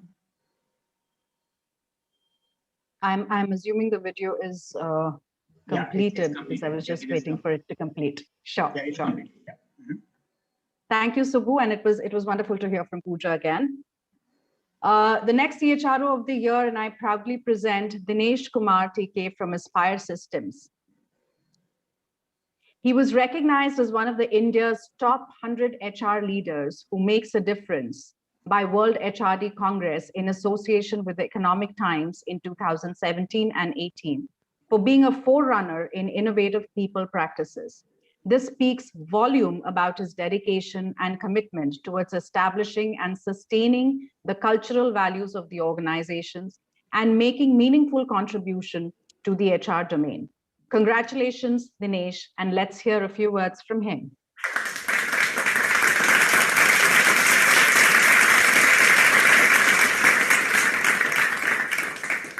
Dear all, I would like to sincerely thank the PeopleFirst team and the jury for this award.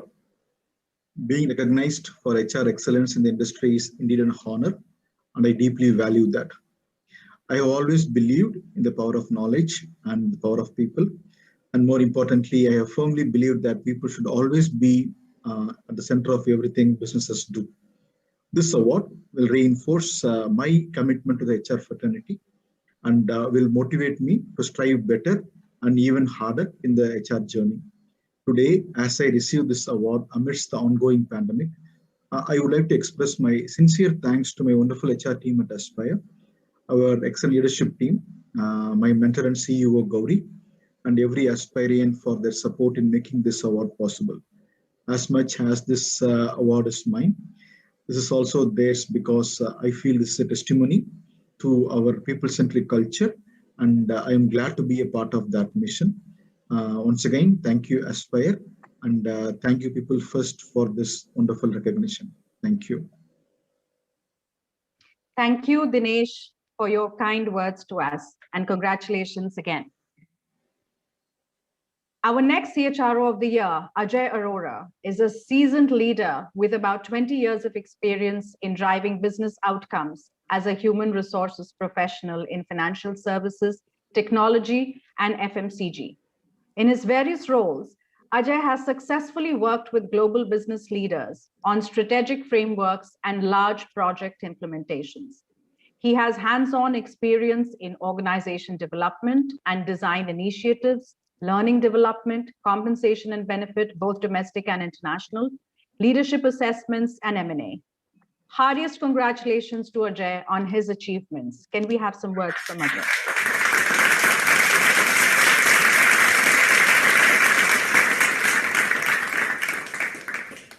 And the jury, PeopleFirst, and Jagmohan. Heartfelt gratitude to my wife and son for their unconditional support. This award is dedicated to all my Open colleagues, Ravi, and my fabulous team. Together, we have built this wonderful organizational culture. Importance of high-quality people decisions and strong human capital planning as essential elements in delivering business strategy have come to the fore. As business leaders, we HR folks need to continue ensuring this. Once again, thank you for this recognition. Thank you, Ajay, and congratulations once again. We move to a different category and a prestigious one again at that, the Business Leader of the Year. The Business Leader of the Year award goes to Gautam Sinha from Cytle India Private Limited. Gautam Sinha, Vice President and General Manager at Cytle, is a well-rounded and well-respected leader in his field. With an overall experience of more than 25 years, he has been holding various portfolios across organizations. Despite the challenges that 2020 met us, Gautam led his team to achieve exceptional success by means of his astute leadership and vision. Please join me to congratulate Gautam Sinha as the Business Leader of the Year. Let's hear something from him.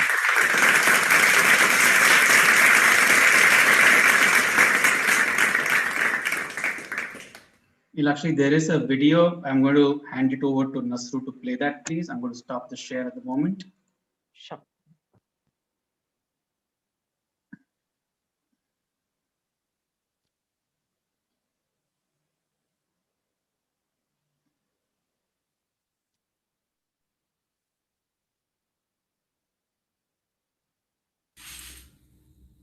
Dear friends, it's an honor to be identified for this prestigious award, and I feel humbled to accept it. The year 2020 has been tough, That's true. We can't see the packed video. with new challenges, yet, despite this, Cycle India Play हो गया was able to drive its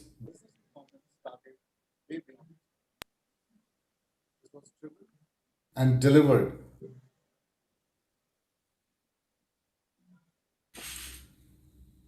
Dear friends, it's an honor to be identified for this prestigious award, and I feel humbled to accept it. The year 2020 has been tough, packed with new challenges, yet, despite this, Cycle India was able to drive its business performance target way beyond expectations. This was driven and delivered by a 4,000 plus strong workforce with their untiring commitment, dedication, and resilience. I'm thankful to all of them for their continued faith in me and my leadership team. This year has also given us an opportunity to explore new avenues in the new climate, and I look forward to an exciting 2021. Thank you once again for this award. Thank you, Gautam Sinha, for your kind words, and congratulations once again. We would now move to the next set of awards, the People CEO of the Year. How much more coveted can that get? The first winner of the award, we would want to call upon Mr. Rahul Sharma from Vedanta Limited Aluminium Business. Mr. Rahul Sharma joined the Vedanta Group in 1998, and today he's at the helm of affairs of Vedanta's aluminium business, India's largest producer of aluminium and value-added aluminium products as Deputy CEO. A thought leader in India's mining and metal industry, he has been playing a significant role in evolution of policies and creating a strategic framework for various government reforms for development of exploration, mining, and metal sector in the country in the most sustainable manner. He's also a key proponent of sustainable mining and exploration. Heartiest congratulations to Mr. Rahul Sharma for winning the People's CEO of the Year.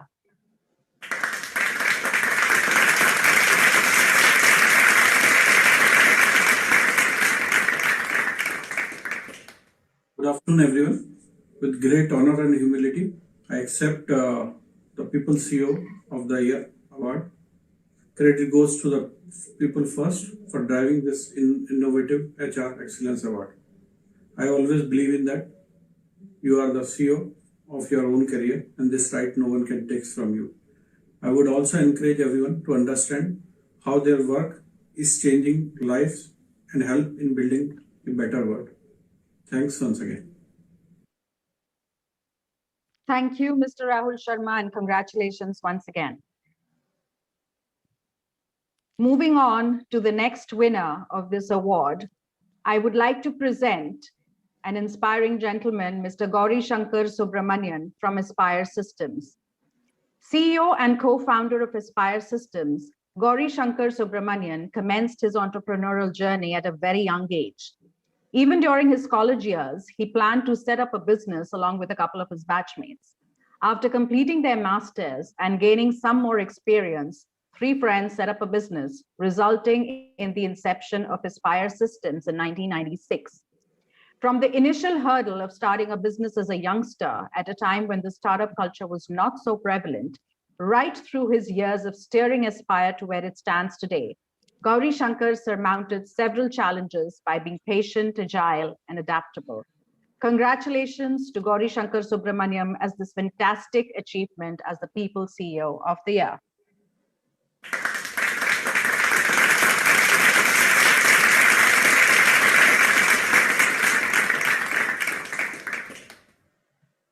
Hello. I want to sincerely thank PeopleFirst and the Honorable Jury for bestowing this award.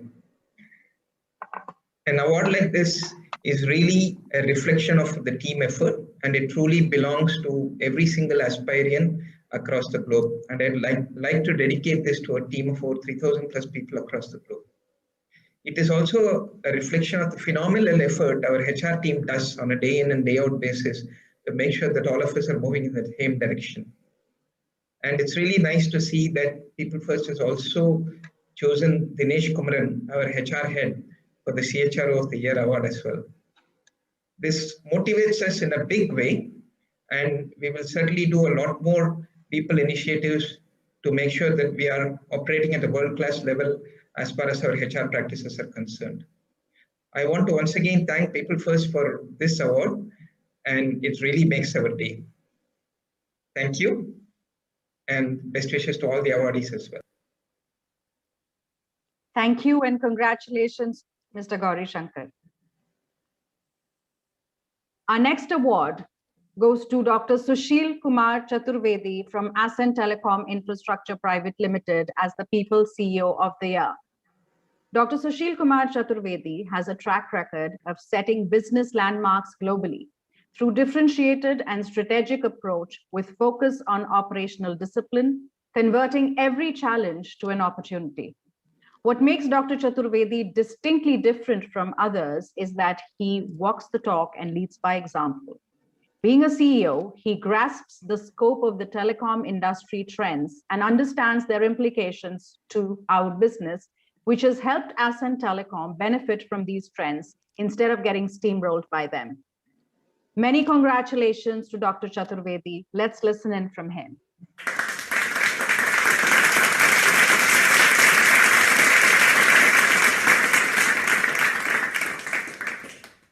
Okay, so we're going to play the video separately. Nasru, all yours.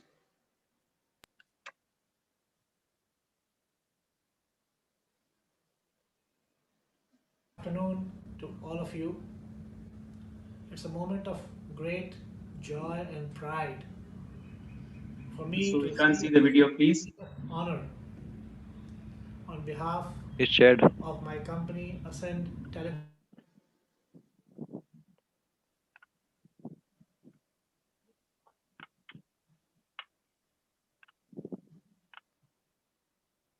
Afternoon to all of you. It's a moment of great joy and pride for me to receive this prestigious honor on behalf of my company, Ascent Telecom Infrastructure Private Limited. It means a lot to us, this award and recognition coming from the first and foremost platform which values human resources. I'm thankful to Mr. Jagmohan and his team, which has continuously strived to provide this platform which motivates the professionals and always encourages them to come up with innovative ideas, implement it, and take care of the most important resource, which is the human resource. I wish that more and more such people should be recognized who are leading from the front and taking the human resources to a new level.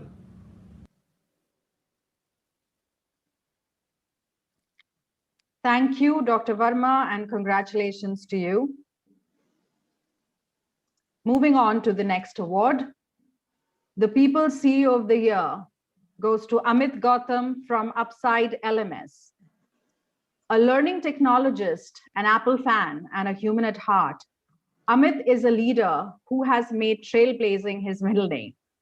Bit by the entrepreneurial bug 15 years ago, he quit his job at Infosys to embark on a self-fulfillment journey called Upside LMS with a mission to enable businesses worldwide to manage their L&D easily and cost-effectively.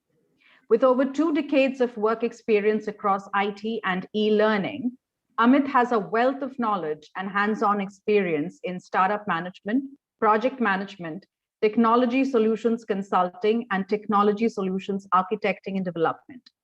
At Upside LMS, Amit continues to be a key idea generator for the tech ops team, a sales and marketing orchestrator, a learning technology solutions consultant for clients and prospects, and a sounding board of ideas for his team of experts, and a mentor for all the function heads. Congratulations, Amit Gautam, at being the People CEO of the Year.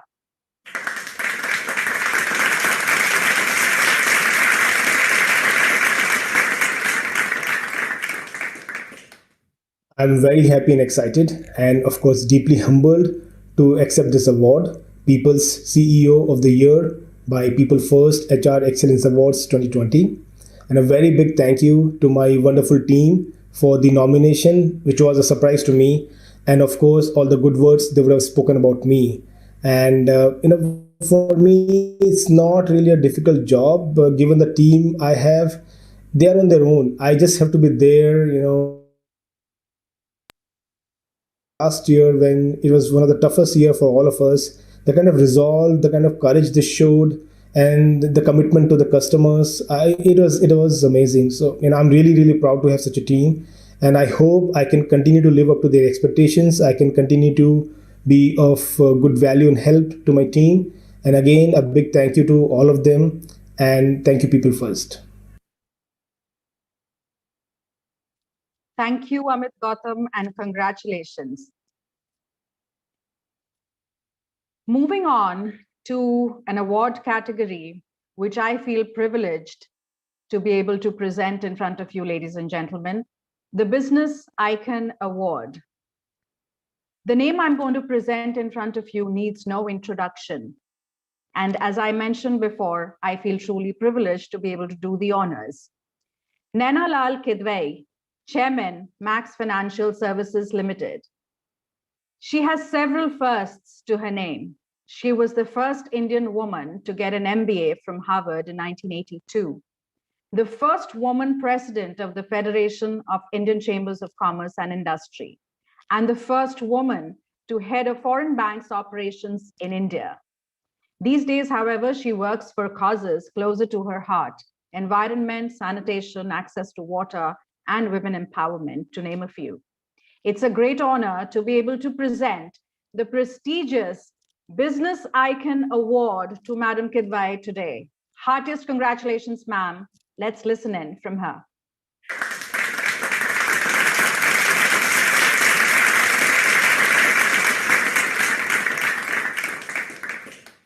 I am honored and delighted to receive the Business Icon of the Year People First HR Excellence Awards.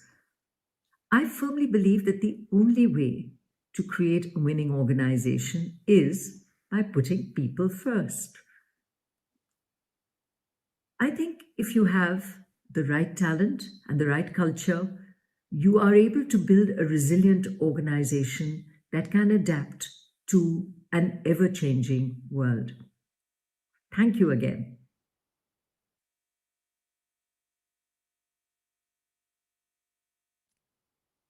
Thank you, ma'am, and wish you the best. Now I have moved on to the last category of awards, and what an award at that. The most influential global HR leader. And yet again, I'm humbled at this opportunity to be able to present a stalwart in his own right, Professor Dave Ulrich, professor at University of Michigan, also known as the #1 management guru. I would like to present a few lines about Professor Ulrich before we move on with the award. Ranked as the #1 management guru by Business Week, profiled by Fast Company as one of the world's top 10 creative people in business, a top 5 coach in Forbes, and recognized on Thinkers 50 as one of the world's leading business thinkers. Dave Ulrich has a passion for ideas with impact. In his writing, teaching, and consulting, he continually seeks new ideas that tackle some of the world's thorniest and long-standing challenges. His best-selling books and popular speeches shape the corporate agenda. He has shaped the HR profession and has been called the father of modern HR and HR thought leader of the decade. By focusing on HR outcome, governance, competencies, and practices, he spearheaded a gift book on the future of HR. Let's listen in to Professor Dave Ulrich.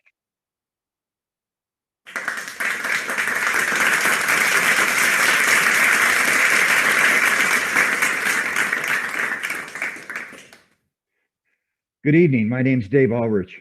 First, let me congratulate all of the winners of this HR Excellence Award. What an incredible evening you must have had, and congratulations to each of you. I'm truly humbled and honored to receive the PeopleFirst HR Excellence Award this year. I wish I could be with you in person, and COVID willing, I will be sometime.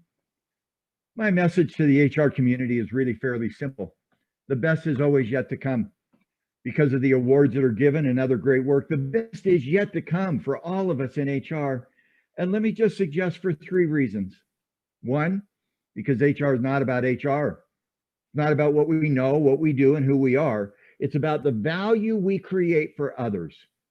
We create a great workplace so that our company succeeds in the marketplace. Number 2, we create that workplace by contributing talent, my fingers, organization, my fist, and leadership. We will contribute great people so that we succeed in the marketplace. Our people are our customers' most important asset. We create a great organization. Our culture is not our values, but how our values help customer and our leadership. Number 1, HR is not about HR. Number 2, we contribute through talent, organization, and leadership. And number 3, HR is going to be reinvented. We've worked with great colleagues to reinvent HR so that HR contributes as a function and as practices and people. PeopleFirst is a great contributor to that effort, and the awards signify that we've come a long way, but the best is yet to come. Thank you, Dave Ulrich. Wasn't that truly inspiring, ladies and gentlemen, that the best is yet to come? Congratulations yet again. And we move on from here. We have come to the closure of the awards, and I would now like to invite Jagmohan Bhavar on stage for a closing note for all our delegates, participants, winners. Over to you, Jagmohan. Thank you so much, Nilakshi, and thank you so much for hosting the event so beautifully and seamlessly. And I'd like to thank all the people behind making this event so successful, and to all our audience, our panelists, jurors, for taking out precious time to be a part of this event with us today. I remember last year around the same time, in my session, I spoke about the importance of having a sense of purpose and how it was important to put the why before putting the what. Because unless you know why you're doing what you're doing, you really cannot do justice to the what and the how of what you want to do. Today, I thought I'd take a slightly different angle, especially given all that's happened in the last few months with COVID and how people have, faced up to it. I thought I'll talk very briefly about authenticity and how authentic leadership and authentic organizations can really make a difference. So when I talk about authenticity, what I'm really saying is how wired you are to tell the truth, how rooted you are in integrity, in honesty. Because authentic leaders create enormous value, not just for themselves, their teams, but for their organizations and all other stakeholders, whether it's internal clients or external clients. When we are authentic, people find it easier to put their heart and their soul and their mind in whatever cause we give to them or share with them. And whether it's teamwork, whether it's loyalty, whether it's high morale or extraordinary results, all of these follow authenticity. From an HR perspective, authenticity, I think, helps build deeper connections with people.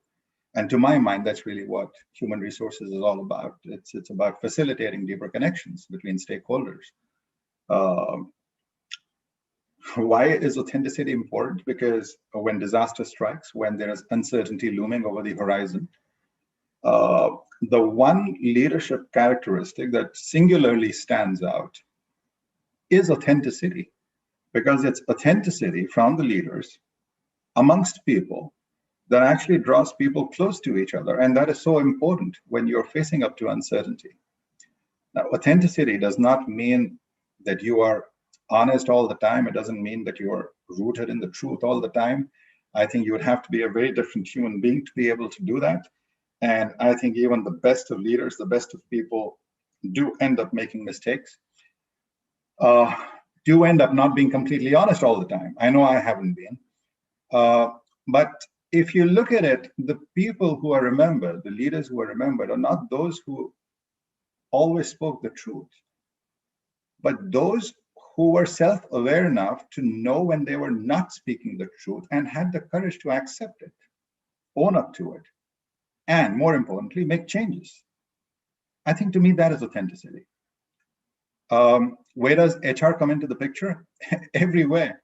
So there is so much that HR is already doing, but I think the one dimension which HR might want to look at is what is it that they could do, and how is it that they could, do what they do to build a more authentic culture within the organization, create more authentic leadership within the organization, facilitate authenticity through and through across stakeholders. And I think if we can do that, that's really something which human resources would have contributed immensely to the organization. I said I'll keep it brief. So to sum it up, I recall Martin Luther King's quote on authenticity, where he said, a genuine leader is not a searcher of consensus. A genuine leader, an authentic leader, is a molder of consensus. And with that, I'd like to thank everybody again for being here, helping us make this event so successful, and for your presence. Thank you so much.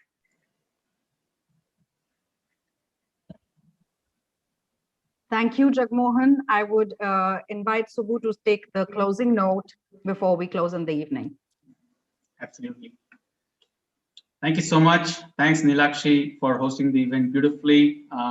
Thank you to all the participants, all the people who took interest and who believed in the PeopleFirst HR Excellence Awards. There's a lot of hard work that went behind to put this together.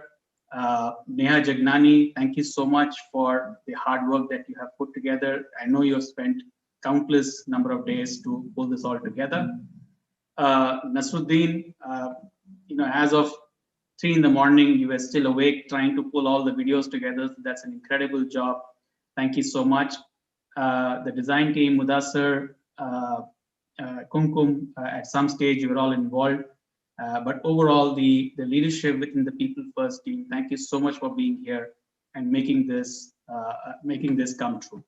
Thank you so much once again. We will be announcing the next edition of the awards shortly.